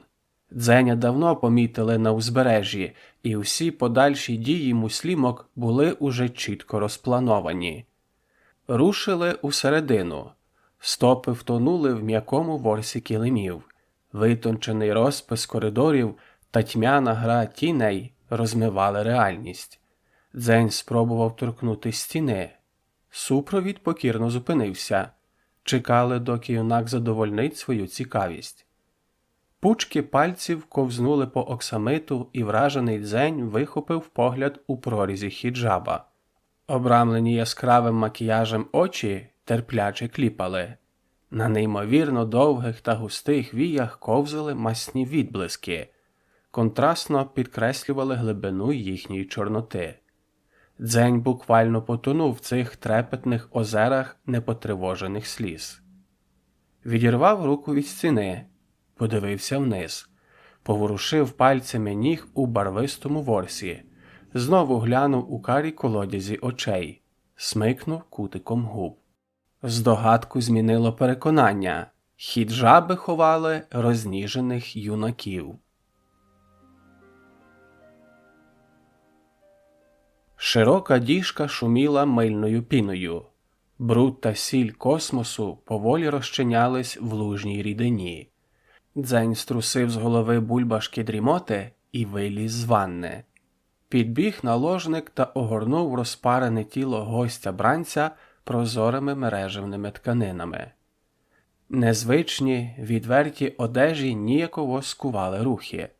Дзень пірнув за прислужником крізь навісні тканині шпалери та опинився серед світлої кімнати. Низький столик по центру ледь проглядався з-під віртуозно викладених страв. Дзень нагнувся над гостинцями, зирнув на наложника. Вкрита хіджабом голова кивнула. Витвори кулінарного мистецтва справді призначались для банального харчування. Наложник схилився, його постать почала зникати у складках штор. Дзень схопив раба за зап'ястя. «Чекай, розкажи мені!» Край хіджаба піднявся. Прислужник оголив лівицею ще зовсім дитяче обличчя та розкрив рот. За рядом білосніжних рівних зубів ворушився короткий обрубок язика. Дзень стрепенувся, і хлопчина м'яко вивільнив свою руку.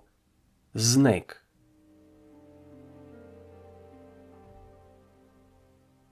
«Підійми своє обличчя! Я хочу його бачити!» Голос Ханни, володарки Криму, звучав оманливо-грайливо. Крізь нього сочились нотки загрози. Примітка. Ханна – це жіноча форма слова хан. Дзень підкорився, відірвав чоло від килима. Вирівняв спину, але залишився на колінах. Навпроти нього, у подушках, викладених у високий трон, тонула струнка постать. З-під тонких тканин золотого халату виділялись плавні досконалі форми. Тендітний матеріал скупо прикрашали кілька вишитих арабською в'язю, золотом по золоту, цитат зі Святого Письма. Розчерки сплетених літер, наче бойові шрами, підкреслювала велич та могутність повелительки острова. Волосся Ханни ховав високий, розшитий рубінами і смарагдами тюрбан. Постать вселяла трепет. Гармонія владних жестів та природної жіночності, чарівність в оправі вольових рис, уособлення діаманта, тонкої краси та гострої твердості. Дзень заплутався у суперечливих відчуттях захоплення та страху. Ледь розкосий татарський погляд володарки дивився проникливо та гаряче. Сплітався хтивий інтерес і грайлива зверхність. Ханна Криму поволі потягнула один кутик губ догори. «Воістину, велика Алла тішить нас дарами!» Трон в ногах правительки заворушився. Нагромадження подушок ожило юним створінням. Мулла – це священнослужитель в ісламі. Вибралась із шовкових тенет та зайняла позу лотоса. Зробила оберт головою водночас з круговим жестом кисті, знак шанобливого вітання гостю. Ханна розсміялась на явно виражений сарказм мулли. Дзень не зрозумів жарту, нишком роззирнувся. Зала тонула у пімряці, ховала в штучних сутінках багатий інтер'єр, як і по усьому палацу чарувало відчуття нереальності, містичності. Веселка кольорових променів боязко опускалась із вітражної бані в центрі стелі, розсіювалась довкола м'якого трону володарки Криму. «Назви своє ім'я, чоловіче!» Останнє слово зневажливо забриніло в устах мулли. «Дзень!» «Чий ти син, Дзень?» Духовниця зблиснула білосніжним рядом дрібних зубів. «Я син Лоня!» Жінки перезирнулись, коротко розреготались. Вгамувавшись, мулла продовжила допит. «Ім'я матері, сину раба!» «Я не знав своєї матері!» Ханна подалась допереду і уважно вдивилась в обличчя Дзеня. Мулла наказала. «Розкажи нам, Дзеню, яким шляхом велика Алла привела тебе до стоп правительки Криму?» Дзень поклав руки на коліна. «Мій шлях був довгим. Ми уважні слухачі?» – обірвала Ханна і застерегла. «Будь цікавим оповідником!»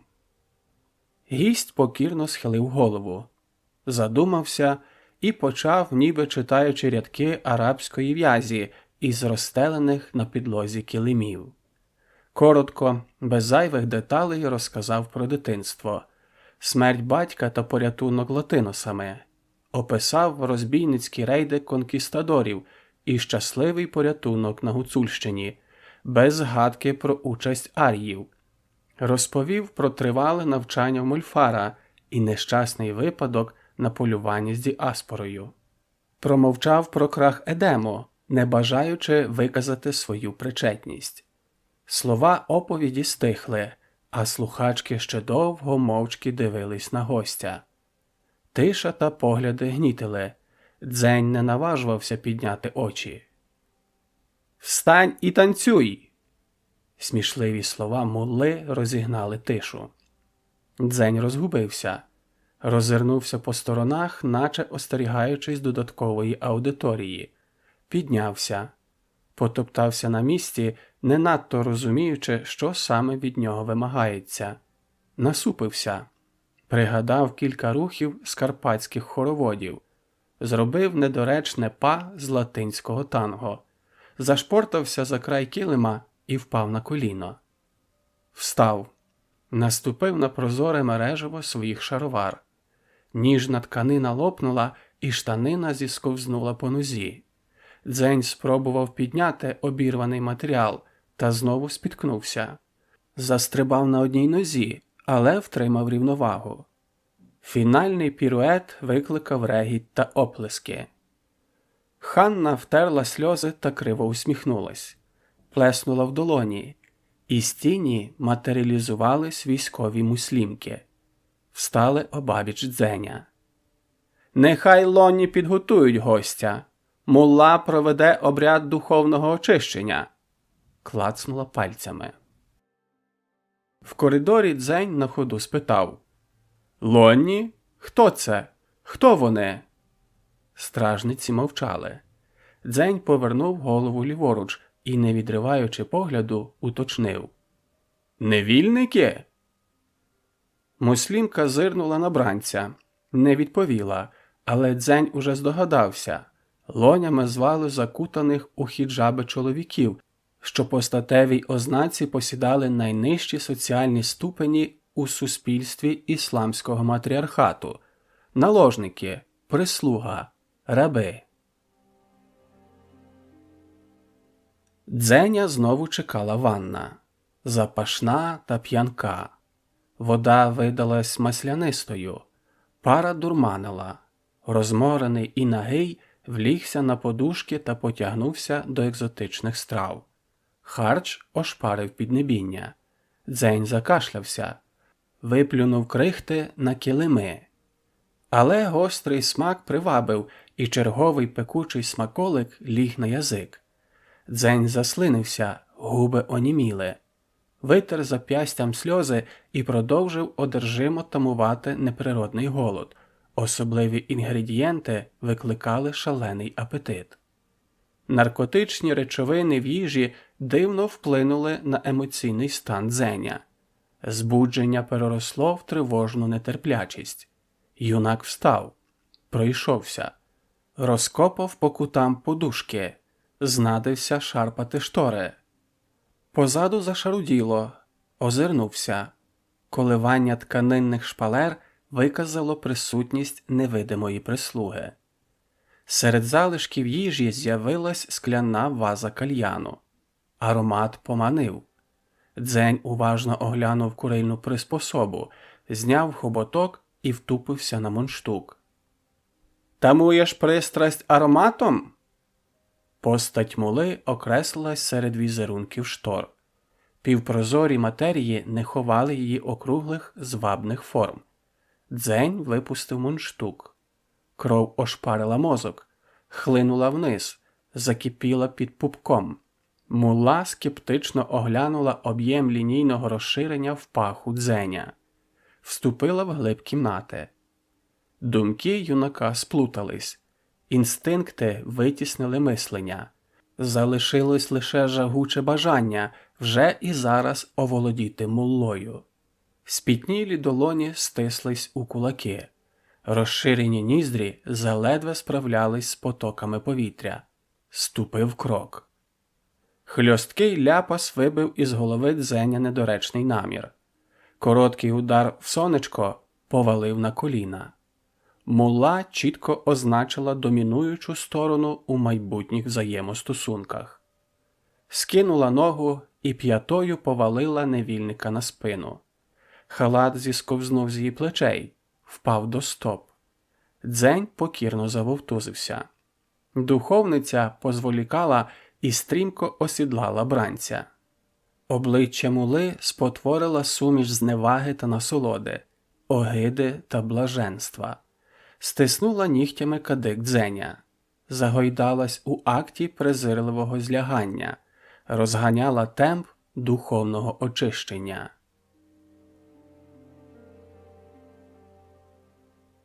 Процедура непорочного зачаття закінчилась. Килими всмоктали під ганьби та приниження, ейфорії та втамованої пристрасті. Разом із сім'ям Дзеня покинув дурман нестримного жадання. Похмілля спустошило, відчував себе вивернутим назовні. Провів долонею по роздряпаних грудях і животу. Мулла випустила струмінь ароматного диму та передала мундштук Дзеню. Прийняв. Гмикнула на тремор його пальців. Муслімки зневажали акт злучки, приймаючи його як вимушений та ганебний. Сури Святого Письма гласили: «Без жертви немає спасіння, без падіння немає сходження, за покути отримаєш дари». І муслімки покутували в огидному контакті заради непорочного зачаття. приймали фізіологічне задоволення як компенсацію за моральне приниження. Процес лягання із духовно вищими істотами очищав брудні душі лонів, і правовірні муслімки не бруднились гріхом в очах великої Алла. Дзень пережував дим. Злизав із зубів залишки, просочені зіллям страв, і знеможено зітхнув. Нудило. Зирнув на пафосну позу мули. Вона млосно плавала у своїх думках. Уста тривожила легка іронія. Духовниця скривилась і косо кивнула у відповідь на якесь своє внутрішнє запитання. Здібності дзеня не вразили її розбещену натуру, але видались достатньо гідними, дещо незвичними, оригінальними. Невільник задовільно склав попередній тест, і мулла рекомендуватиме його у гарем володарки Криму. Духовниця мовчки підвелась, підхопила халат та зникла. Дзень сів, скулився та обійняв коліна. Замружився і почав легко погойдуватись. Намагався прогнати гнітюче нудотне відчуття, наслідок наркотичного впливу. Зі складок штор в кімнаті з'явився наложник. Завмер і чекав. Дзень глянув в проріз хіджабу. Розфарбовані очі лоня намагались відгадати бажання гостя. Юнак поманив раба. Кволо підняв руку і стиснув кулак у фалічному символі. Потім вказав на крихти солодощів, розсипаних по глянцю столика. Лонь ствердно кивнув. Відшукав серед залишків їжі чорну горошину, схожу на родзинку. Простягнув ягоду пристрасті на розкритій долоні. Дзень взяв. Очистив її від залишків печива. В його непевних пальцях затремтів потужний стимулятор сексуальних бажань. На питальний погляд дзеня лонь показав розчепірену долоню і провів рукою над маківкою. 5 ягід – більш ніж достатня кількість для задоволення амбіцій вимогливих господинь Криму. Дзень зморщився, нахлинула хвиля нудоти. Важко глитнув, тамуючи наслідки передозування. Отямився і видушив з кволих губ. «Хіджаб?» Наложник не зрозумів. «Мені хіджаб!» Дзеню важко було скласти повноцінне речення. Він тицнув себе в груди. Обрамлені барвами очі лоня усміхнулись. Раб збагнув наміри гостя – таємно покинути палац. Дзень покривив рот вдячною усмішкою та відкинувся на спину у муку похмілля. Острівний Крим круто обривався своїми берегами у водяне безмежжя. Де-не-де між скель притискались скупі вузькі подоби пляжів, утворені сувами масивного каміння. Простих шляхів покинути острів не спостерігалось.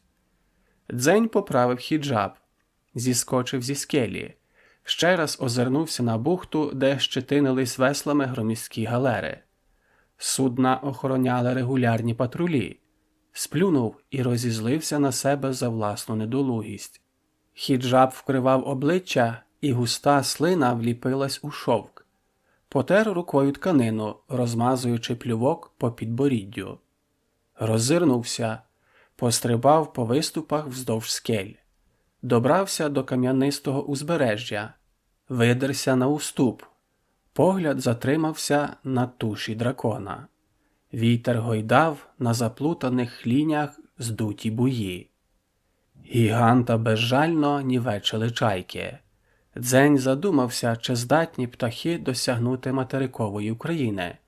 Відкинув недоречні роздуми та повернувся до розвідувальних дій. В його кімнаті чекав оголений лонь, і кожна мить зволікання несла в собі загрозу викриття. Потрібно було хутко повертатись та повернути одяг рабу. Дзень піднявся вище і придивився. По темній воді космосу світлою смугою тягнулась тепла течія. Робила невелику петлю перед урвищем і втікала кудись у безмежжя вод. Юнак усміхнувся. Усі шляхи ведуть Україну. Тепер він знав достатньо. Сплюнув і подумки вилаявся. Гірка слина приклеїла тканину хіджабу до щоки.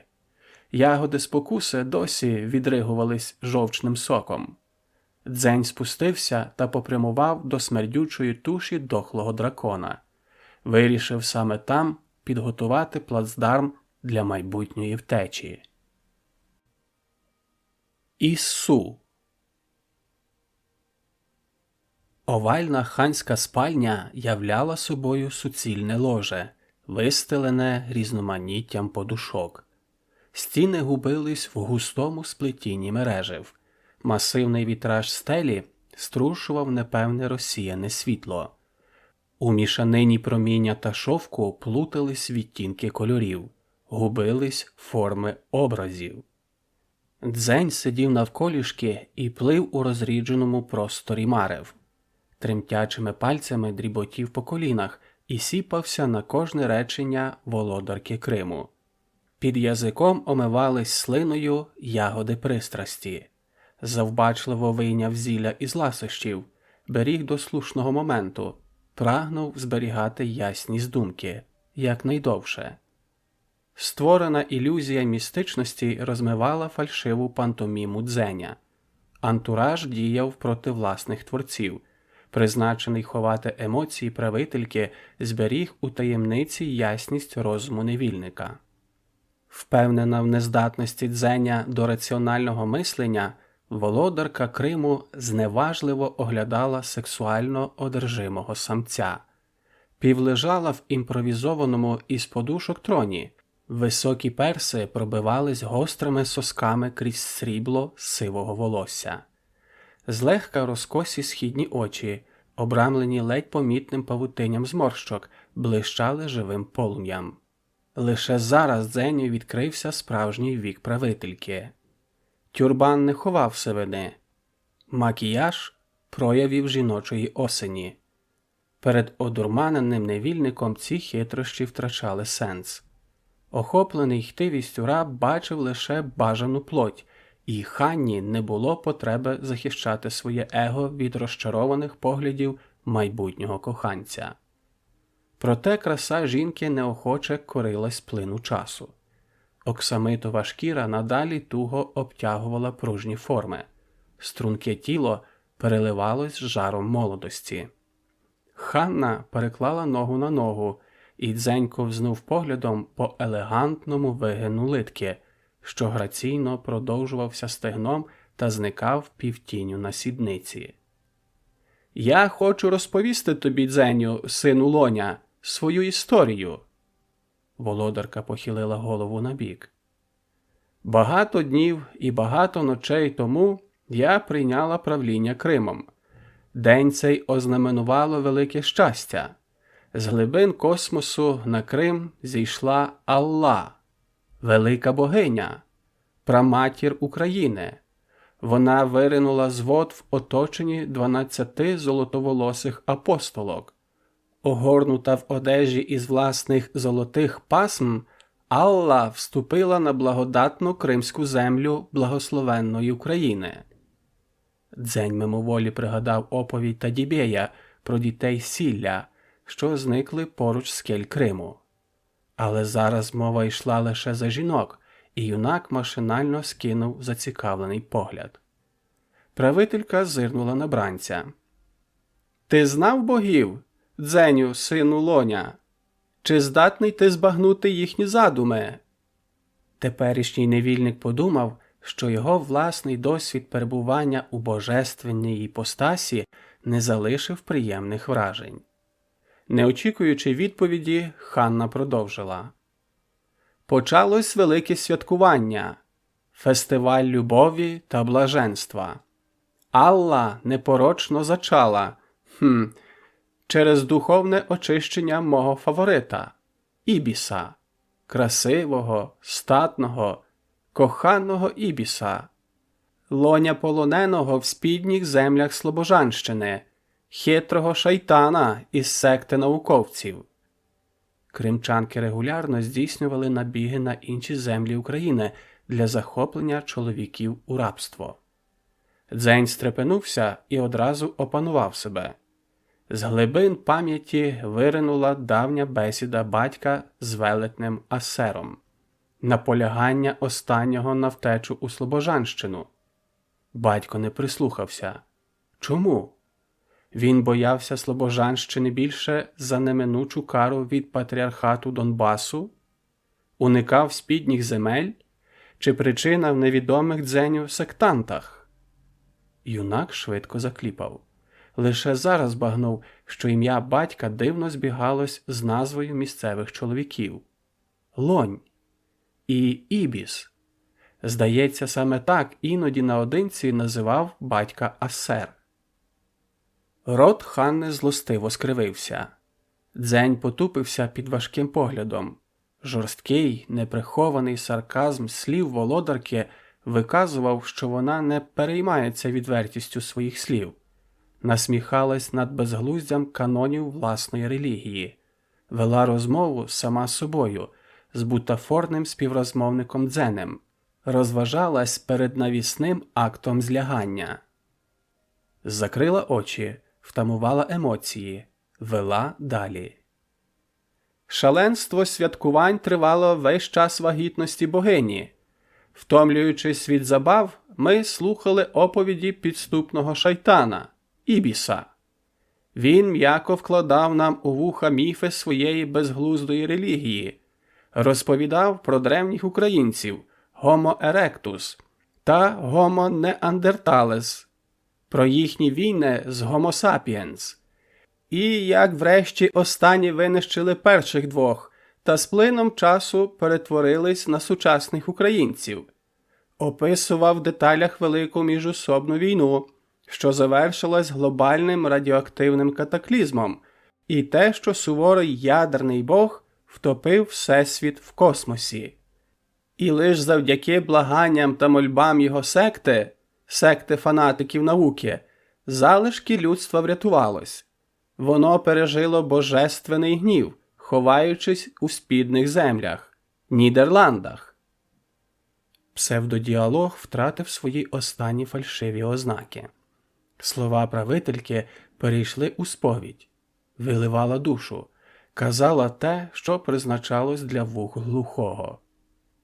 Нас смішили оповіді про виникнення новітніх рас – Homo mentales, спільнот із колективним мисленням, про їхніх магнетичних богів, їхнє прагнення підкорити новоутворену Україну, котра виринула з-під мертвих снігів Антарктиди. Гмикнула, знайшла поглядом забутого співрозмовника. Ти, Дзеню, сину Лоня, сину раба, ти знав, що древня назва України – Антарктида? Сумно і хрипло розсміялась, схаменулась і серйозно додала. Так стверджував Ібіс, що мешкаємо ми не в Україні, а на єдиній всіцілій суші – Антарктиді. Скривилась та знову полинула в потоці спогадів.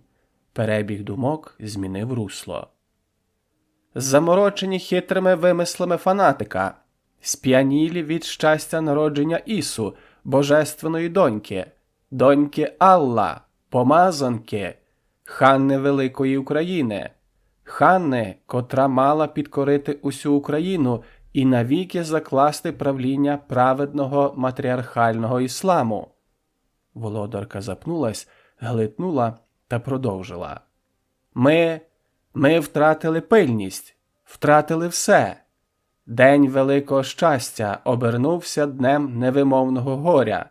Ібіс, шайтан Ібіс, викрав Ісу, викрав і розчинився в нетрях космосу. Ханна важко зітхнула, випростала ноги. Лють Алла не знав меж. Я закатувала усіх дорослих лонів, безрезультатно. Ніхто не видав шайтана. Алла, велика Алла, в гніві покинула Крим, позбавила нас величі своєї присутності. Муслімки зганьбили себе і втратили прихильність богині. Правителька закусила верхню губу, витримала коротку павзу і продовжила. Я назавжди позбавила рабів права на мову. З дня Великого горя впроваджене обрізання. Лоням відтинають язики. Поглянула на ошелешеного Дзеня. Ти ж знаєш. Ти заглядав у рот Лоню. Ти прагнув добути з нього слова. Шайтан. Ти шайтан. Дзеню, сину Лоня. Правителька ненависно примружилась. Дзень захолов. Спогади і страждання витіснили підозри із думок Ханни. Закрила долонями обличчя, крізь пальці просочились слова. Жахливою карою покрила велика Алла мою голову, непомірно великою карою. Струни голосу забриніли високими істеричними півтонами. Непомірно! Непомірно! Вона закинула голову назад, вгамувала сльози і прошепотіла. Безплідна! Без права на наступницю! Я безплідна! Насправді Ханна не вагітніла через вади власного організму, але ці знання їй не були доступні. Вона випрямилась, помовчала і вже зовсім твердо сказала. «Все в руках Алла, великої та справедливої!» Проковтнула смирення та горе, знайшла поглядом Дзеня, усміхнулась на його нетерплячі погойдування. «Тебе, напевне, цікавить, навіщо я це розповідаю?» Свердлила злостивим поглядом його обличчя. «Серед безлічі наукових міфів мені запало у пам'ять одне – вірування про генетику, спадкоємність рис. Матері схожі на бабусь, доньки на матерів. Я дивлюся на тебе, Дзеню, сину Лоня, іначе повертаюсь у минуле. Я бачу перед собою ті ж риси, той самий ніс, такі ж хитрі сірі очі, очі шайтана, очі Ібіса. Ти, Дзеню, різнишся від свого батька лише кольором волосся». Юнаком сіпнуло. Від несподіванки ягоди проскочили повз язик і пірнули у горло. Зусиллям волі видушив їх назад. Обличчя спалахнуло, з повік зірвались краплі сліз. «Переді мною сидить Ібіс, той молодий, звабний і підступний, викрадач щастя, щастя України, мого щастя, моїх доньок, ненароджених доньок». Губи Ханни, роздушені люттю, зникли у вузькій лінії роту. Щелепи Дзеня звела судома. Оторопів. Ханна стверджувала, що він син Ібіса, шайтана із спідніх земель Слобожанщини, фанатика секти науки, що викрав свою доньку, народжену від Арійки, однієї з тих, котра прибула сюди з ескімосами із Зеленої України, і яку муслімки прийняли за свою богиню. Пекучий смак почав повсти по язику. Зуб ненароком роздушив одне зерно. Юнак похилився допереду, наче не в змозі вже тамувати бажання. Приклав руки до обличчя. Ягоди пристрасті вивалились на долоню. Після почутого Дзень вирішив не отруювати свою свідомість стимуляторами. Згори лунало. «Де Ісу, Дзеню, сину шайтана, сину Ібіса? Де? Де Ісу? Де твоя божественна сестра?» Дзень уявлення не мав ні про сестру, ні про її місце перебування. Ханна вигнула спину в місток. Пасма срібного волосся розсипались та оголили груди. Розсунула ноги. «Коли сонце торкнеться вод космосу і почне свій зворотний рух до зеніту, галери покинуть скелі Криму. Правовірні муслімки вже гострять зброю, приковують до весел лонів. Ти поведеш нас туди, Дзеню, сину Ібіса, сину шайтана. Туди де? Де Ісу? Де володарка України? Де донька Алла? Ми вимішаємо пісок з кров'ю та плоттю. Ми віднайдемо Ісу, і посяде вона престол великої України. Засяє її божественна воля над космосом. Постане матріархат ісламу навіки, І повернеться до нас велика Алла та спаде її милість на правовірних муслімок. Правителька примружилась та беззвучно поворушила губами, викладаючи німі слова у простір. «Я поверну собі право народжувати. Я буду мати спадкоємниць, вірних служительниць великої богині». Дзень рвучко кинув руки вниз. Долоні втиснули зерна пристрасті у густий ворс. Слова Ханни змінили все, усі наміри і плани. Підготована та відкладена на потім втеча стала нагальною необхідністю. Ситуація вимагала покинути острів негайно. Тому потреба зберегти ясність розуму виправдовувала ризик нехтування стимуляторами. Правителька Криму скинула голову і подивилась на Дзеня. Риси її стали зневажливими та зверхніми. Зникла стражденна жінка, позбавлена права материнства. Натомість палила поглядом владна, хтива володарка душ. «Хоч кара і позбавила мене щастя непорочного зачаття, я не втратила інтерес до процесу духовного очищення». Плеснула долонею по стегну, наказуючи Дзеню негайно дати волю своїм бажанням. Він повільно, тремтячи усім тілом, порачкував до повелительки. Без стимуляторів залишалось розраховувати лише на власні сили, в котрих з кожним кроком залишалось все менше і менше впевненості. Страх, не пристрасть трусила невільником. Стражниці зривали зі стін штори і шпалери, перекидали килими. Шайтан Дзень, син шайтана Ібіса, зник. Кімната пустувала. Дзень, мружачись, видобув з гнилої туші дракона скляний клинок. Витер об скинутий хіджаб, повісив зброю на шию. Підв'язав під пахви і до стегон надуті буї. Решта, набиті родзинками, курагою та фініками, заклав на плечі. Туго притягнув лінії, що слугували ременями. З-за скель луна донесла улюлюкання, втеча викрита. Здійнялась тривога.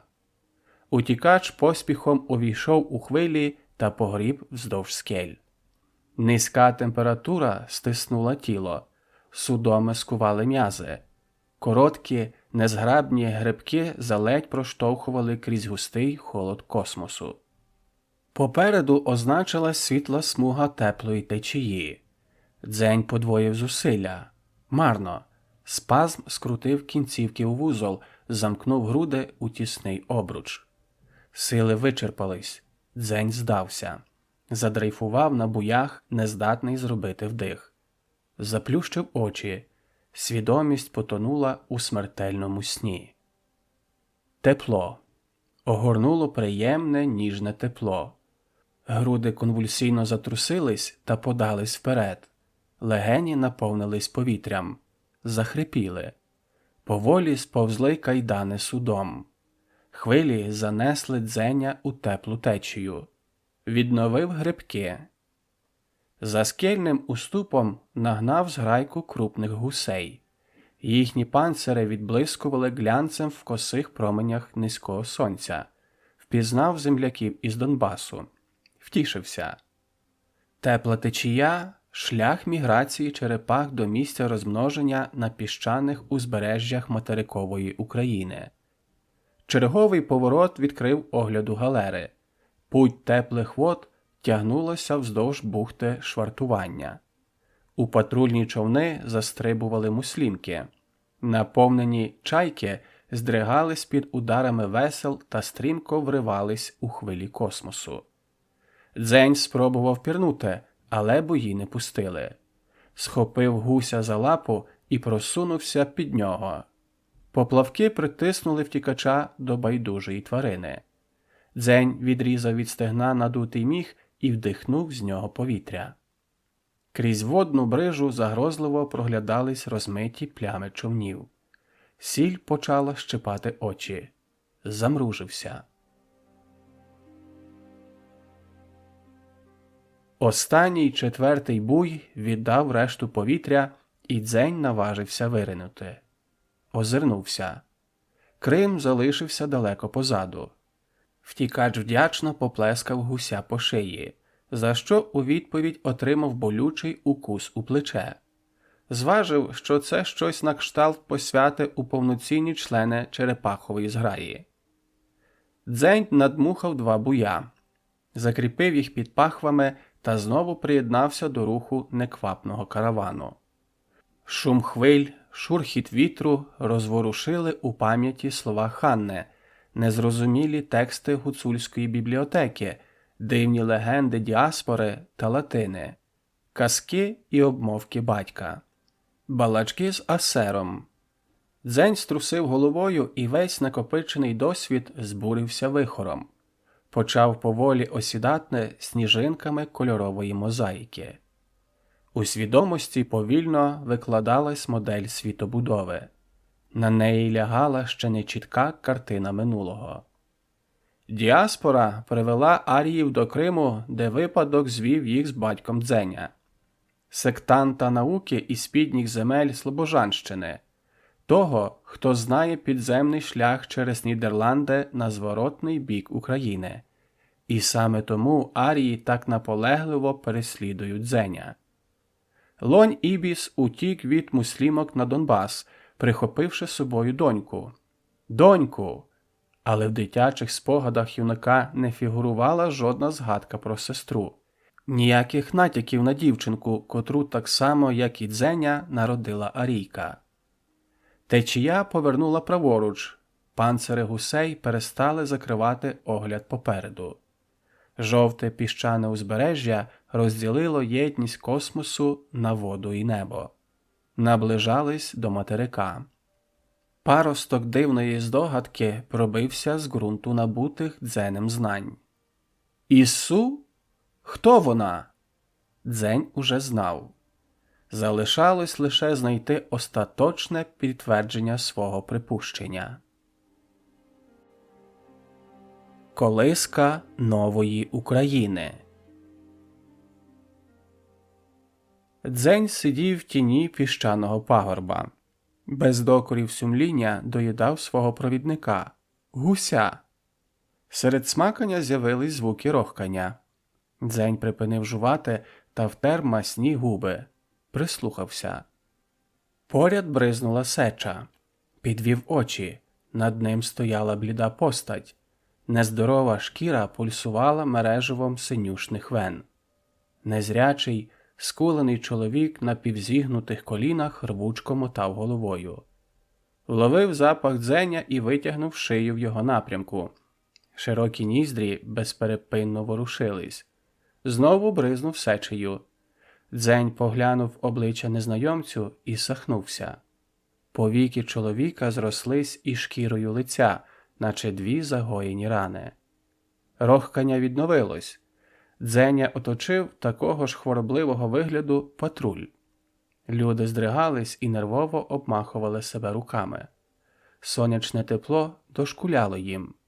На тонкій шкірі помітно виділялись рожеві плями. Рвучкі жести, мов віяло, допомагали зігнати неприємний вплив проміння. Легкими копняками та поштовхами сліпі спонукали Дзеня до руху. Поведінка захопників видалась напрочуд знайомою. Юнак впізнав дивних істот, незважаючи на радикальну зміну кольору шкіри.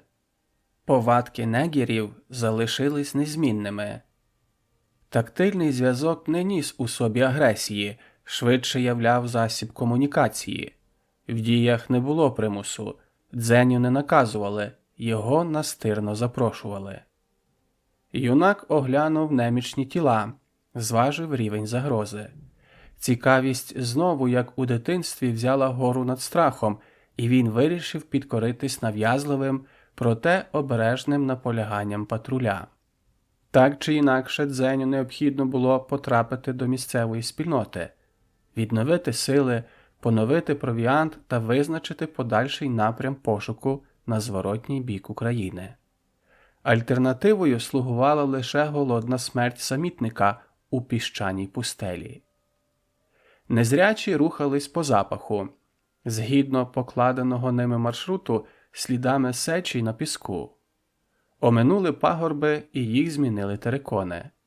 Дзень зупинився. Донбас. Мимоволі розкрив рот. Поволі оглянув панораму. Подив змінила усмішка. Скосився на патруль. Отже, це не утікачі із рабства, що заснували окреме поселення. Це вільні мешканці Донбасу. Стало зрозуміло, чому їхні тіла уже не вкривають чорні вугільні нашарування. Уклад на вотчині Дзеня сильно змінився. Це тішило, але невідомість нового устрою наказувала виявляти обережність. Нетерплячі поплескування вивели зі ступору. Рушили далі. Патруль залишив Дзеня на самоті у тіні шахти, а сам пірнув у печеру. Тривале перебування на відкритому сонці нівечило тендітну шкіру. Мешканці підземелля вимушено ховались в теплині тунелів. Така безпечна поведінка конвоїрів переконала Дзеня, що тут його приймають як мандрівника і гостя, а не бранця. На узбережжі Прісного моря означилась пара. Наближалась. Непосидючий хлопчина плентався на руці високого сліпця. Молочно-біла дитина весело роззиралась та кліпала рожевими білками. Рефлекторно розширяла крила широких ніздрів, вхоплюючи запахи довкілля. Зупинились та мовчки сіли проти Дзеня. Хлопчина уважно роздивився гостя. Підступив, обмацав, ретельно обнюхав волосся, плечі, руки та ноги.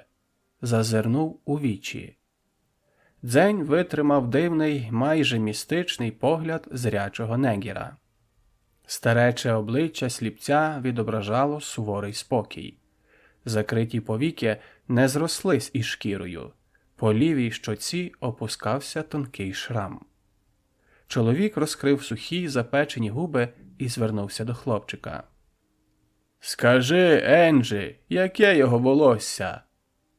«Біле, наче молоко годувальниці». «Які його очі?» «Сірі, ніби похмуре небо». «Яка його борода?» «Його підборіддя гладке, як моє». «Ким він пахне?» «Солями космосу і кров'ю гуся». Сліпець промовив до Дзеня. «Ти не левіт і не латинос. Ти нам не ворог. Назви своє ім'я». «Ісу!» Інстинктивно вирвалось у Дзеня, і він сам здивувався власній відповіді. Надривна нотка у поспішному вигуку насторожила незрячого. Він підняв пальці правиці. Широкі ніздрі малого ковзнули вздовж шиї Дзеня, і дитячі уста видали вердикт. «Ісу каже правду. Його шкіра пахне спокоєм». «Звідки ти, Ісу?» «Я з Криму». «Ти народжений в Криму?» «Так». Хлопчик порохкав і підтвердив правдивість відповідей. Обдурити чутливі ніздрі негірів не видавалось можливим. Дзень не вводив оману. Він уже твердо вважав, що вперше побачив цей світ серед оксамитових килимів скельного острову. Старець продовжив допит. «Чому ти покинув Крим?» «Я втік із рабства муслімок. Я шукаю спідні землі». Різкий жест сліпця обірвав тираду Дзеня. «Ти знаєш шлях у латинську Україну?» Несподіваний поворот спантеличив. Старець щось запідозрив. Десь у глибинах його підсвідомості голос Дзеня викликав стійку асоціацію із работорговцями. Неясну, мутну, але безперечну, однозначну. У пам'яті Дзеня спливли загарбницькі рейди конкістадорів і безпосередньо його участь. Юнак напружився і помітив, як потемніли очі хлопчика. Рожеве мережево капіляр набрякло багряною кров'ю. Бути латиносом значить бути смертельним ворогом негірів. Дзень стримав бажання роззирнутись у пошуку ймовірної загрози. Його долоня несвідомо, але ледь помітно потяглась до руків'я скляного клинка. Альбінос примружився і прошипів: «Ісус смердить страхом! Його шкіра терпка!»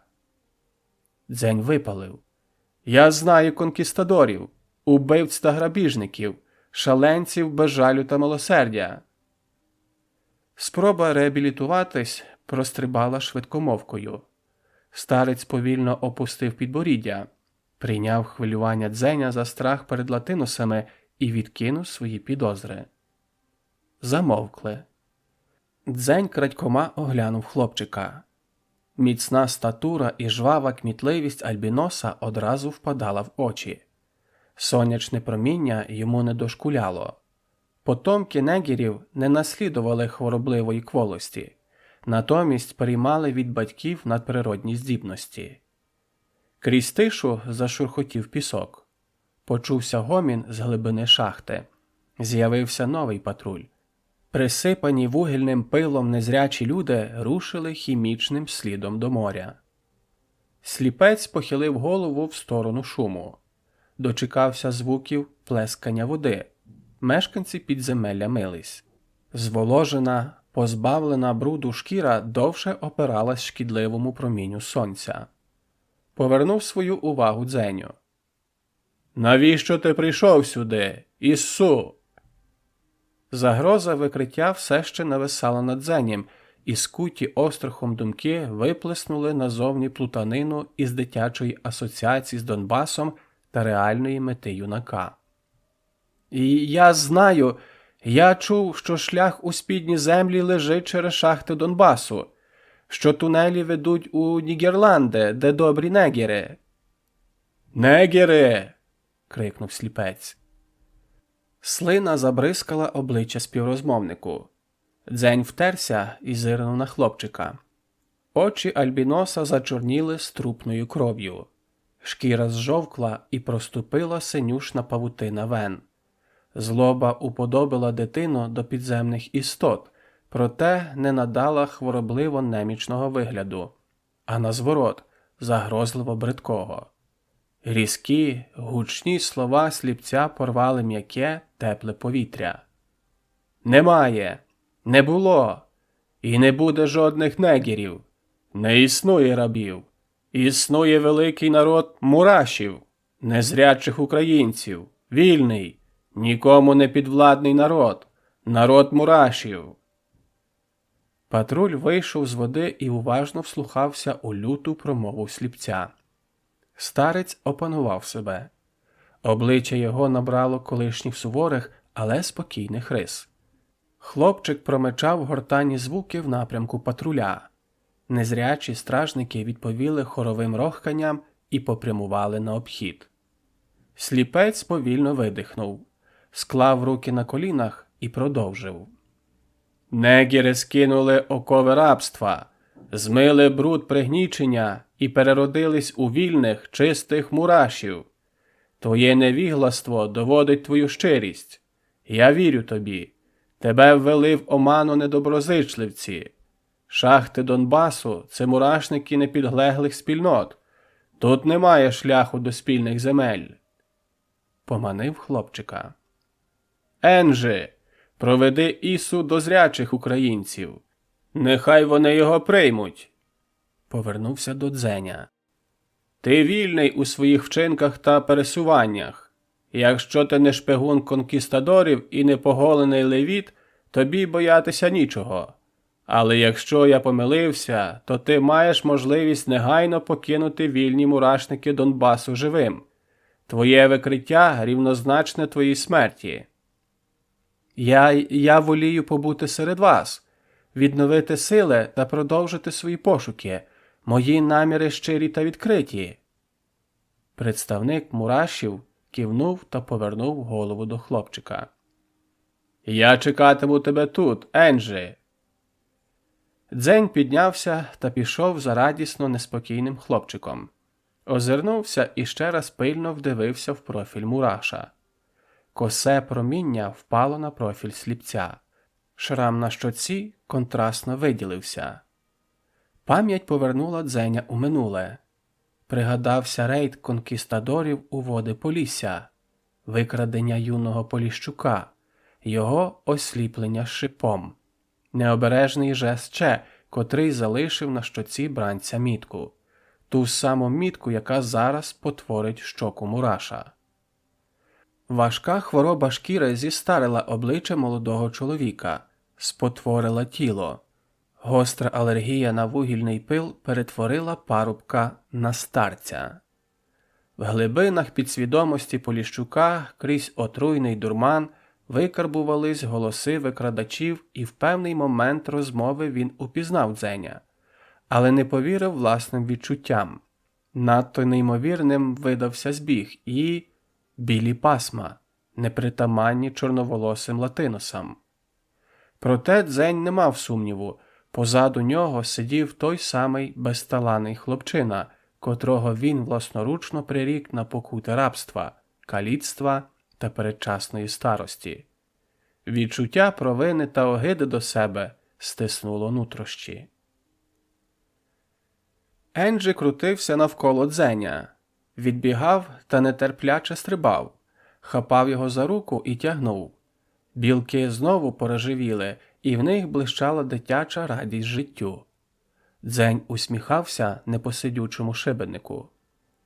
На узбережжі Прісного моря порались зрячі донбасці. Відбувались ритуальні приготування. Дитина добігла до чоловіків, що чистили тушки курей, і поманила гостя.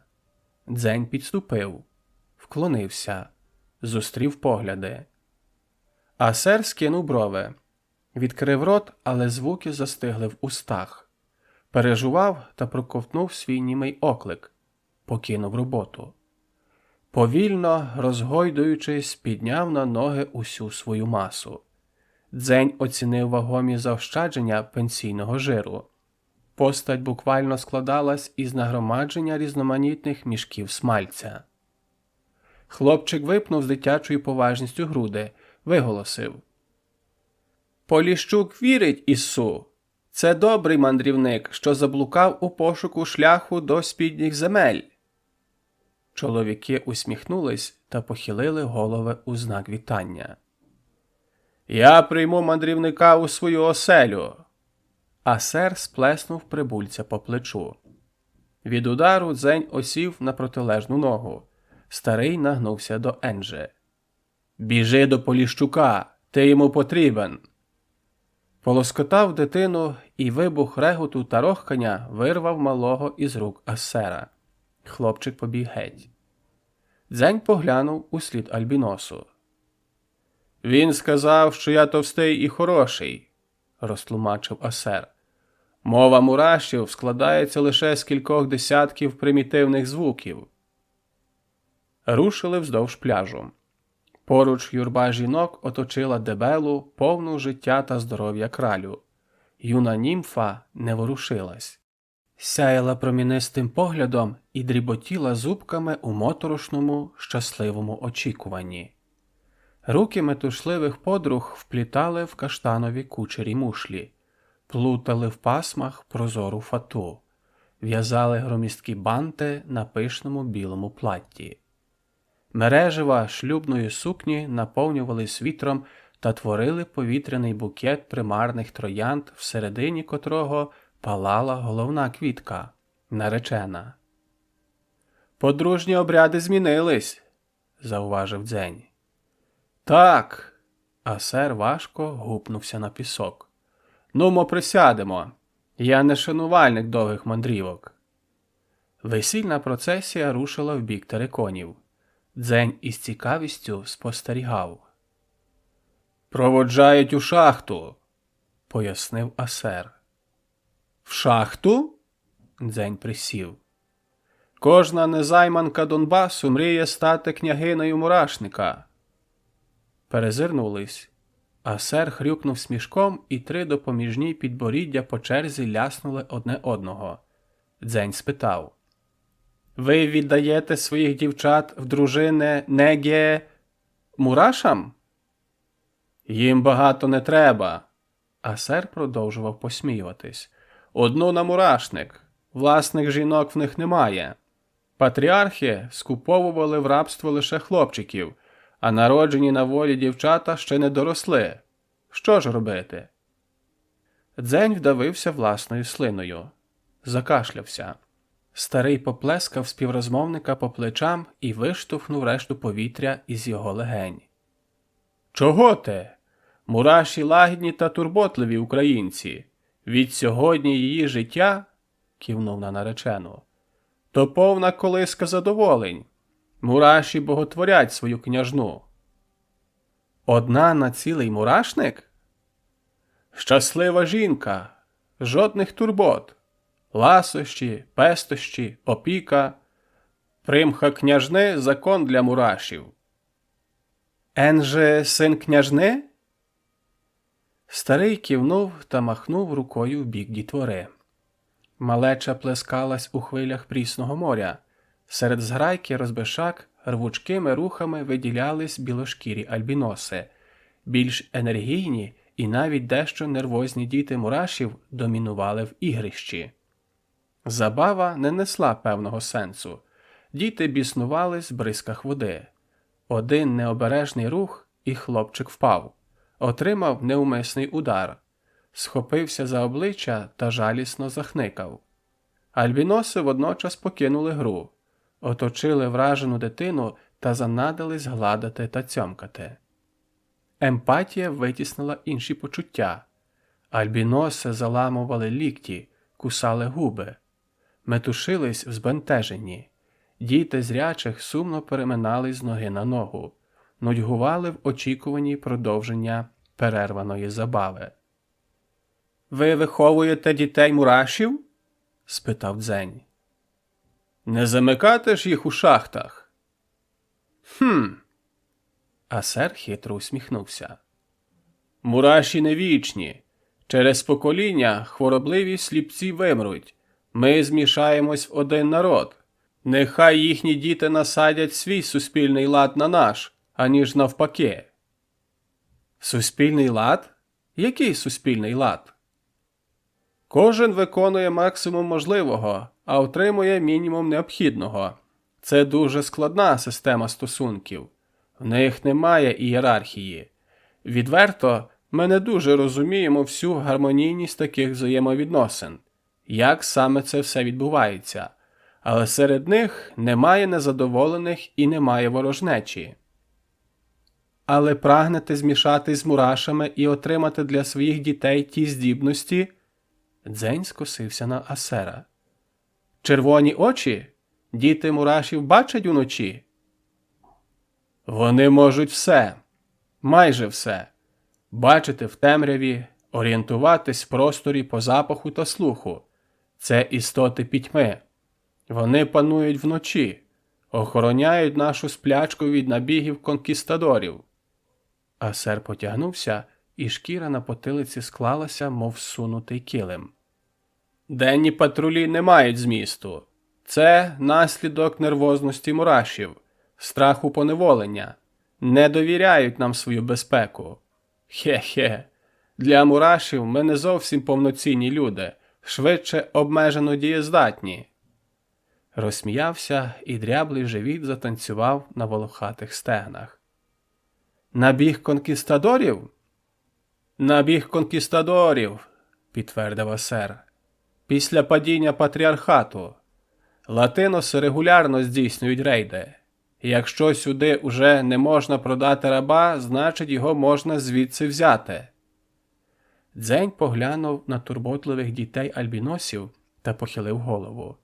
Асер гмикнув. «Нехай тебе не водить в оману приязність мурашів. Це стосується лише тих, кого вони мітять позначкою рьохр». «Що?» «Це значить хороший. Для нехороших мураші це люта, нещадна зграя, підпорядкована колективному мисленню. Хоча, як на мене, ніякої ненависті вони не відчувають, просто знищують потенційну загрозу, без будь-яких емоцій». Дзень пригадав метаморфози Енджі, криваві очі та бліді шкіри, і подумав, що княгині все ж таки передали певні емоції своїм нащадкам. Уточнив. «Колективне мислення?» Асер вмостився зручніше. «В тебе паскудна звичка перепитувати», – втер від поту середнє підборіддя. «Просто. Вони відчувають запахи на величезних відстанях, вирізняють найменші відтінки. Мураші фактично спілкуються так. Їхній світ складається з ароматів, як наш із зображень. Доки ти висловиш свою думку словами, вони перекажуть один одному тисячі ідей та порад на неймовірній відстані. Зауваж, одночасно усім. Так, наче ти знаходишся у натовпі, де всі галасують, але, незважаючи на це, ти розумієш кожного по окремці. Можеш таке збагнути?» Дзень міг, але промовчав. Задумався. Врешті сказав. «А діти мурашів – це ж новітня раса». «Нарешті до тебе доходить». Асер знову вибив все повітря з легень Дзеня добродушним поплескуванням по спині. «Діти мурашів – це нові українці, новий спосіб мислення, мислення одразу цілою громадою, прийняття рішень всім колективом. Це принципово нова популяція, майбутнє України. Донбас – колиска нової України». «Еге ж!» Помовчали. Дзень спитав. «Як це сталося?» «Що?» «Звільнення негерів, утворення мурашів». «Це довга історія. Ти голодний?» «Ні, я маю час і натхнення слухати. Кажи». Асер зітхнув, поглянув на лавини свого жиру. Зусиллям волі подолав перманентний апетит та змінив позу. Почав. «Тоді я ще був богатир». Товстун з ностальгією оглянув масивні стегна. «Після смерті твого батька, Лоня, минуло...» Задумався. «Минуло... Ібіса», – поправив Дзень і уважно глянув на Асера. «Батька звали Ібіс». «А? Ібіса? Взагалі його ім'я Ігор, але це не важливо зараз, Дзень. Не перебивай». «Називай мене Ісу». Дзень боязко озирнувся. «Хе-хе, ти можеш не перейматись. Ні патріархів, ні левітів живих вже немає. Хоча, як тобі більше до вподоби, Ісу? Дивно, що ти пам'ятаєш своє перше ім'я». Старий поклав долоні на живіт та почав свою розповідь.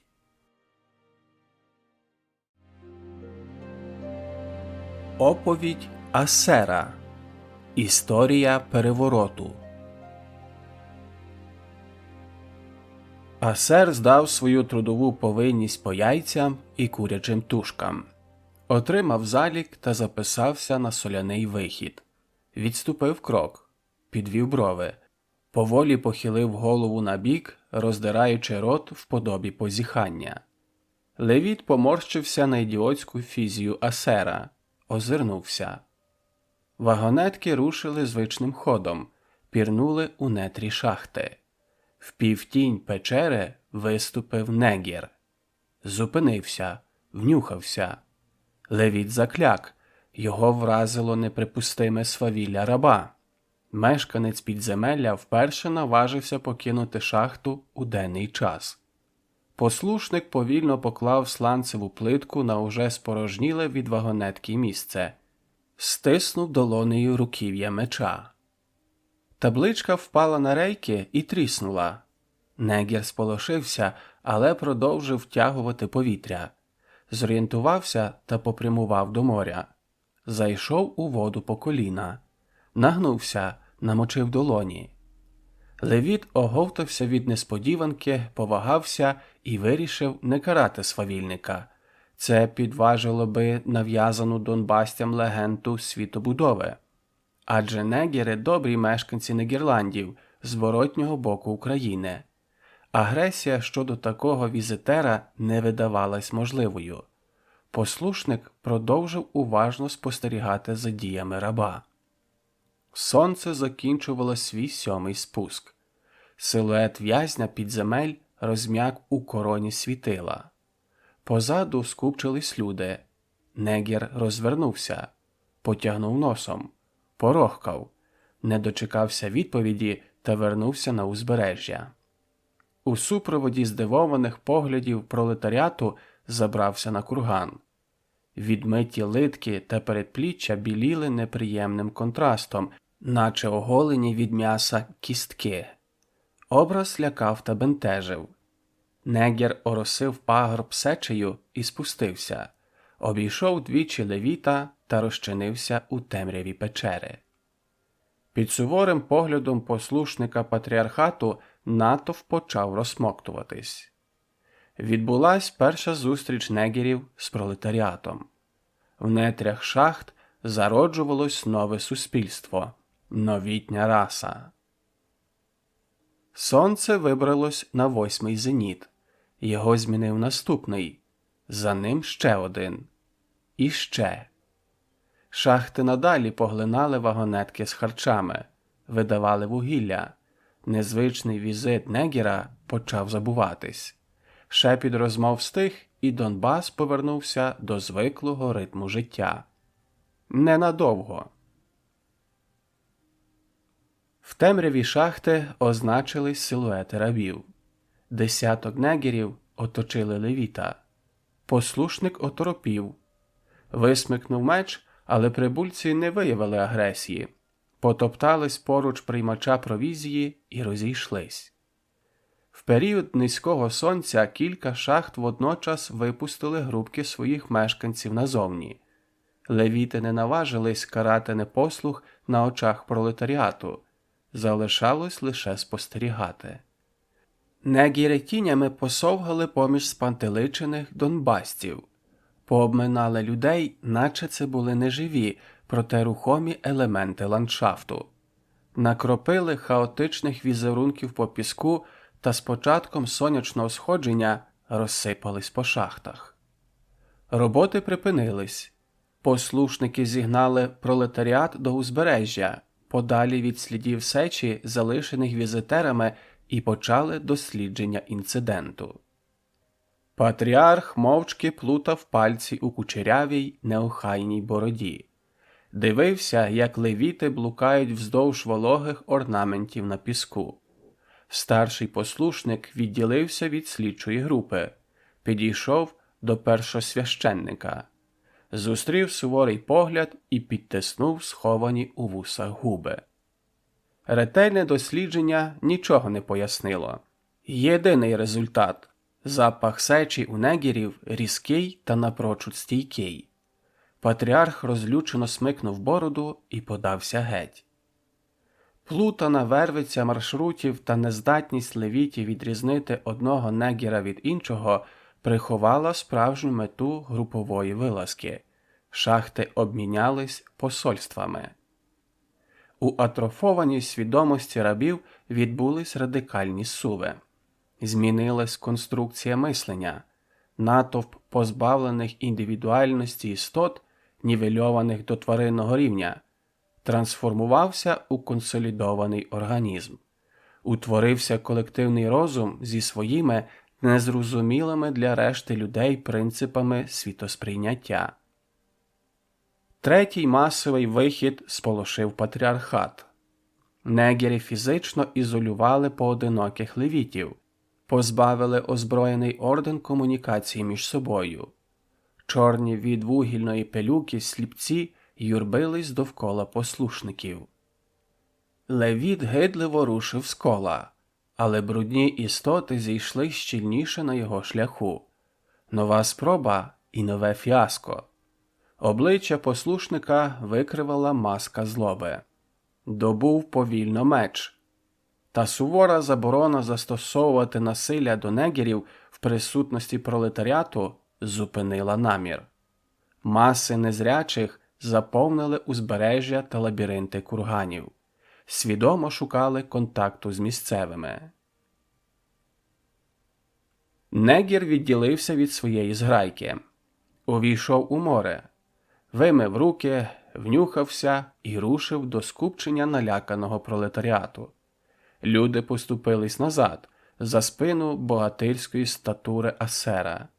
Він недобре покосився на односельців. Сліпець зупинився, оросив сечею стопи асеру та обнюхав довкола нього простір.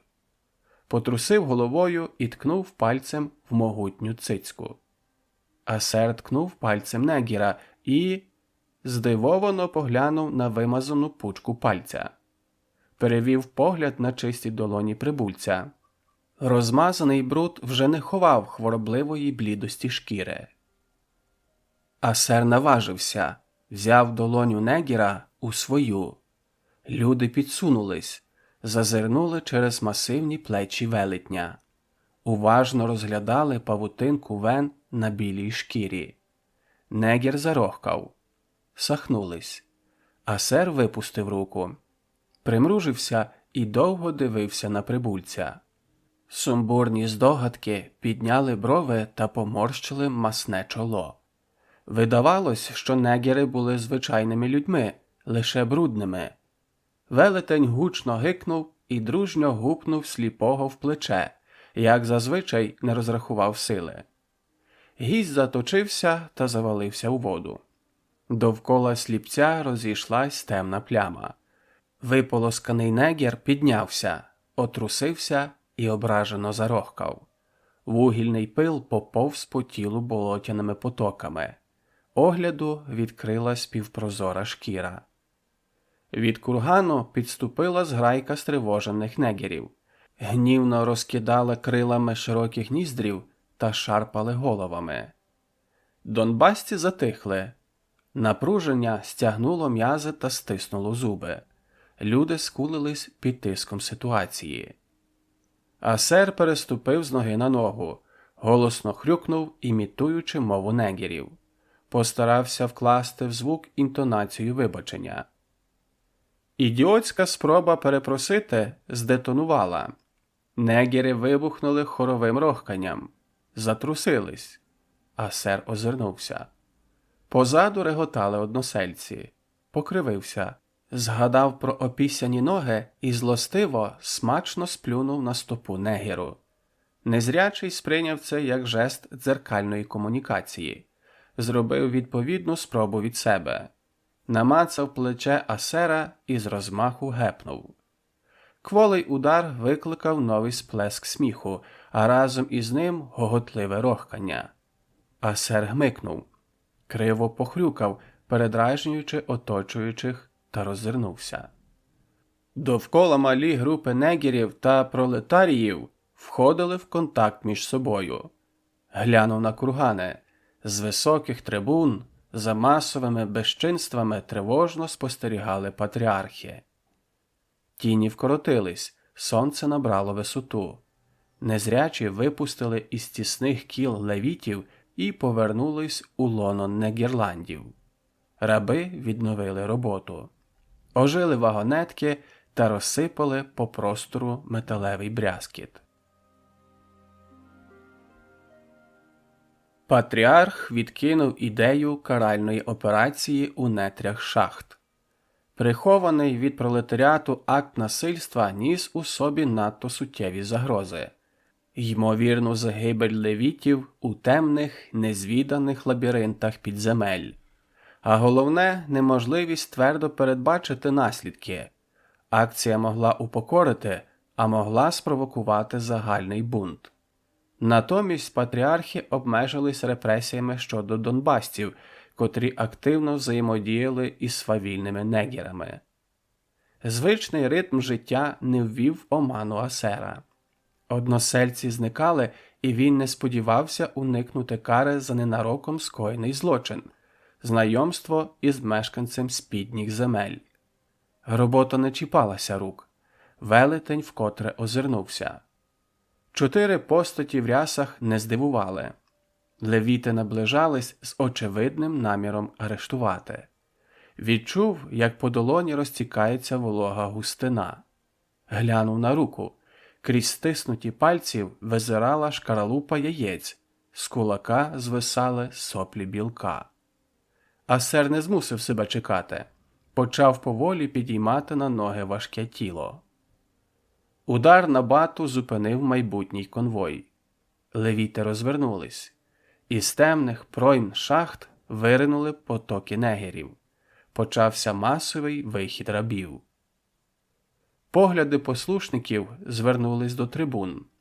На вершинах темніли постаті першосвященників. Патріархи монументально спостерігали за лавами чорних від вугілля істот. Усвідомлення повної втрати контролю ввело в ступор. Замить заціпеніння відійшло, і панічний страх спонукав до радикальних рішень. Ритм Набату змінився. Дзвони більше не оголошували тривогу. Вони наказували оголити зброю і карати свавілля. Левіти вихопили хрести мечів, зирнули на велетня. Погляди не вселяли надії, а сер отримав відстрочку. Послушники ринулись до порушників порядку. Пролетарії покинули роботу, згромадились вздовж узбережжя, не наважувались підступити до тариконів. У хаотичні потоки негерів вірвались шереги левітів. Павзи між ударами дзвонів заповнив пронизливий вереск сліпців. Левіти сікли непокірних. Вістря лез блищали в променях низького сонця, залишали в просторі сліди яскравих дух після замахів. Кров змішалась із вугільним брудом. Густа суміш налипала на широкі ряси. Послушники переступали через понівечені трупи і заганяли негерів назад у рабські стійла. Луна відчайдушних криків та рохкань заметушилась у тунелях шахт. Панічна сутолока поступово затихла в нетрях підземель. Розправа закінчилась. Тиша зависла над барикадами тіл. Левіти німо дивились на результат придушеної непокори. Тонули стопами в мокрому від крові піску. Налякане сонце зависло у найнижчій точці, так і не сягнувши горизонту. Забарвилось у криваві відтінки. Час загус над Донбасом. Розчищені від мерців входи до шахт мовчали. Пісок все ще зберігав темну пам'ять побоїща. Кров глибоко просочилась, і плями не бажали розпорошуватись. Вагонетки не ворушились. Звичний брязкіт не бентежив спокій. Новий зеніт не приніс змін. Наступний теж. Вуглевидобування зупинилось. Левіти не наважувались увійти в шахти. В темних лабіринтах негери мали абсолютну перевагу в орієнтації, і послушників там чекала неминуча смерть. Донбас завмер. Серед пролетаріїв зашепотіли розмови, наповнені сумнівами щодо загально прийнятої світобудови та недовірою до правителів. Патріархат не давав пояснення незрозумілим подіям, розгублено мовчав. Голод повільно підточив упертість негерів. Караван вагонеток зрушився. Вогненна земля почала свій шлях назовні в обмін на харчі. Патріархи святкували перемогу. Недовго. Масова різня знищила третину робочих рук. Продуктивність впала вдвічі. Невиконання торгівельних угод означало загублені ринки збуту. Відсутність збуту – всихання джерел збагачення та забезпечення населення необхідним мінімумом для існування. Наближалась нестабільність та нівелювання і так уже сильно підваженого авторитету. З'явилась загроза втрати влади. Але все вирішувалось. Головне – терпіння. І нічне небо приведе до берегів Донбасу каної конкістадорів. Нові ватаги невільників відновлять колишні об'єми видобутку. Але триває день, довгий полярний день. І ситуація не терпить зволікань. Очільники Донбасу знайшли вихід. Набат зібрав пролетарський сход. Донбасці зайняли відведені левітами сектори, підняли голови до трибун. Перші слова патріархів оглушили. Переворот! Падіння законної влади спідніх земель! Захоплення Негерланд хунтою неонегеристів! Шовінізм та порушення свобод вільних негерів! Свавілля та безкарність! Негерофілія! Донбасофобія! Гомонегеризм! Транснегерство! Десятки незрозумілих нісенітниць обрушились на пролетарські голови. Братній народ в неволі незаконного режиму, загроза вторгнення на Донбас, обов'язок велить, честь вимагає, визволення, патріотизм, єдинство народів. В думки натовпу не проникали лозунги та заклики.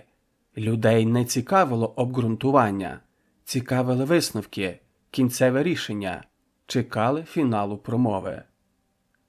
Спеціальна військова операція, мобілізація, патріархат введе загони у Негерланди, скинути хунту, захистити Донбас, визволити спідні землі. Далі ніхто не слухав. Стало зрозуміло, що у Негерландах невідома хунта захопила владу, і тепер патріархат має намір вести мобілізованих пролетаріїв у шахти для відновлення на зворотньому боці України законної влади. Приводом вторгнення слугував масовий вихід рабів, представлений як спроба захопити хунтою Донбас. Голови слухачів опустились, погляди затуманились. Асер прийняв кирку, оглянув, покрутив у руках та запитально подивився на левіта. Отримав ляпас. Поморщився і понуро поплівся в ряди озброєних лопатами та кирками псевдовійськових. Патріархи уважно спостерігали за формуванням нових трудових когорт. Все складалось згідно з задумом. В очах правителів люмпени Донбасу нічим не різнились від бранців Поділля чи Волині. Тривалий досвід поневолення малював у уяві патріархів ілюзорну картину швидкої асиміляції мобілізованих до рівня негерів. Гнітюча магія підземель мала перетворити псевдовизволителів на рабів. Загнані у пастку новобранці зрозуміють обман, але безвихідь примусить до робіт, єдиного способу вижити в шахтах. Люмпени бачили, отже знають, що їх чекатиме при спробі вийти назовні. Безпрограшний план. Скоре відновлення виробничих потужностей та об'ємів вуглевидобування. Розбещені свавільною владою, поверхневі уми патріархів втратили здатність до критичного аналізу, не зауважили суттєвих протиріч у своїх діях. Сліпота негерів сприймалась як наслідок тривалого впливу темряви. Покірність – як справедливий класовий розподіл, природна поведінка нижчих істот. Патріархи не здогадувались про передпродажну підготовку живого товару. Латиноси не афішували свої методи роботи. Вирвані із звичного середовища, щойно позбавлені зору та отруєні психотропними речовинами, невільники конкістадорів впадали в глибоку депресію. Такими їх отримували левіти, пригніченими та дезорієнтованими. Темрява ночі маскувала сліпоту бранців. В глибинах шахт знедолених чекало страждання і співчуття. Негери приймали понівечених як собі подібних, огортали турботою та доглядом. Потрошку, крихта за крихтою, відбувалась адаптація. Психіка трансформувалась до нових реалій життя, і люди приймали свою долю. Асимілювались в рабську спільноту підземелля. Такі складні метаморфози не вкладались у пласку недалекоглядність правителів Донбасу. Все рисувалось просто. Геніально просто. Патріарх дав сигнал. Загони рушили до шахт. В темінь неволі вступили мобілізовані, невідірвані від дійсності бранці, непозбавлені надії невільники. Туди увійшли залякані, але свідомі люди. Ті, хто знав, що існує інший світ, інакший вимір. Серед задухи та пилу вони не знайшли негерів. Стадо нікчемних тварин виродилось. Мобілізованих зустріла єдино мисляча громада мурашів.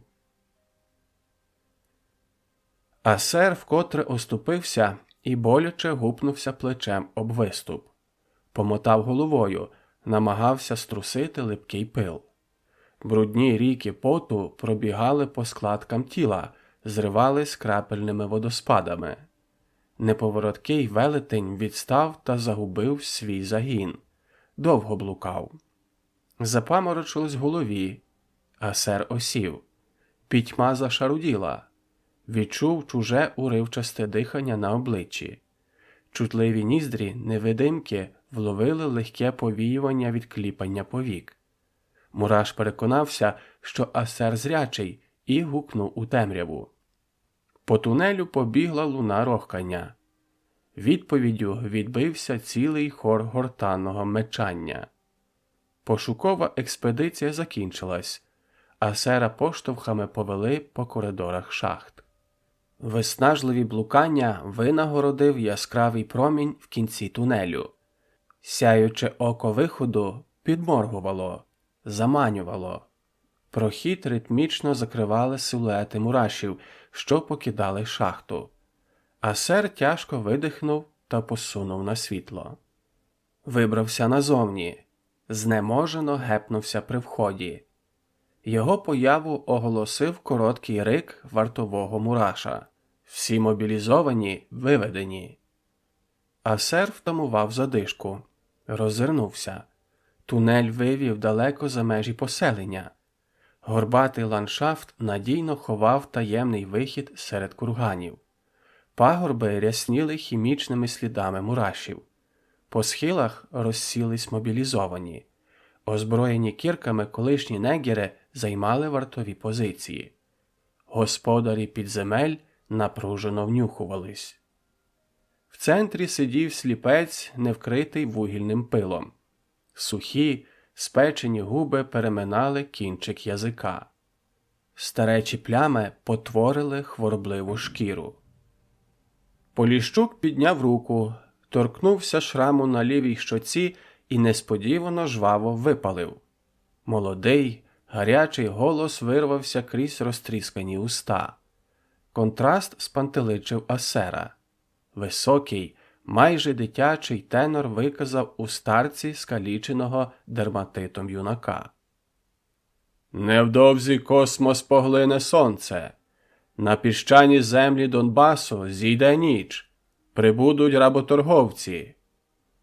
Сліпець замовк, подолав гнів і почав повільно втискати тверді слова у простір. «До їхньої появи не бентежте патріархат незвичними діями. Трудіться та давайте вогненної землі стільки, скільки ви в змозі. Дослухайтесь до настанов мурашів», – обвів рукою коло. Звернення стосувалось новоприбулих зрячих донбасців. Мобілізовані нерішуче перезирнулись і закивали. Асер пропустив вступну промову очільника мурашів, де була розвіяна наївна легенда про Негерланди та окреслений реальний стан речей. Тому велетень не надто розумів, за що йде мова, і розгублено кліпав.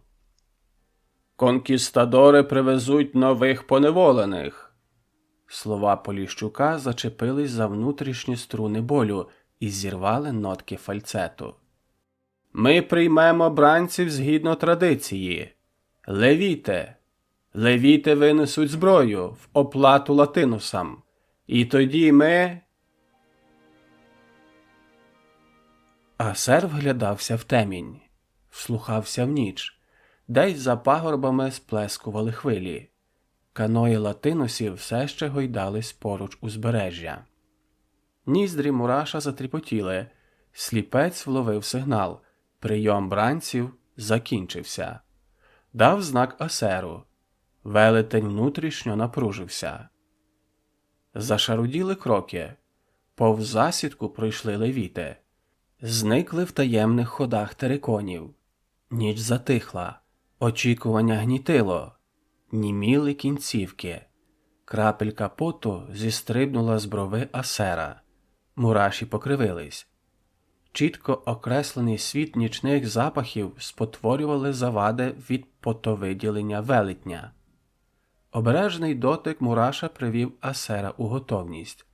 Велетень підвівся на рачки і лише тоді почув шум волоку важких міхів. Левіти тягнули тюки з мачете. Вичекав слушну мить та кинув свою тушу вниз по схилу. Потужне зіткнення знесло авангард послушників. Асер втиснув великі пальці в кадики левітам. Хруст шийних хребців покоробив тонкий слух мурашів. Короткі удари кірок, обірвані зойки і... знову тиша. Асер присів на труп. Поруч десятки чорних тіней беззвучно розбирали сталеві леза і розчинялись в мороці ночі. Піднявся. Прийняв зброю та рушив зі своїм загоном. Почало світлішати. Асер глянув на небо. По зоряному схилу розгорталось примарне віяло полярного сяйва. Усміхнувся. Добрий знак. Загін віддалився від узбережжя. Попереду окреслились обриси трибун. Асер наблизився до входу в келії патріархату. Секта науки. Асер замовк і довго дивився на свої стопи. Дзень почекав продовження, але не витерпів та спитав: «А далі?» «А далі те, що бачиш». Асер зробив широкий жест. «Головне, не стій прямо перед Мурашем, завжди трішки збоку, не то забризкає». Старий знову поглянув на свої стопи та зморщив ніс. «Довго не відмиєшся». Дзень усміхнувся. Велетень поклав йому руку на плече. «Ну, тепер твоя черга, розказуй». Ще, Асере, ще одне». «Ну?» «Лонь, Ібіс, Ігор, Іссу, Дзень. Для чого це все? Ця зміна імен? Я не розумію». Асер покоперсався великим пальцем у глибокому пупку.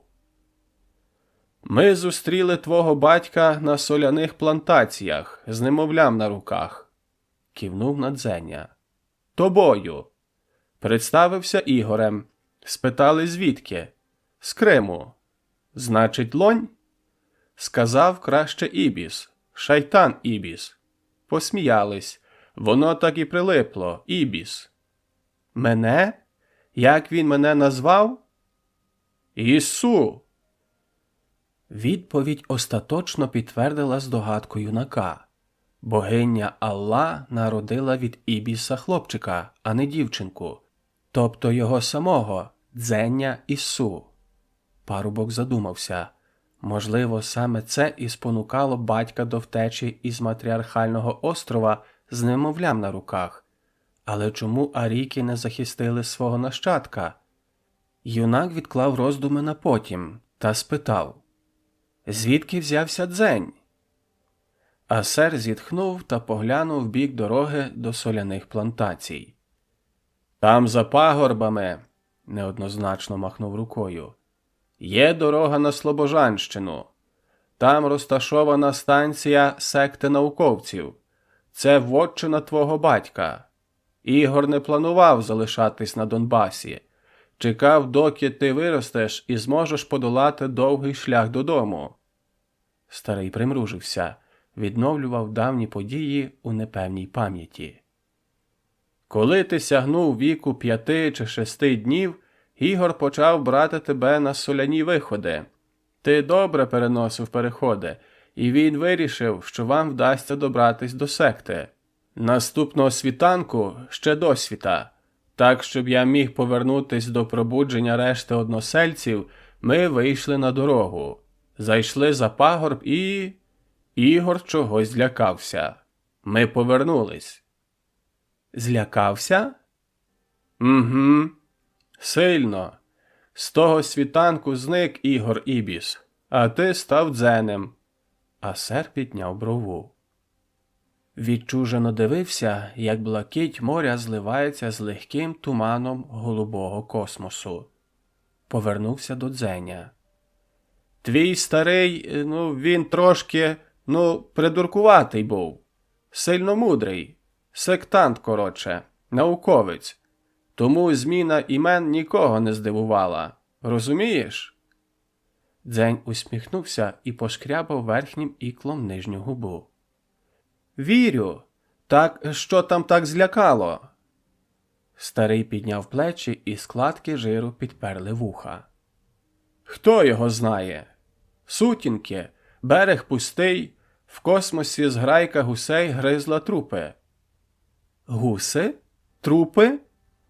Гуси, трупи, передражнив Асер. До узбережжя часто прибиває тіла. Космос замкнений. То я вже в курсі. Я чого їх запам'ятав, мерців? Їх там з 10 було. І всі такі білобрисі, як ти. Таких по одному не часто зустрінеш. А тут таким скопом... А точно мерці? Може, вони спали в дрейфі? Асер покосився. Спробував засунути вказівний палець в ніздрю. Не вмістився. Замінив на мізинець. У космосі, Дзеню?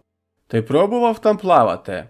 Там за дня на солях ноги відмерзають. Сплячка? Вночі? Хто там виживе? То тобі не тепле прісне море. Дзень ствердно кивнув. Значить, справді трупи. Купка білобрисих трупів. Сильно їх гуси об'їли. А? Асер не зрозумів питання. Ага, ні. Так, покусали і кинули. Видно, задубіли. Задубіли. Юнак усміхнувся. Він був абсолютно переконаний, що насправді це цілком живі арії причаїлись і чекали.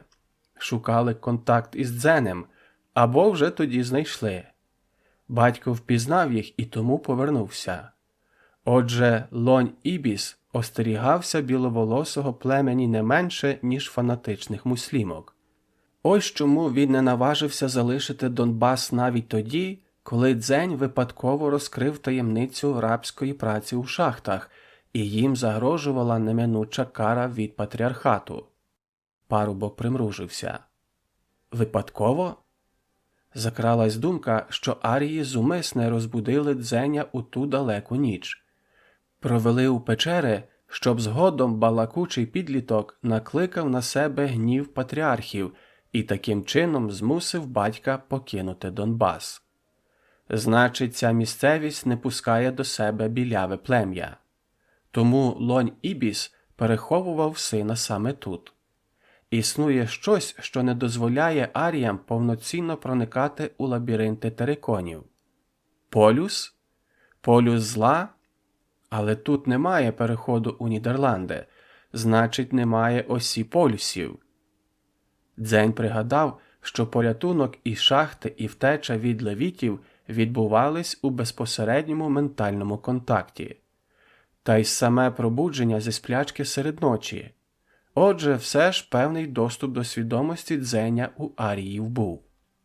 Вкотре відповіді на запитання створювали більше загадок, ніж роз'яснень. Зрозуміло було лише те, що Лонь Ібіс знав дорогу у спідні землі, і світловолосе плем'я сподівалось віднайти її за посередництвом Дзеня. Юнак поглянув на Асера. Старий невдоволено морщився. Дочекався, доки парубок вийде із задуми, та обурено буркнув. «Ти можеш не повторювати за мною останні слова?»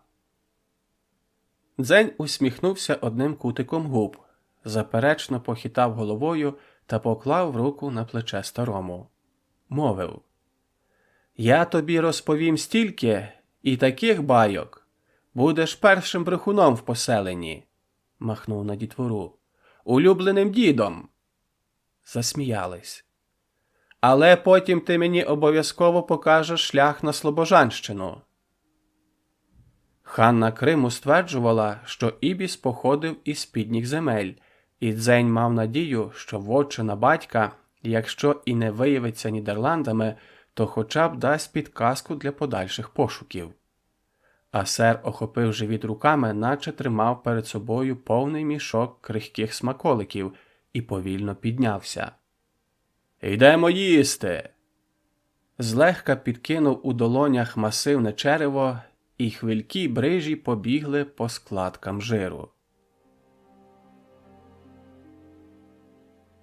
Схема, промальована асером на піску, вкрай неточно відображала масштаб. Шлях видався важким і довгим. Дзень сподівався на контакт з аріями. Марно. Знав, що вони поруч, не розумів, чому відмежовуються. Дні скоротились до одного зеніту. Полярне коло і прісне море залишились далеко позаду. Широкі простори змінила вузька коса. По обидва боки хвилі космосу гарчали і кусали узбережжя. Прагнули перегризти скелястий перешийок та зіткнутись у міжусобній сварі. Сонце давно вибралось за обрію. Дзень не зупинявся, гриз провізію на ходу. Останній шматок засоленого м'яса вперто опирався намаганням його пережувати. Давався в знаки дефіцит слини. Мучила спрага, наслідок солоної дієти та тривалого зневоднення. Запаси питної води вичерпувались, і юнак беріг кожну краплину. Роззирнувся у пошуках придатного для сну місця. Волів іти холодними ночами, а теплими днями відсипатись. Ландшафт не тішив. На уступ вистрибнула вівця, дрібна і вусата, не схожа на одомашнену гуцульську породу, проте це однозначно була вівця. Дзень причаївся. Погризений шматок м'яса повернувся у торбу. В руку ліг скляний клинок. Досвід підказував, що свіжа кров не поступається прісній воді. Юнак скинув ноші, пригнувся і покрався вздовж скелі.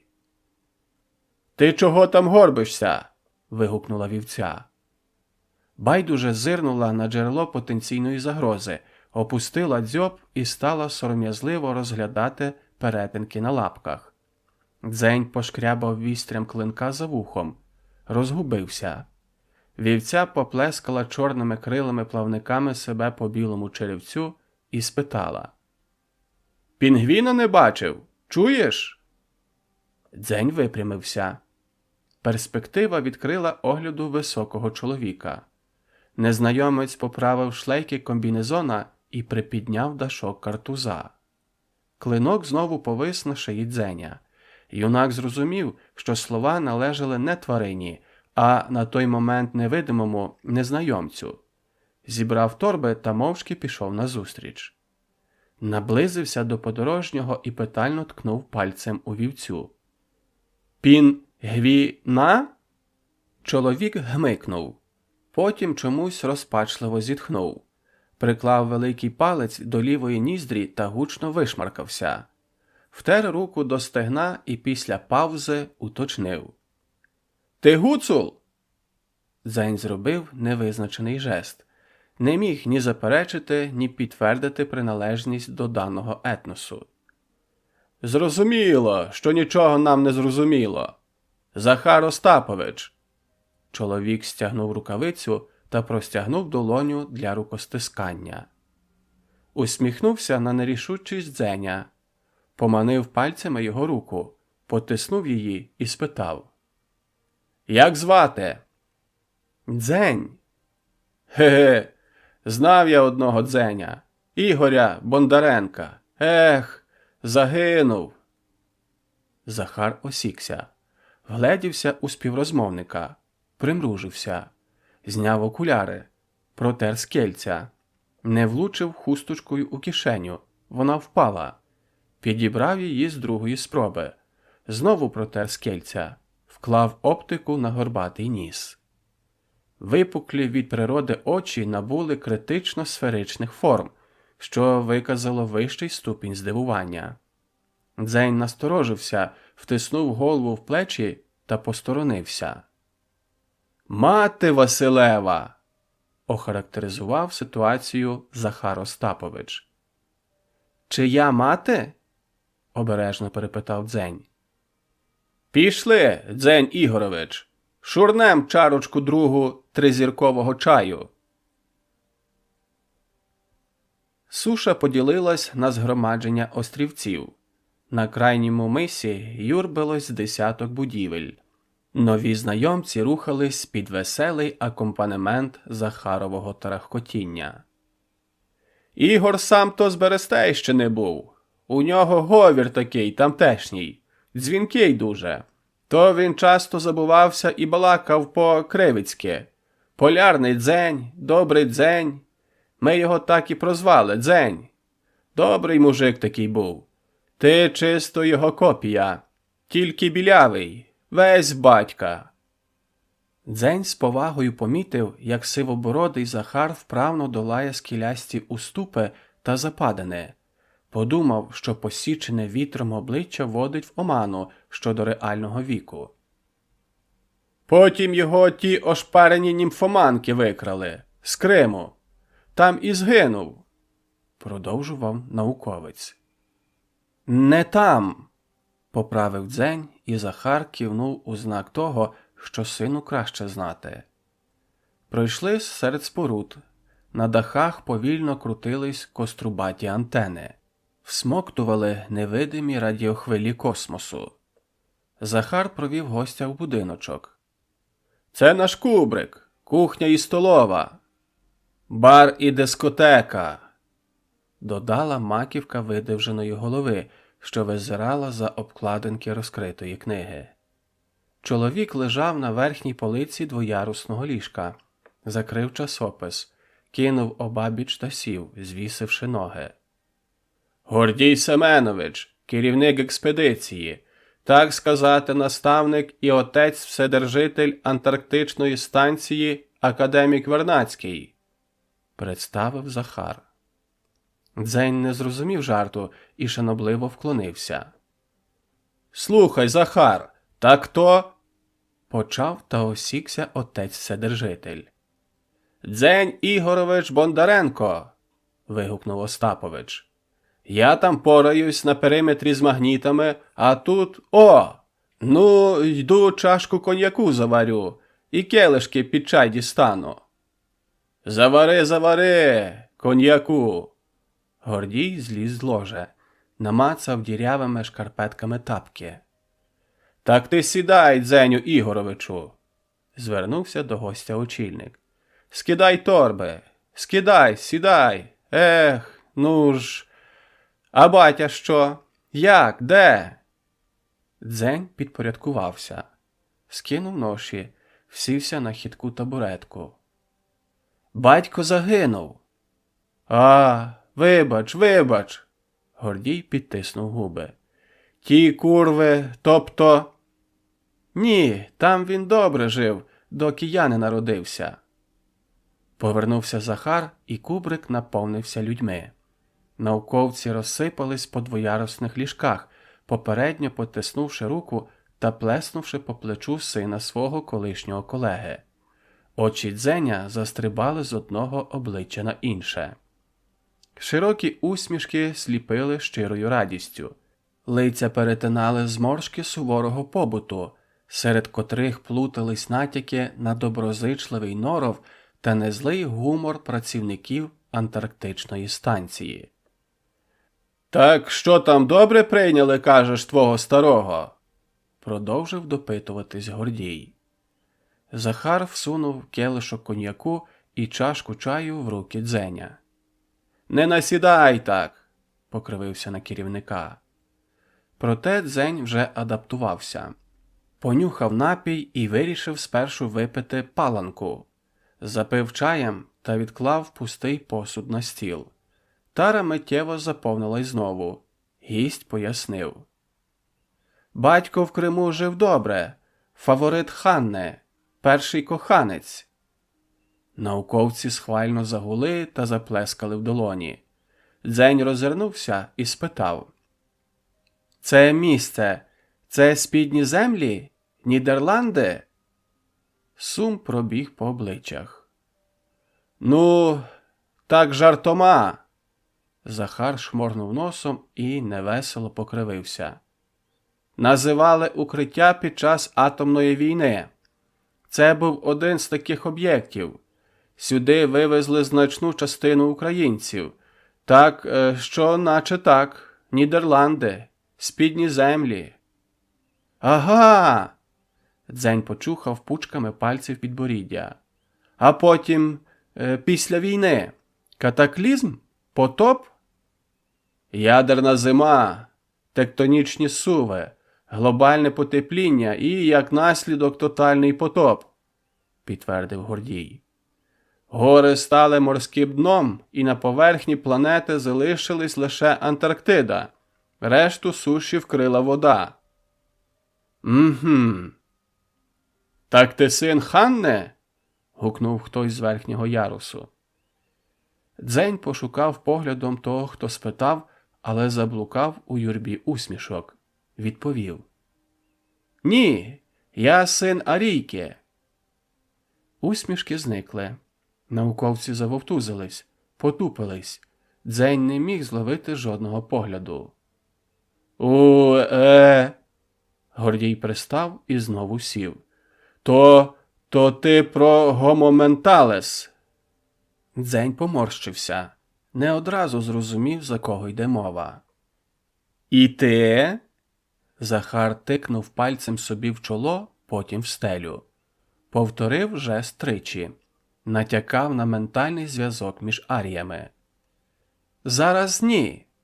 Дзень спорожнив чашку чаю. «Зараз я Дзень, син Ігоря, окремий індивід, зі своїми переконаннями і поглядами». Покрутив посуд в пальцях та черговий раз оглянув присутніх. «Звісно, доки у вас увімкнені магнітні поля на території». «А якщо вимкнути?» – обережно поцікавився Захар. «То мене поглине спільна свідомість, якщо арії так вирішать, і я почну діяти в інтересах колонії, але я у великій мірі зберігаю власну свободу волі». Науковці водночас змінили пози. Перезирнулись. Почав і закінчив Гордій. Дзень втер ніс і знову спорожнив вкотре наповнену чашку. «Магнітні поля несуть пряму загрозу популяції, а ви їх генеруєте», – поставив посуд на стіл. «Для чого? Ви остерігаєтесь аріїв? Ви ховаєте від них перехід на зворотній бік України? Навіщо?» Науковці знову завовтузились. Ніхто не наважився ні пожартувати, ні дати серйозне пояснення. Дзень повів далі. «Я не думаю, що ви...» Пригадав Едем, помовчав і продовжив. «Маєте недобрі наміри. Тобто, неважливо». Відмахнувся рукою від думки, наче від мухи при очах. Хтось голосно випустив повітря крізь трубочку губ. Осікся під косими поглядами. Дзень продовжив. «Мені потрібні відповіді, пояснення того, що мені досі не зрозуміло». Пробіг поглядом по науковцях. «Але ви маєте розуміти, все, що буду знати я, будемо знати ми, тобто арії. Ми не несемо вам загрози. Ми шукаємо дорогу додому». Гордій уважно подивився в скельця Захарових окулярів. Остапович потер сиву щетину, піднявся і затараторив. «Ну годі! Дзень втомився. Зараз не на часі.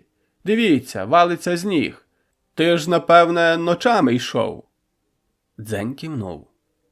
«Ну то ляж, спочинь. Зараз тобі сніданок організуємо, а ти відпочивай. Лягай!» Оглянув кубрик у пошуку доступного ліжка. «Та я з Васьком Валетом ляжу», – запропонував хтось. Та ні, в мене вахта. Давай Дзеня Ігоровича сюди. Гукнув інший голос.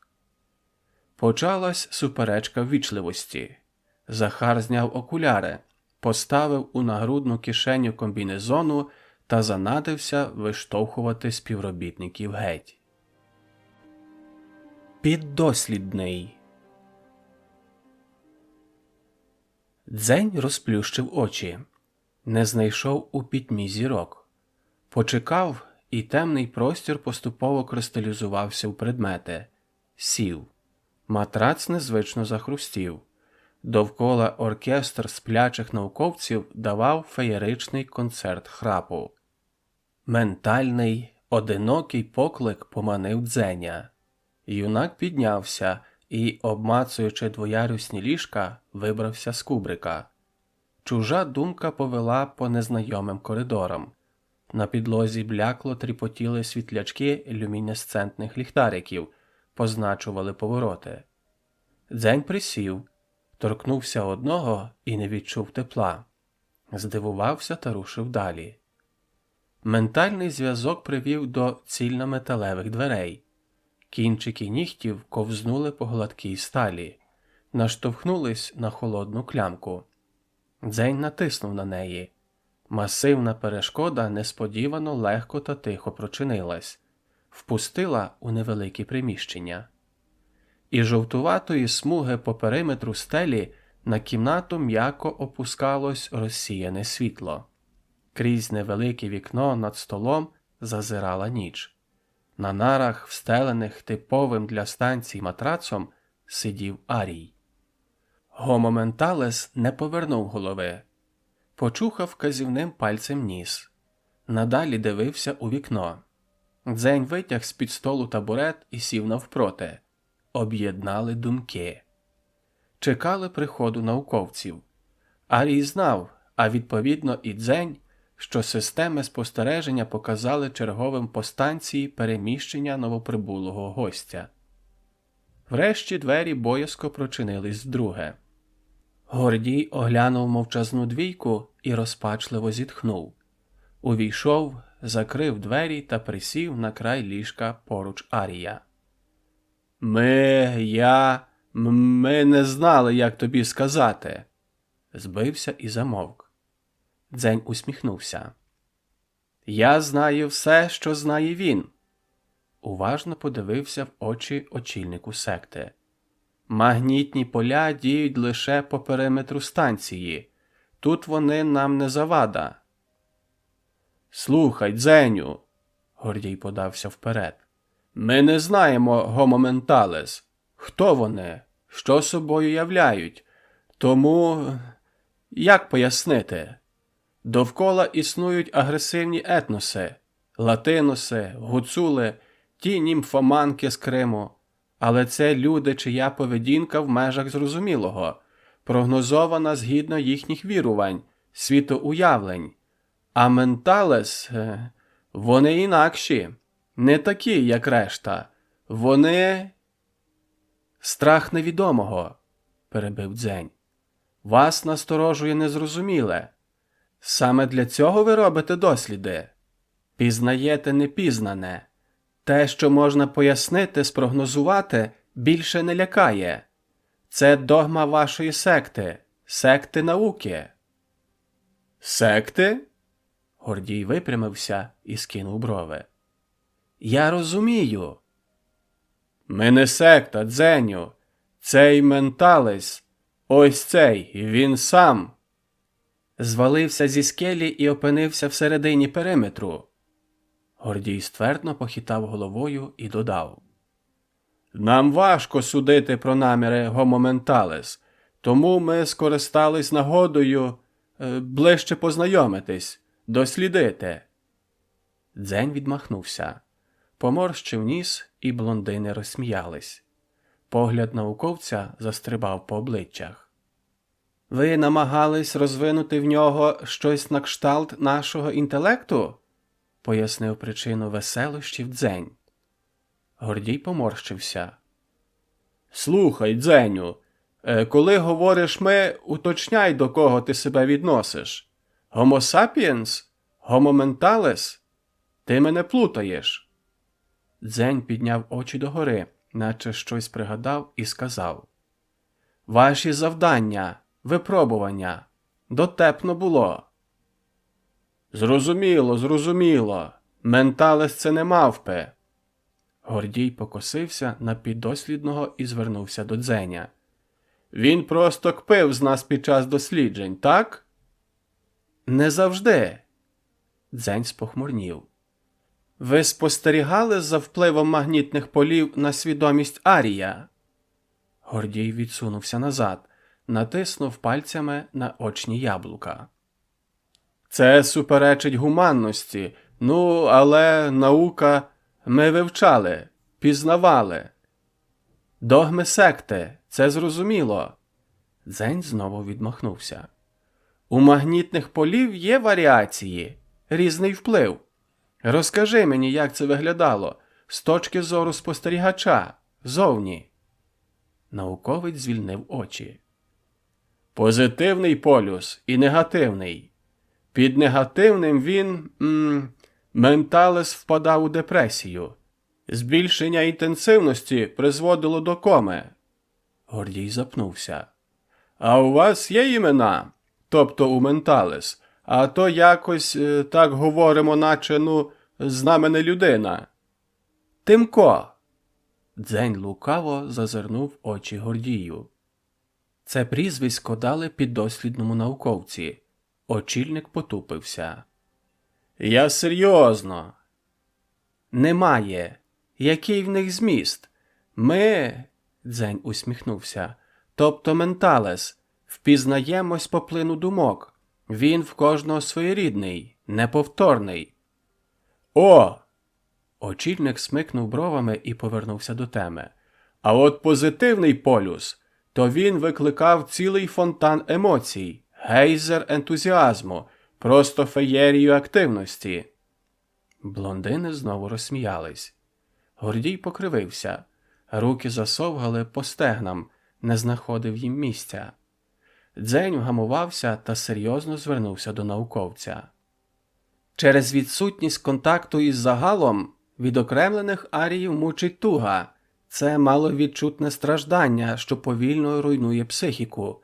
Відпустіть його. – А тебе мучить туга? – спитав Гордій. – Мене ні. Але колонія має вплив на мої рішення і може спонукати до певних дій. Не прямо. Вони збурюють у мене бажання, котрим складно опиратись. Хоча, якщо я дозволю, можуть і безпосередньо керувати моїми діями. Які бажання? Не зрозумів науковець. Бажання знайти дорогу додому.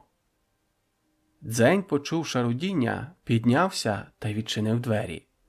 У бляклому світлі коридору темніли 3 силуети. Блиснули скельця окулярів Захара.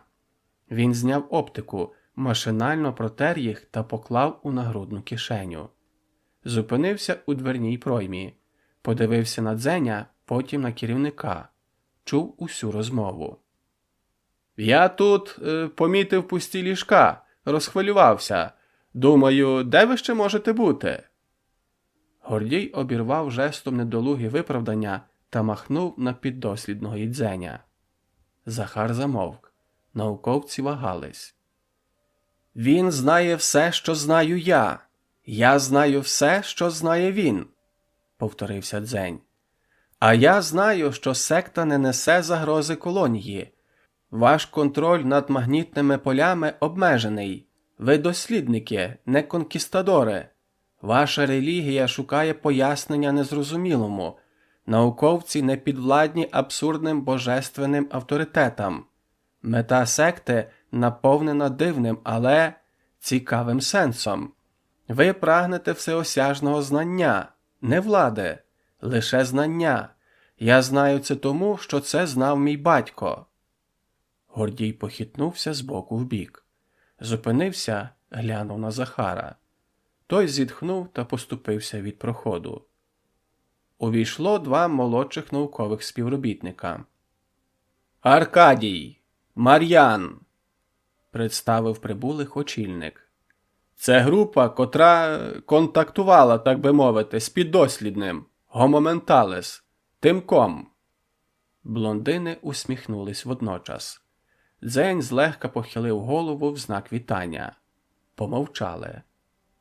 Врешті Дзень попросив: «Розкажіть мені про світобудову. Чому усі шляхи ведуть в Україну? Як земні води космосу пов'язані із небесними водами космосу?» Захар вийняв окуляри, витягнув руку і роздивився крізь оптику Дзеня. Поморщив чоло, втер скельця та вчепив їх на ніс. Спитав: «А чим тобі не до вподоби теорія бульбашки у безмежних водах космосу?» Голос науковця дражнив легкою іронією. Дзень серйозно відповів: «Занадто багато недоречностей». Мар'ян оперся на стіну. Аркадій перетнув кімнату та присів на краєчок столу. Захар почухав сиву щетину бороди і почав пояснення. «Океан і небо ніяк не пов'язані. Тобто пов'язані, але не так, як ти собі уявляєш. Космос – це є простір, безмежний простір, порожнеча. Те, що ти називаєш земними водами космосу – це океан, вода, наша планета». «Планета?» «Так, планета!» Захар нетерпляче струсив кулаком, імітуючи ним землю. «Це кам'яна кулька. Вона висить в космосі. Як вона там висить – це довга історія. Просто прийми, що воно так є». Дзень кивнув. Науковець продовжив. «Планета вкрита водою. А те, що тепер називається Україною – материк Антарктида. Єдина суша, що залишилась над поверхнею води після глобального потепління – потопу. Раніше так не було. Існувало кілька материків. Тектонічні суви змінили ландшафт планети». «Текто-суви?» – перебив Дзень. Гордій покривився на Захара. Аркадій з Мар'яном перезирнулись і усміхнулись навзаєм. «Суша! Твердь землі змінилась!» – продовжив Захар, дещо насупившись. «Гори пішли під воду, а Антарктида піднялась вище рівня Світового океану». «Тобто мореплавці рухаються по зовнішній поверхні кулі, а не по внутрішній», – уточнив Дзень. «І саме тому завжди прибувають назад до єдиної суші». «Саме так», – кивнув Гордій, дивуючись кмітливості юнака. «Це багато що пояснює», – погодився Дзень. «Але де тоді зворотній бік України? Що є сонце і місяць?» Науковці не стримали смішків, перезирнулись. Гордій гмикнув та пояснив. «Про сонце і місяць згодом. Щодо зворотного боку України, то це міф, породжений хибною теорією про пласку землю. Не існує жодної іншої суші, крім Антарктиди. Люди ховались в підземеллях від наслідків ядерної війни, і так звані спідні землі просто вплелись у фольклор, перетворились на легенди». Дзень задумався. Подивився в очі Менталісу і в задумі відвів погляд до вікна. Після короткої павзи спитав. «Полюси? Що таке полюси?» «Тебе, напевне, цікавлять магнітні полюси планети», – уточнив Гордій. «Є інші?» «Є. Географічні, але це чисто умовні точки, а не фізичне явище». «Щоб не морочити тобі голову», – втрутився Захар, – «це так, наче кулю планети простромили голкою, і з одного боку стирчить позитивний полюс, з іншого – негативний». «Надзвичайно наукове пояснення», – гмикнув Аркадій і осікся під суворим поглядом Гордія. «Полюси добра і зла», – Дзень примружився та погладив пальцями підборіддя. «Негативний знаходиться на Донбасі?» Науковці перезирнулись. Юнак опустив погляд і продовжив, звертаючись до підлоги. «Батько не просто так вибрав Донбас. Він беріг мене від контакту. Негативний магнітний полюс не дозволяв аріям наблизитись. Батько боявся колонії, не знав її намірів і ховав мене, але... Але сила поля змінюється і сам полюс зміщується. Захар поправив окуляри. Полюс посунувся та зробив можливим контакт. Дзень недобре зирнув на Менталеса і повернув погляд науковцям. Зі мною ніхто не хоче бути до кінця відвертим. Ніхто. Уста юнака потягнула іронічна, сумна усмішка. Мовив далі. Батько боявся аріїв. Арії бояться людей. Люди бояться невідомого. І тому усі остерігаються мене. Але тепер все зрозуміло. Що зрозуміло? Перепитав Гордій.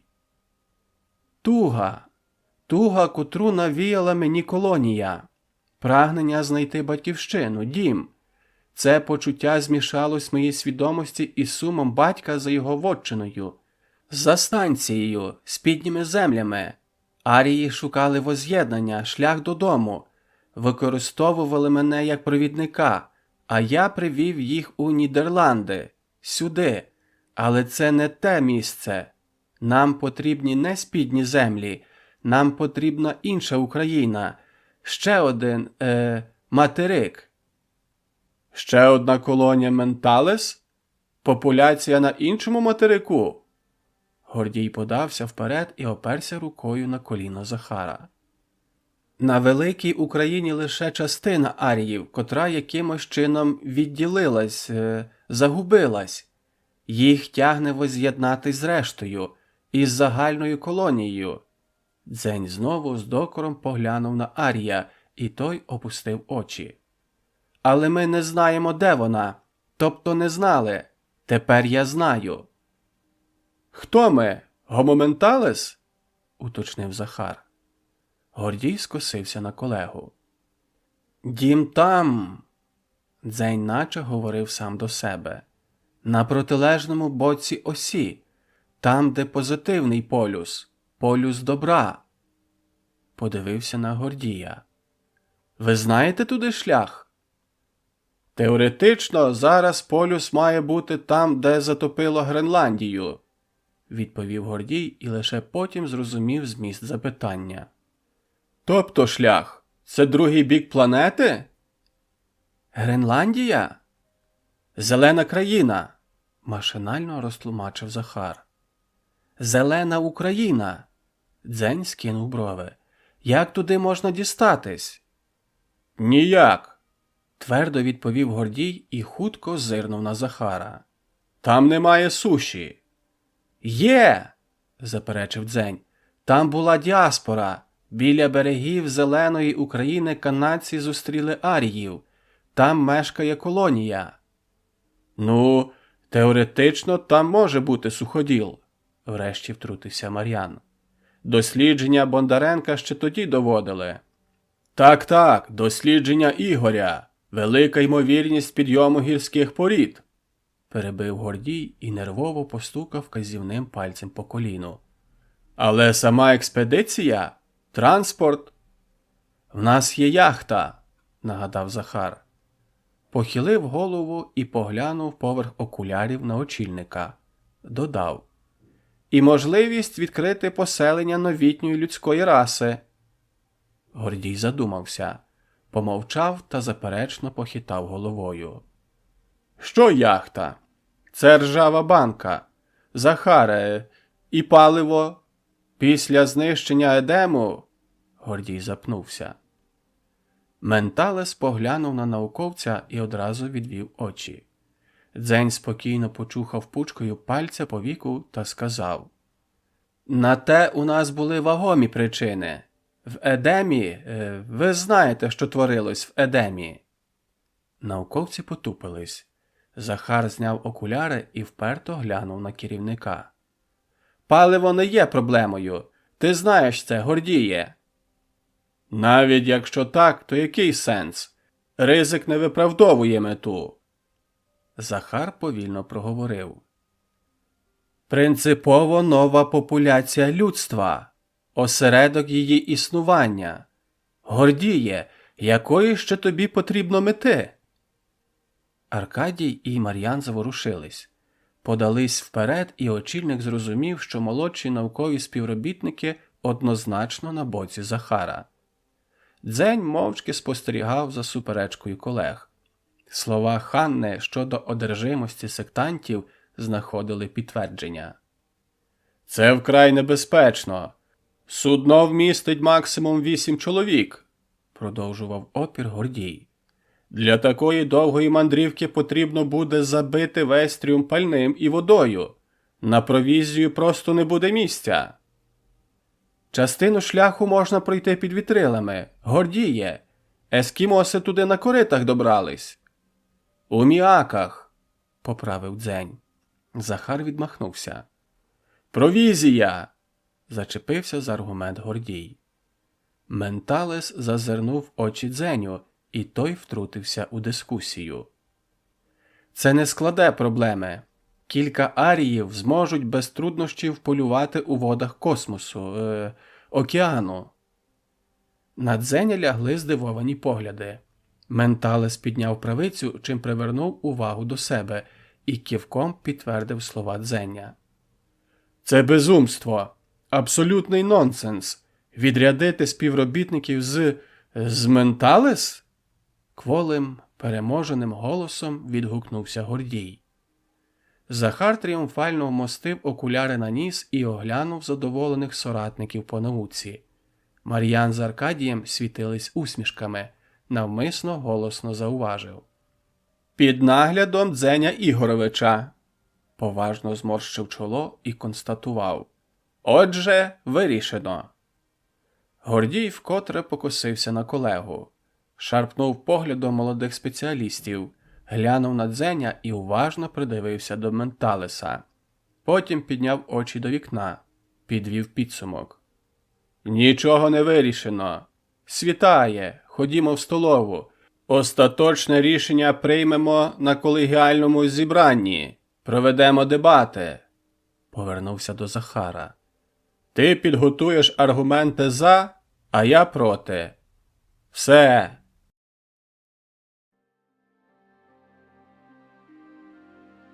Зелена Україна. Мокре біле волосся водоростями обліпило голови Менталес. Арії пірнули між хвиль. Малим косяком рушили до яхти. Аркадій відштовхнувся від борту і дав сигнал Мар'яну. Науковці скинули трап, допомогли мовчазним рибалкам вибратись. Загальні збори секти науки не без гострих дебатів, але таки погодили експедицію на пошуки Гренландії. Гаряча кров дослідництва переважила усі аргументи щодо ризиків. Під час дискусії магніти на станції вимкнули, що дозволило Дзеню та так званому Тимку представити і так очевидну позицію Менталес. З сектантами чи без них арії шукатимуть шлях до берегів Зеленої України. У підсумку група із 3 науковців, Дзеня і 4 Менталес вирушила у непевну подорож. Масивна туша риби молот гупнулась на палубу. Аркадій боязко тицнув ногою у лов. Мертва. Здригнувся. Поглянув на мокру четвірку. Арії всілись вздовж борту. Втратили інтерес до подальшої долі риби. Приготування добутої їжі відносилось до обов'язків науковців. Сумні обличчя Менталес скерувались до високого сонця. Холод не надто бентежив атлетичні тіла. Дрібні нервозні рухи свідчили про затяжну депресію. Туга нещадно нагнітала свій вплив кожного нового дня впродовж тривалої експедиції. Непридатні до усамітненого існування, виключно соціальні істоти потребували багатоголосся у своєму ментальному просторі. Безперервне спілкування являло собою основу психічної рівноваги окремих індивідів спільноти. Навіть загублена на Антарктиді громада важко сумувала за основною популяцією. Для відрядженої четвірки довга мандрівка складала надскладне випробування. Захар підійшов до Дзеня. «Що це з ними?» «Надто довго відірвані від...» Дзень замовк. Тіло пройняла тепла бадьора хвиля. Прослідкував за поглядом Захара. Менталес цвіли усмішками, неначе клумбочкою весняних квітів, пробуджених із сну гнітючої нудьги. Юнак теж усміхнувся і торкнувся плеча Захара. Простягнув руку. Науковець стрепенувся. «Туди! Там зелена Україна!» У вказаному напрямку туманний обрій повільно матеріалізувався у тонку смугу суші. Кількамісячна експедиція наближалась до своєї мети. Сонце плутало проміння у світлих пасмах Менталес. Натовп мешканців Гренландії переливався гамою біло-золотих кольорів. Від розпеченого рудого до сліпучо-молочного. Аркадій примружився та покосився назад. Нікого не зауважив і налякано сіпнувся. Озирнувся та видихнув. Науковці нерішуче переминались поруч пришвартованої яхти. Позад неї холодними течіями Арктики дрейфували крижані гори айсбергів. Четвірка аріїв, що прибули разом з науковцями, зникла. Аркадій спробував відшукати їхні обличчя серед юрби місцевих, але втонув у відтінках блакитних поглядів. Арії розійшлись в живий коридор. Гості рушили.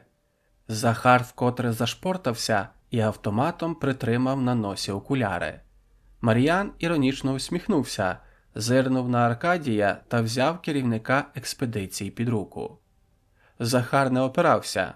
Надалі уважно вглядався в оголені тіла Homo mentalis, не звертаючи уваги на напрямок руху. Діти та підлітки аріїв вирізнялись зростом. Старше покоління – молочно-сивим волоссям та дряблою шкірою. Жодних ознак ожиріння чи надмірної худорлявості. Захар потер долоні, свербіли у прагненні детальніше дослідити так добре складені статури. Аркадій перезирнувся з Мар'яном. Навзаєм усміхнулись. Пройшли через парк. Серед білих стовбурів пухнастої берези у власному пусі ховались кущі сизої верби. Ботанік Мар'ян відмітив штучність насаджень. Вдало продуманий ландшафт творив собою логічний лабіринт стежок та клумб, ненав'язливо означених насадками папороті. З'явились перші будівлі, житлові масиви. Блідо-коричневі шишки споруд здіймались із густих вербових заростів. М'який пух рослин творив подобу ватної підстилки. В ньому примарно губились зелень листя та дрібне гілля. Ламані стіни будинків складались із правильних п'ятигранників. Скидалось, що кожен дім викладений із додекаедрів. Аркадій насупився в задумі. Це нагадувало гігантські гнізда диких бджіл. Примітка. Додекаедр – об'ємний правильний 12-гранник, грані котрого у формі з п'ятикутників. Архітектурний ансамбль оточував площу. Дивовижні конструкції закручувались у чаруючі сюжетні рішення. Супровід розсіявся, і Дзень, керуючись знаннями спільного мислення, впевнено повів науковців всередину палацу. Ні ззовні, ні зсередини стіни не містили жодних візерунків. Півпрозорі, матові п'ятикутні плити стикувались одна з одною під чітким, однаковим кутом. Внутрішні приміщення підтвердили враження Аркадія щодо вулика. Просторі багатогранники громадились один на одному і складали систему об'ємних стільників. Переходом між суміжними додекаедрами слугувала відсутність однієї або двох спільних граней. Утворені таким чином коридори підіймались та опускались, проходили повз комірки різноманітного призначення. Поодинокі менталес вправно рухались похиленими поверхнями, минали гостей, усміхались та підморгували одночасно двома очима – знак вітання. Захар вивільнився від Мар'яна та підступив до кута, провів нігтем по стику. Викотив нижню губу, дивуючись ідеальному шву. Постукав кісточками по блідо-коричневому матеріалу. «Кірамо віск!» – промовив Дзень, продемонстрував свій сколотий клинок і додав. «Скло кераміка!» Увага очільника експедиції перемістилась на юнака. В розсіяному погляді читалось питання. Дзень пояснив.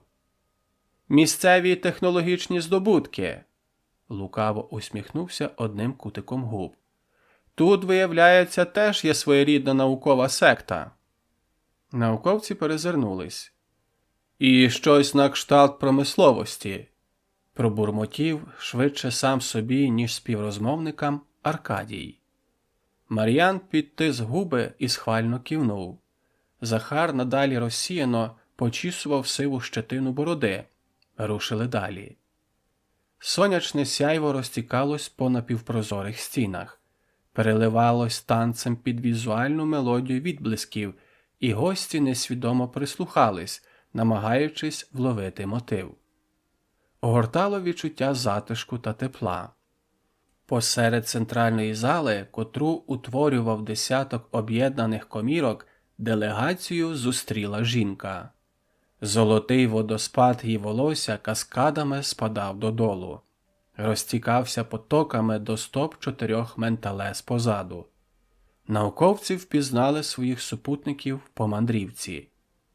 «Алла!» Дзень непомітно для себе висловив думку вголос. «Хто?» – перепитав Аркадій. «Мати!» «Це твоя мати?» Захар відверто розглядав божественну статуру центральної постаті. «Наша мати! Мати усіх аріїв! Мати зеленої України!» «Матка колонії?» Аркадій здригнувся від власних слів. Дзень не почув запитання.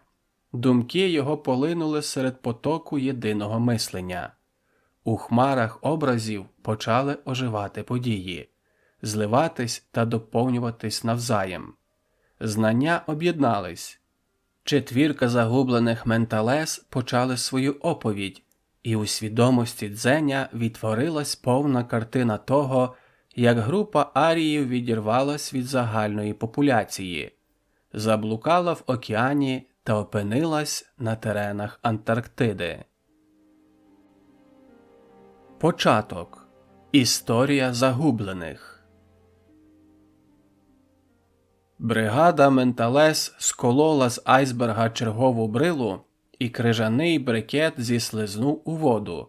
Останній фрагмент долучився до мерзлої мозаїки. Артіль зігнала льодові плити в подобу стада, і 200 аріїв склали свій скло-керамічний інструмент та почали перегонку законсервованої прісної води на оазис – зелену Україну. Менталес розійшлись по краях зовнішніх плит. Довгими воско-керамічними веслами скерували рух брил. Холодні арктичні течії швидко сковували між собою крижані фрагменти, і рухомі, наче живі уламки льоду, перетворились на суцільний масивний плід. Рушили. Сонце мружилось холодним промінням. Мляво спостерігало за колективною роботою. Менталес піднесли голови. Світило насупилось. На його обличчі проступили суворі риси. Перші прояви безпричинного гніву. Внутрішні ядерні процеси роз'ятрили палаючу кулю. Поверхня вивергнула гейзери електронів. Вогненні язики закрутились вихорами в короні розжареної сфери. Менталес зачаровано спостерігали за багряними спалахами на тілі сонця. Грибки припинились. Весла безпорадно завмерли в руках. Занурені лопаті залишали нетривкі сліди на водній гладі. Океан зблиснув відображенням сонячного вибуху. Ошелешені часточки вирвались із гравітаційного поля світила і помчали радіоактивним вітром у напрямку безпечної Землі. Вдерлись в магнітні поля планети. По небу потягнулись блідо-зелені пасма полярного сяйва. Заполонили своїм мереживом схил.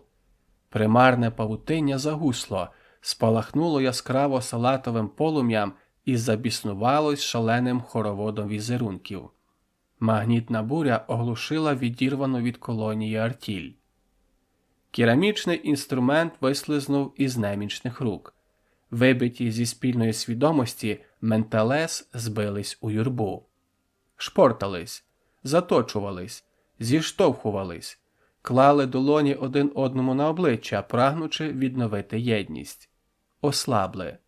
Коліна підкосились, зісковзнули на кригу у взаємних обіймах.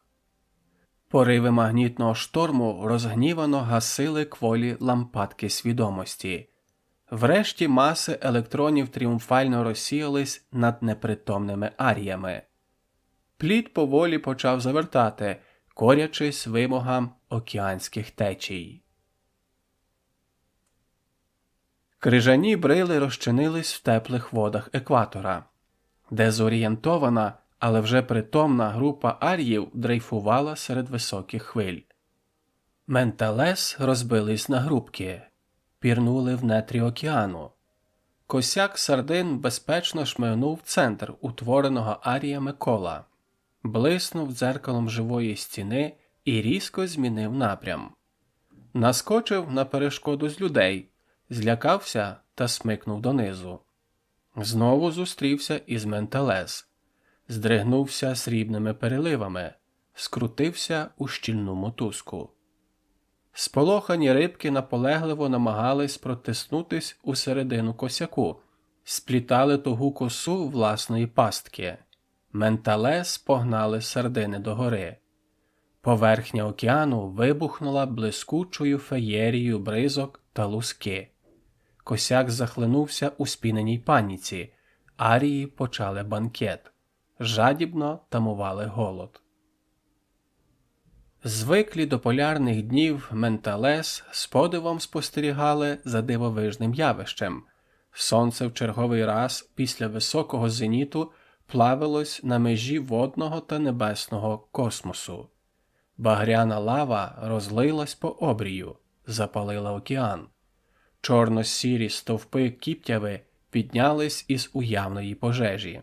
Вперлись у блакитний небосхил, набрякли клубами грозових хмар. Тент неба провис, затріскотів громом та блискавицями, погрожуючи ось-ось лопнути та пролитись усією своєю люттю. Піраміди тригранних хвиль дражнили розгніване небо, вистрибували та намагались проколоти пінним вістрям випуклі черева хмар. Електричний розряд розколов простір. Блискавка увігнала пазурі у воду, і океан завив штормовим вітром. Хвиля високим клином здійнялась увесь, пробила натягнуту пітьму. Небосхил вибухнув громом. Прорвало. Небесні води линули на води земні. Стихії змішались в єдиний неділимий мокрий хаос космосу. Все змішалось у безладі бурхливого шторму. Баталія вщухла. Сонце лагідно усміхалось, наче і не воно спровокувало кількаденне шаленство. Покірно, без натяку на протест, скотилось за горизонт. Великий сум огорнув спільне мислення. Із багатоголосся громади зникло кілька потоків думок. Не усім аріям вдалося пережити бурю. Прийшла нова, спокійна ніч і вкрила блукачів чужим небом. Засяяла чужими зорями. Менталес опинились на протилежній стороні земної кулі. Не впізнавали сузір'я, втратили орієнтири, пливли навмання. Велика Україна зустріла аріїв незвичним кам'янистим узбережжям. З глибини материка на них зверхньо споглядали задимлені гори Карпат. Через перевал тяглась темна смуга овечої череди. Окреслились суворі постаті чабанів, що повертались із океанічних полонин діаспори. Менталес причаїлись. Гуцули, закутані у кожухи та мороз, не помітили серед сніжних заметів голих, світловолосих прибульців. Находила полярна ніч. Смертельно виснажена, відрізана від основної популяції група Менталес почала свій марний пошук вітчизни на берегах Антарктиди. Рятувальна експедиція. Четвірка завершила свою ментальну розповідь. Образа вколола Дзеня. Загублені арії лише тут, на власних теренах Зеленої України, наважились з ним на цілковиту відвертість. Стало зрозуміло, чому Менталес не наважились рушити за яхтою усією громадою вплав. Спогади про жахіття блукань у безмежі космосу жевріли палючою виразкою. Боялись загинути цілою спільнотою, так і не знайшовши шлях на вотчину. Лише зараз, по досягненню мети, арії пройнялись цілковитою довірою до Дзеня та науковців. До останнього остерігались повелителів магнітних полів. Але прикра емоція не встигла зачепитись за почуття юнака і одразу потонула в подіях та образах. В потоці спільного мислення задомінували спогади матері колонії. Відкрилась жива картина минулого. Попри втрачений ментальний зв'язок, туга за співвітчизниками вказувала мешканцям Зеленої України на те, що 200 зниклих аріїв живі, принаймні частина з них. Численні експедиції не давали результатів. У марних пошуках спливали полярні дні та ночі. Рятувальні бригади виходили далеко за межі ментального контакту, нехтуючи ризиком заблукати серед айсбергів, плавучих лабіринтів Арктики. Пошукова група поверталась. Холодна течія несла їх на брилі льоду до берегів Зеленої України. Крижані гори розступились, і на горизонті загойдались розмиті човни чужинців. Популяція замислилась, завагалась. Мандрівники однозначно прибули з іншого суходолу, невідомого Менталес материка. Ймовірно, саме туди води космосу прибили загублену артіль.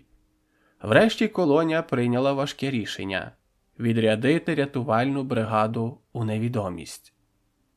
13 чоловіків і 13 жінок, весь склад групи, покинули льодовик та пірнули у воду. Популяція Зеленої України втратила з ними контакт. Менталес наблизились до мисливців. Неясні образи човнів перетворились на уміаки із костей та шкур. Діаспора прийняла духів Арктики – дітей сілля. Арії швидко визначили мету ескімосів і долучились до загальної справи. Почалось епічне полювання на драконів, що назавжди увійде у фольклор канадців. Про цю зустріч Дзень уже чув із уст Тадібєя. Шаман лукаво усміхався, спостерігаючи за синхронними діями надвитривалих Менталес. Плекав надію влити кров великих мисливців у свій ізольований етнос, з'єднати в єдине плем'я потомків сілля та нащадків діаспори, людей і духів, створити нових українців. Скелі Криму зруйнували амбітний план шамана. Духи зникли з першими ознаками суші. Досягнувши твердої землі, Менталес відновили пошуки загублених співвітчизників. Ум'яки кренились бортами на високих хвилях. Канадці втомились чекати і, зрозумівши, що діти сілля не повернуться, рушили в керунку діаспори. Тадібєй оперся на щоглу вітрила. Його розчарований погляд все ще чіплявся надією за гострі виступи острова Ісламського матріархату. Глибока тінь затопленої скельної печери ховала світловолосі голови. Розвідники аріїв повернулись після вилазки на острів.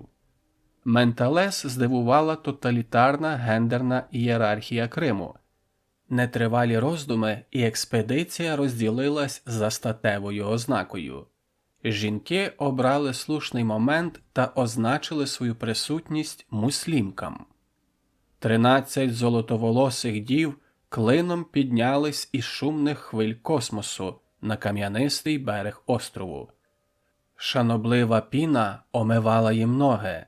Сонце пропалило вузьку шпарину в молочних хмарах, і стовп світла опустився на примарну делегацію. Пляж спалахнув мокрими відблисками. Суворі скелі контрастно зачорніли довкола осяяного видіння. Різким рухом Ханна зупинила рух своєї свити. З висоти гірського уступу муслімки зачаровано спостерігали неймовірне видовище – вихід богині з космосу. В релігійних головах запульсувало величне ім'я – Алла. Богиня явилась в зеніт коронації нової Ханни. Алла благословляє собою нову епоху правління. Алла. Волосся Аріки спалахнуло у променях. Тіло стрепенулось, іначе наповнилось сонячним світлом. Розпалилось від його тепла та погнало окріп крові по жилам. Напруження витягнуло богиню в струну. Блаженне обличчя звернулось до неба, і блакить ошелешеного погляду запалала крижаним полум'ям. Жінка дрібно затремтіла в ейфорії перетворення. Апостолки усміхались. Інстинкт Менталес виказав їм причину дивовижного стану співвітчизниці. Почалась неочікувана, непередбачена, але добре знайома арія метаморфоза. Утворювалась нова матка колонії. Видовище вразило оторопілих муслімок. Думки та емоції поглинув всеосяжний релігійний екстаз.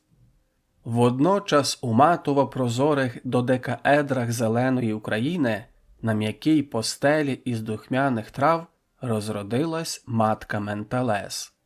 5 нових життів розсипали свій дзвінкий плач по гулким воско-керамічним коридорам палацу. 6-те дитя мовчало. Груди його не ворушились.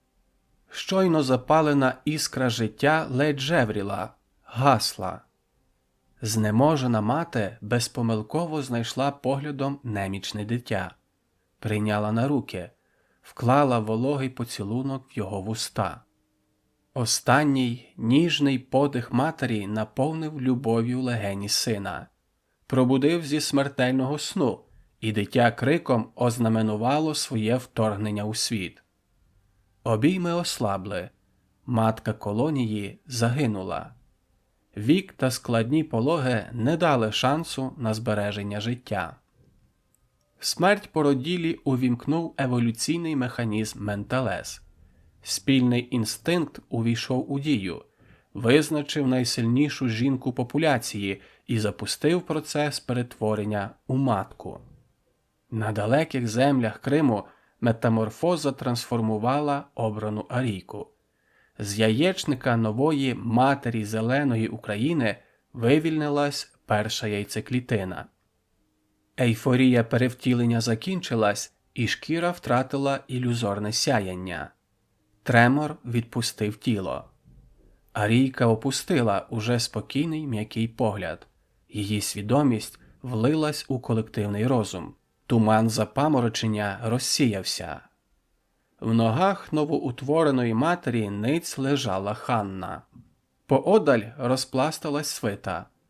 Правителька Криму боязко підняла очі і, зустрівши широку, приязну усмішку, з полегшеним зітханням покрила поцілунками стопи богині Алла. Неймовірний збіг непередбачених подій боготворив матку Менталес у свідомості муслімок. Чоловіча складова експедиції виринула поруч наїжачених веслами галер. Сторожові скелі пустували. Правовірні муслімки покинули пости і заповнили околиці палацу. Тріпотіли в одержимих молитвах. Порожній патрульний човен прийняв на борт 13 аріїв, і чайка вийшла з бухти. Вузька, плоскодонна посудина рушила в сторону материкової України. За спинами чоловіків Крим сколихувала феєрія свята. Юрби лонів танцями затоптували вкриті килимами площі. Тисячі багать суцільною пожежею вкривали скелі. У відблисках полум'я мерехтіли випищені юні тіла звабних невільників. В галасливій ейфорії муслімки впадали в релігійний транс, благословляли одна одну, пробачали навзаєм кровні образи, роздавали коштовності, дарували рабів. Шум празнику не проникав крізь розписані стіни палацу. В невеликій залі панував затишок розсіяних тіней. Виснажені багатоденним святкуванням апостолки млосно оглядали Ігоря. Він тонув у густому ворсі килима навпроти Ханни. Правителька і свита ліниво півлежали на подушках в стопах божественних істот. Шайтан секти науковців розважав своїх зверхниць казками, описував природні явища з прихованою метою вкласти крихту раціонального мислення у наповнені містицизмом голови. Ігоря не гнітила його роль наложника. Хоч він і сумував за дещо пласким, грубуватим гумором своїх колег, проте звите із шовкових подушок гніздо фаворита містило незрівнянні переваги перед суворим побутом у кубрику станції. Оповідь йшла про магнітних богів, що черпають силу із ядра України і огортають захистом неньку від руйнівних радіоактивних подихів богині тепла та світла – сонця. Алла скочила на ноги. Ігор захлинувся останнім словом. Богиня різким окриком зірвала затишок, і тиша кристалізувалась у напружене скло. Блідомолочні обличчя апостолок стрепенулись, погляди скрижаніли жахом. Відбулась катастрофа, котра сколихнула відчуття арійок. Жінок оглушила потужна ментальна хвиля від аріїв з материка. Ханна зиркнула на фаворита. Вирішила, що у гніві богині винна оповідь фаворита. Ігор відчув, як шовковий зашморг ніжно затягується під підборіддям. Машинально витягнув шию та поклав пальці на горло. Не виявив загрози, але відчуття близької смерті залишилось. Алла похитнулась. Гострий біль минув. Прийшла покута, страждання. Важко осіла в подушки. Апостолки закрили очі. Із-під повік вивільнились краплинки сліз і крадькома ковзнули вздовж щік. Чоловіча частина експедиції висадилась на глинястий берег материка. Стопи гедотно топились у в'язкому ґрунті. Арії роззирнулись. Зграя гігантських металевих журавлів невпинно дзьобали землю. Терпкий запах нафти дер ніздрі. Праворуч, вдалечині, небо підпирали сиві клини Карпатських гір. Засніжені вершини курились світлими хмарами. Ліворуч, неподалік, заманював електричними вогнями Едем. Інстинкт менталес вихоплював ледь-ледь відчутний контакт. Загублені арії поруч, зовсім поруч, десь тут. Зв'язок із острівною жіночою частиною експедиції давно поглинув океан. Чоловіки повагались і зробили фатальний вибір. Надали перевагу звабним вогням земного раю перед суворими, непривітними горами Карпат. Рушили до освітленого електрикою міста. З мурів Едему стражники уважно спостерігали за рухом палаючих голів, поплічників Люцифера. Позаду вартових виросла темна постать кардинала. Арії наблизились до рову навпроти воріт. Підняли голови. Ряса старшого серед рівних велично трепотіла на вітрі. Поряд загрозливо блищали латами світки Саваофа. Рука кардинала піднялась, і щелепа муру почала повільне, скрипуче опускання. Ворота лягли та перетворились на звідний міст. Паща раю запрошувала у пастку. Менталес вступили в межі міста. Оглянули девакуваті металеві кучері на товстих стінах. Рушили далі. Магнітні котушки загули та злегка засвітились. Арії знепритомніли. Палаючі голови з'явились в Едемі напередодні свята темного зеніту. Зеніту страху та трепету. Зеніту зрошеного кров'ю. Зеніту, в котрий десятки полярних днів тому назад мале небесне світило, місяць, підкорюючись волі Люцифера, наважилось заступити собою велике небесне світило – сонце, і сховати Україну у вічній пітьмі. Люцифер програв тоді битву світил. Кров його слуг розчинилась у водах космосу. Місяць відпустив, і сонце відновило свій стрибучий танок по небосхилу. Сонячне затемнення минуло. Свідки дбайливо плекали криваву традицію темного зеніту.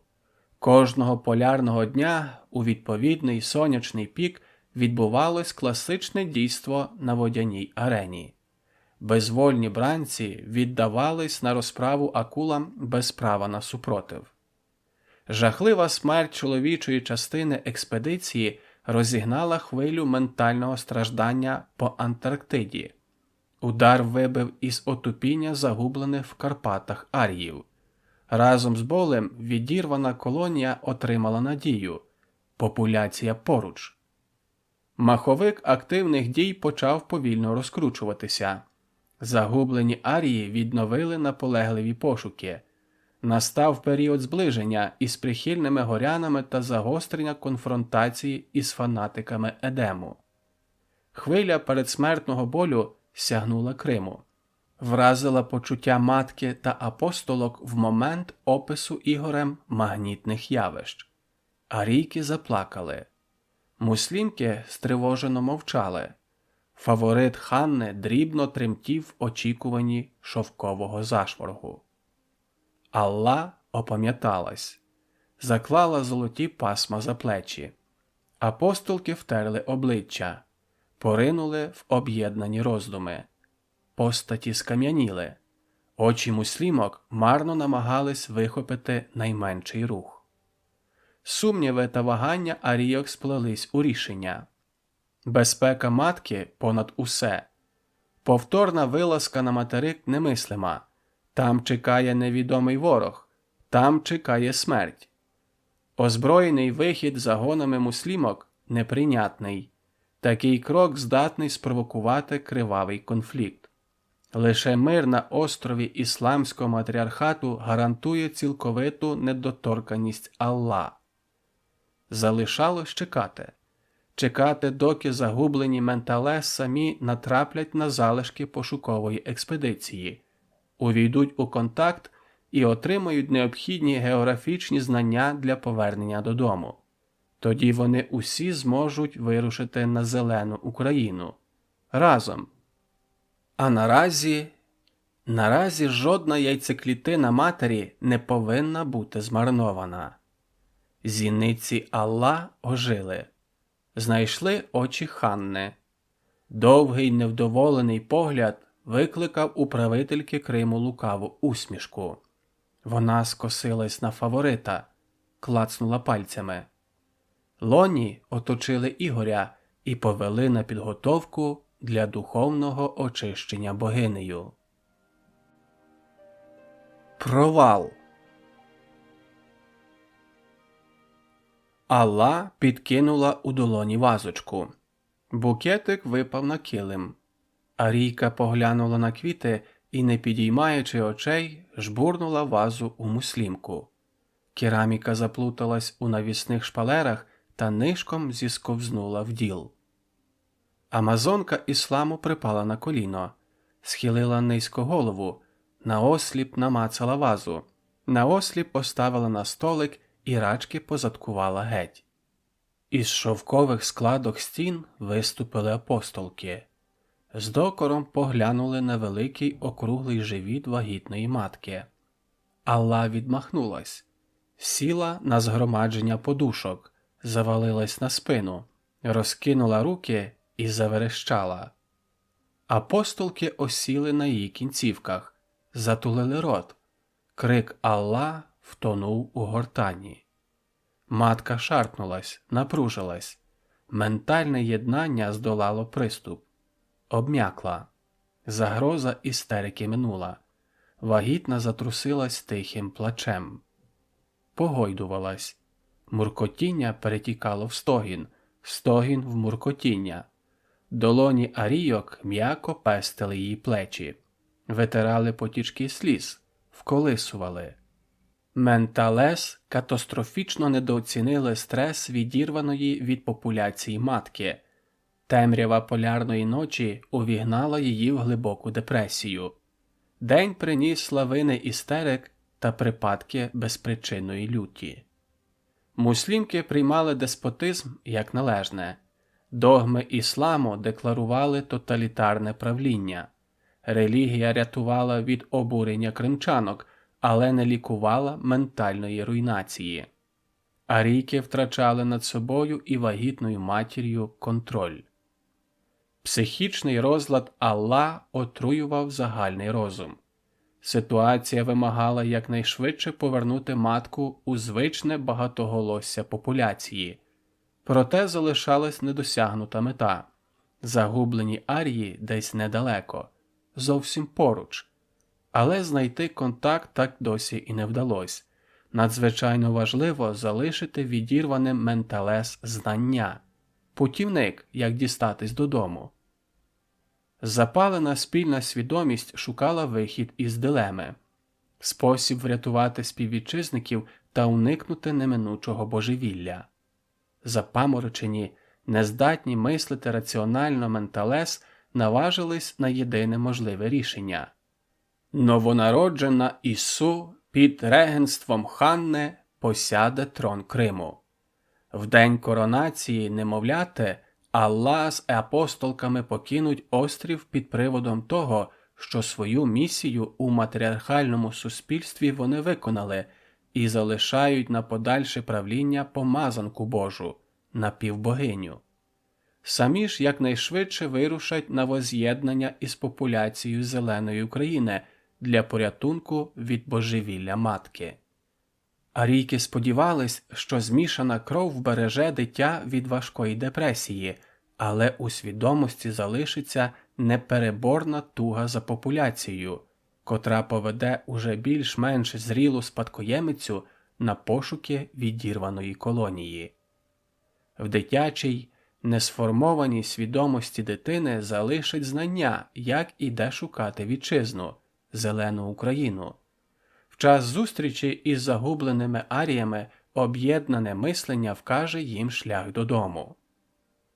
Для охоплених агонією умів менталес план видавався цілком гідним. В метушні запалених думок губились усі недоречності та недоліки такого задуму. Матка не опиралась ідеї, байдуже прийняла. Страждання переважувало усі решта почуття. Поглинута глибокою депресією Алла забувалась в гарячкових помислах. Блукала в хаосі власних і чужих думок. Заплуталась остаточно. Задрімала. Сон м'яко вкутав. Алла завовтузилась на мокрих подушках, пробудилась, підсунулась та з подивом оглянула вологі плями. Насупилась. Крізь марево дрімоти збагнула. Відійшли пологові води. Скрикнула. Руки охопили сферичний живіт. Матір із силою замружилась. Крізь стиснуті зуби видобувся гортанний стогін. Почались перейми. Ханна рішуче підступила до входу в покої Алла. Зустріла твердий погляд вартової апостолки. Зупинилась. Доступ до породілі закритий.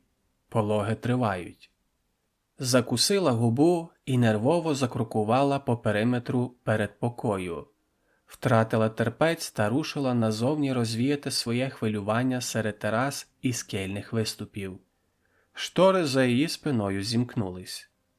В передпокій проник перший крик немовля і розчинився у м'якому оксамиті стін.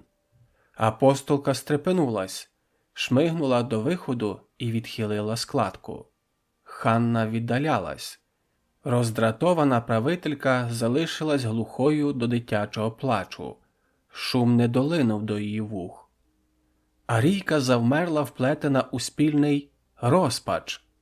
«Хлопчик!» Обрушилось усе, весь задум. Вартова продовжувала вглядатись у високу, гордовиту постать володарки Криму. Різкі тіні контрастно виділяли вольовий профіль.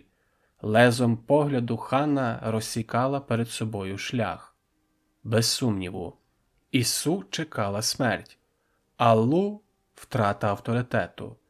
Матріархальна богиня не могла народити нікчемного лоня, хлопчика. Розкриття правди накликало непередбачувану і, ймовірно, жахливу реакцію фанаток ісламу. Уми Менталес гарячково спалахнули. Спільні думки заметушились. Приховати стать? Як? Викрасти галеру та негайно покинути острів з немовлям?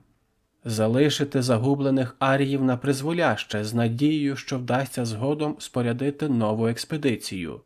Рішення. Негайне рішення. Вартова зімкнула штори. Поступила назад. Увійшла в покої породіллі. Матір поглянула на неї. Обвела поглядом решту Менталес. Простягнула руку і торкнулась вушка сина.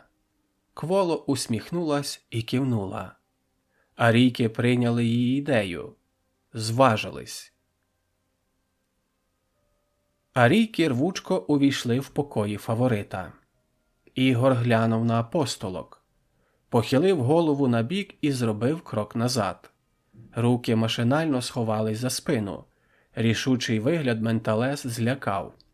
Візит не викликав враження приємної несподіванки від завжди бажаних гостей. Чоловік рвонувся вбік і заборсався в полоні міцних рук. На шию лягли долоні. Стиснули. Ігор витріщився, задихаючись. Тверді погляди викрадачок поступово розчинились блакитним туманом непритомності. Холодні бризки вивели із забуття. Ігор примружився. Щось темне промайнуло і знову оросило обличчя холодною бадьорістю. Покривився. Біль в попереку остаточно повернув у реальність. Дно чайки не позиціонувало себе як комфортне ложе. Сів. Обидві апостолки смикнули кутиками губ і налягли на весла. Вкотре обдали бранця бризками. Ігор озирнувся. На кормі, вкутане у сірий шовк, ворушилось немовля. Хапало ручками невидимі нікому крім нього зорі. Ісу розважався власною уявою. Сміх сина розтягнув усмішкою батькові уста. Човен впевнено наближався до берега. Арійки озирались. Пісок узбережжя ніс на собі очевидні сліди частої людської присутності. Незрозумілі для Менталес конструкції соляних плантацій тим не менш однозначно свідчили, що вони не залишать Ібіса із сином на голодну самотню смерть. Поряд існувало поселення. На мілководі Менталес збентежились, зморщились та похилили голови. Посудина задрейфувала. Зусиллям волі арійки опанували себе, зробили грибок і одразу впали в ступор. Ігор вдивився у напружені очі викрадачок. Концентрація боролась з порожнечею. Підняв погляд до неба. По блакиті розтікали співпрозорі смуги полярного сяйва. Швидше чуттям, ніж розумом, Ігор збагнув, що апостолки впадають у пригнічений стан під впливом магнітного поля. Бранець боязко відібрав весла і зробив кілька обережних грибків до узбережжя. Погляди арійок спорожніли. Чоловік не мав бажання вникати у незрозумілі задуми ошелешених жінок. Скористався моментом для втечі. Огорнутий страхом, боязко перекинув ноги через борт і зістрибнув у воду. Холод скував судомими м'язи. Ігор, долаючи біль судороги, змусив себе рухатись. Нагнувся над човном та прийняв обійми дитину. Зирнув на викрадачок. Ті бездіяльно спостерігали за рухами чоловіка. В'яло водили головами. Ігор не зволікав. Не задумуючись, що його чекає попереду і яким чином він добуватиме собі і сину їжу, кинувся до рятівного берега. Уже шпортаючись в пісках соляних плантацій Донбасу, озирнувся. Течія віднесла човен у відкритий океан. А ріки отямились і на подив Ігоря не стали його переслідувати. Рушили у керунку Кримського острова. В свідомість Ігоря назавжди закарбувався страх перед незрозумілим, непередбачуваним та схильним до істерії світоволосим плем'ям.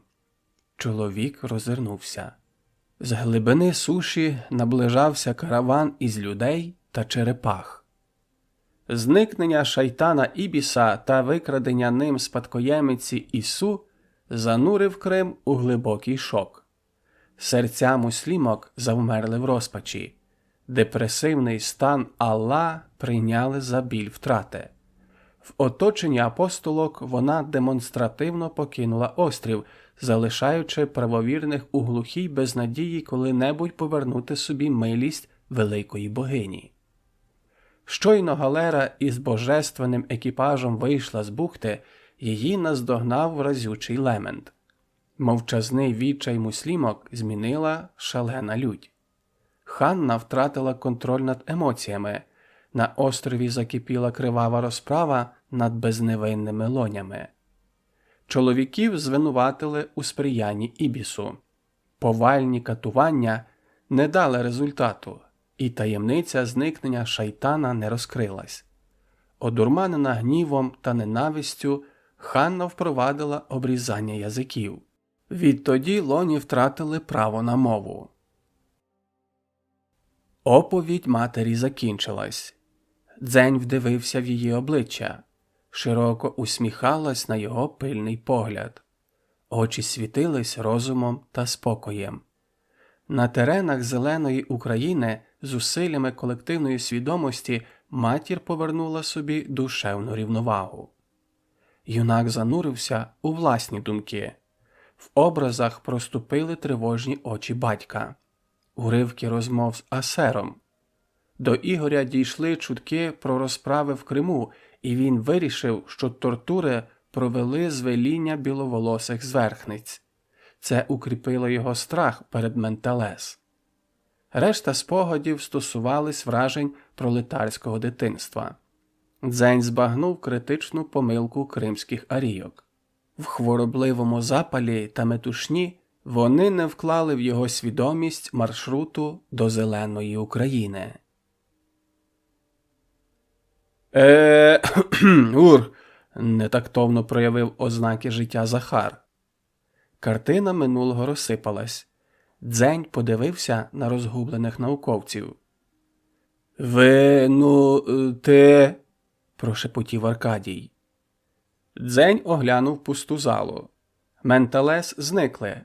Розтер кулаками очі, наче щойно прокинувся із глибокого сну. Ще раз прислухався до ментального багатоголосся і зі смаком облизав губи. Поманив науковців жестом. Рушили за ним. «Нас запрошують до трапези», – пояснив дорогою. «То не зашкодить», – нагнав Дзеня Аркадій. «Що ви там стільки думали?» «Довго розповідати, то не наче серце». «Я сподіваюсь, тут не рибна дієта?» Аркадій озирнувся за стрункою постаттю арійки. «Здебільшого мед і прополіс». Аркадій відірвав очі від жіночих сідниць та зирнув на Дзеня. Скупувато. Вийшли в сад. Що далі? Спитав Захар і поморщився від солодкого нектару. Далі до України, відповів Дзень. Тобто Антарктиди. А там якось потрібно буде придумати масову переправу усієї колонії сюди. Так я от про це. Захар вийняв окуляри, протер шкельця і уважно вгледівся у воско-керамічний матеріал стільниці. Пошкрябав його нігтем, то повернув погляд Дзеню. Я би волів залишитись. Залишитись? Ну, шляхи тепер відомі. Незважаючи на певні ризики, експедиції між континентами цілком реальні. Я хочу побути тут, вивчити побут, стосунки, і взагалі це неймовірне відкриття. Відкриття? Дзень закинув у рот медово-воскову жуйку. Для людства? Якого з них? Дзень, не вигемблюйся, Захар поморщився. Для усього.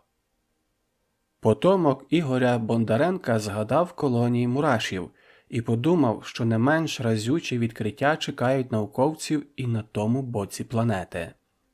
Мар'ян виплюнув у блюдце висмоктану жуйку та роззирнувся. Де їхні пасіки? Дзень лукаво усміхнувся і промовчав. Науковці покосились. Не хочеш, не кажи. Ми будемо мати досить часу все дізнатись, буркнув Мар'ян. Тобто ми. Дзень поблукав поглядом між науковцями і зупинив його на Аркадії. Ні-ні, заперечив той. Я вірний шкіпер своєї шхуни. Я повертаюсь. Смикнув головою у напрямку узбережжя та продовжив. Хто б не виготовляв мед, а я думаю, що це не бджоли, а самі ментелес його продукують. Нехай його ботаніки та антропологи їдять. Зирнув на колег. Я чоловік традиційного виховання, механік. Хочу дружину, діточок. А тут на ціле плем'я одна репродуктивна самка. Аркадію! Захар від обурення вигнув спину. Ай! Відмахнувся. Я просто не потягну такої щільної конкуренції. Аркадій зітхнув і знову глянув на хвилі океану. Продовжив. Тому додому, у теплу, добру латинську Україну, на сватання, там дівки, з перцем, вогонь. Випив залпом нектар і поморщився від концентрації солоду. В пам'яті Дзеня сплинули жовто-смарагдові очі Амарільї. Він всмоктав губи і потупив погляд. Аркадій зирнув на юнака і здогадався, що у Дзеня є певні сердечні асоціації з латиною, але промовчав. «Дзеню!» – Захар торкнувся його плеча. «Ти висади того шкіпера-механіка в Криму, хай набереться досвіду. Звідтам ти і без капітана доберешся». Засміялись. Епілог. Повернення. Тадібей підняв залишки брів, і вони втонули у зморшках чола. Очі розширились та, можливо, вперше за життя шамана натякнули на свою сферичну форму. Дзень усміхнувся. «Тадібею, я знаю шлях на батьківщину дітей Сілля. Вони прагнуть повернутись». Шаман відірвав погляд від юрби голих менталес. Мерзлякувато поправив парку.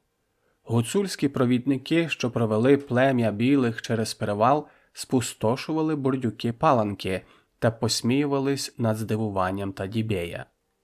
Старий шморгнув носом. «Десятки уміаків, значить, десятки убитих драконів. Потрібно велике полювання».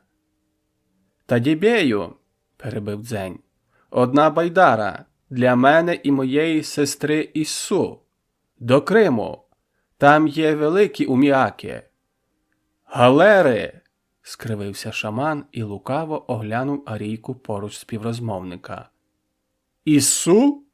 Ти знайшов доньку Алла?» Дзень кивнув. Тадібей продовжив. «Ісу дарує прощення Криму. Ханна дарує вам галери». Дзень скинув брову, вражений кмітливістю та обізнаністю шамана. Тадібей потер тонкі губи одна об одну. Поправив капюшон. Ще раз довгим поглядом оглянув натовп Менталес. Очі знову сховались у вузьку, хитру шпарку. В думках старого відновився призабутий план єднання духів та людей, потомків сілля і нащадків діаспори. «Ареодярек пут!» Вимога шамана прозвучала байдуже. Навіть занадто байдуже. Примітка. Ареодярек пут – акт тимчасового переходу дружини ескімоса до іншого чоловіка, мандрівника, гостя з іншого поселення, для статевого акту, необхідний для оновлення генофонду та уникнення кровозмішування у малих етнічних групах. Дзень скинув руку, але Тадібей обірвав його жест і наголосив: «Обов'язок гостя!» «Чому має бути лише одна колиска нової України?» – подумав Дзень, згадуючи про асиміляцію донбастів із мурашами. Арії не заперечували вимозі Тадібея. Розділились. Чоловіки скерувались до Яранг, де їх уже чекали дружини ескімосів. Арійки, нездатні до репродукції, розсипались по узбережжю. Тадібей жестом запросив Дзеня слідувати звичаю і отримав категоричну відмову. Серед нагих Менталес недолуго виділялась вкутана у грубі кожухи постать. З-під незграбного капюшона вітер висмикував смолисто-чорні пасма. Дзень кивнув шаману і рушив назустріч коханим, жовто-смарагдовим очам Амарілії. Підтримайте наш канал на канапі. Підпишіться.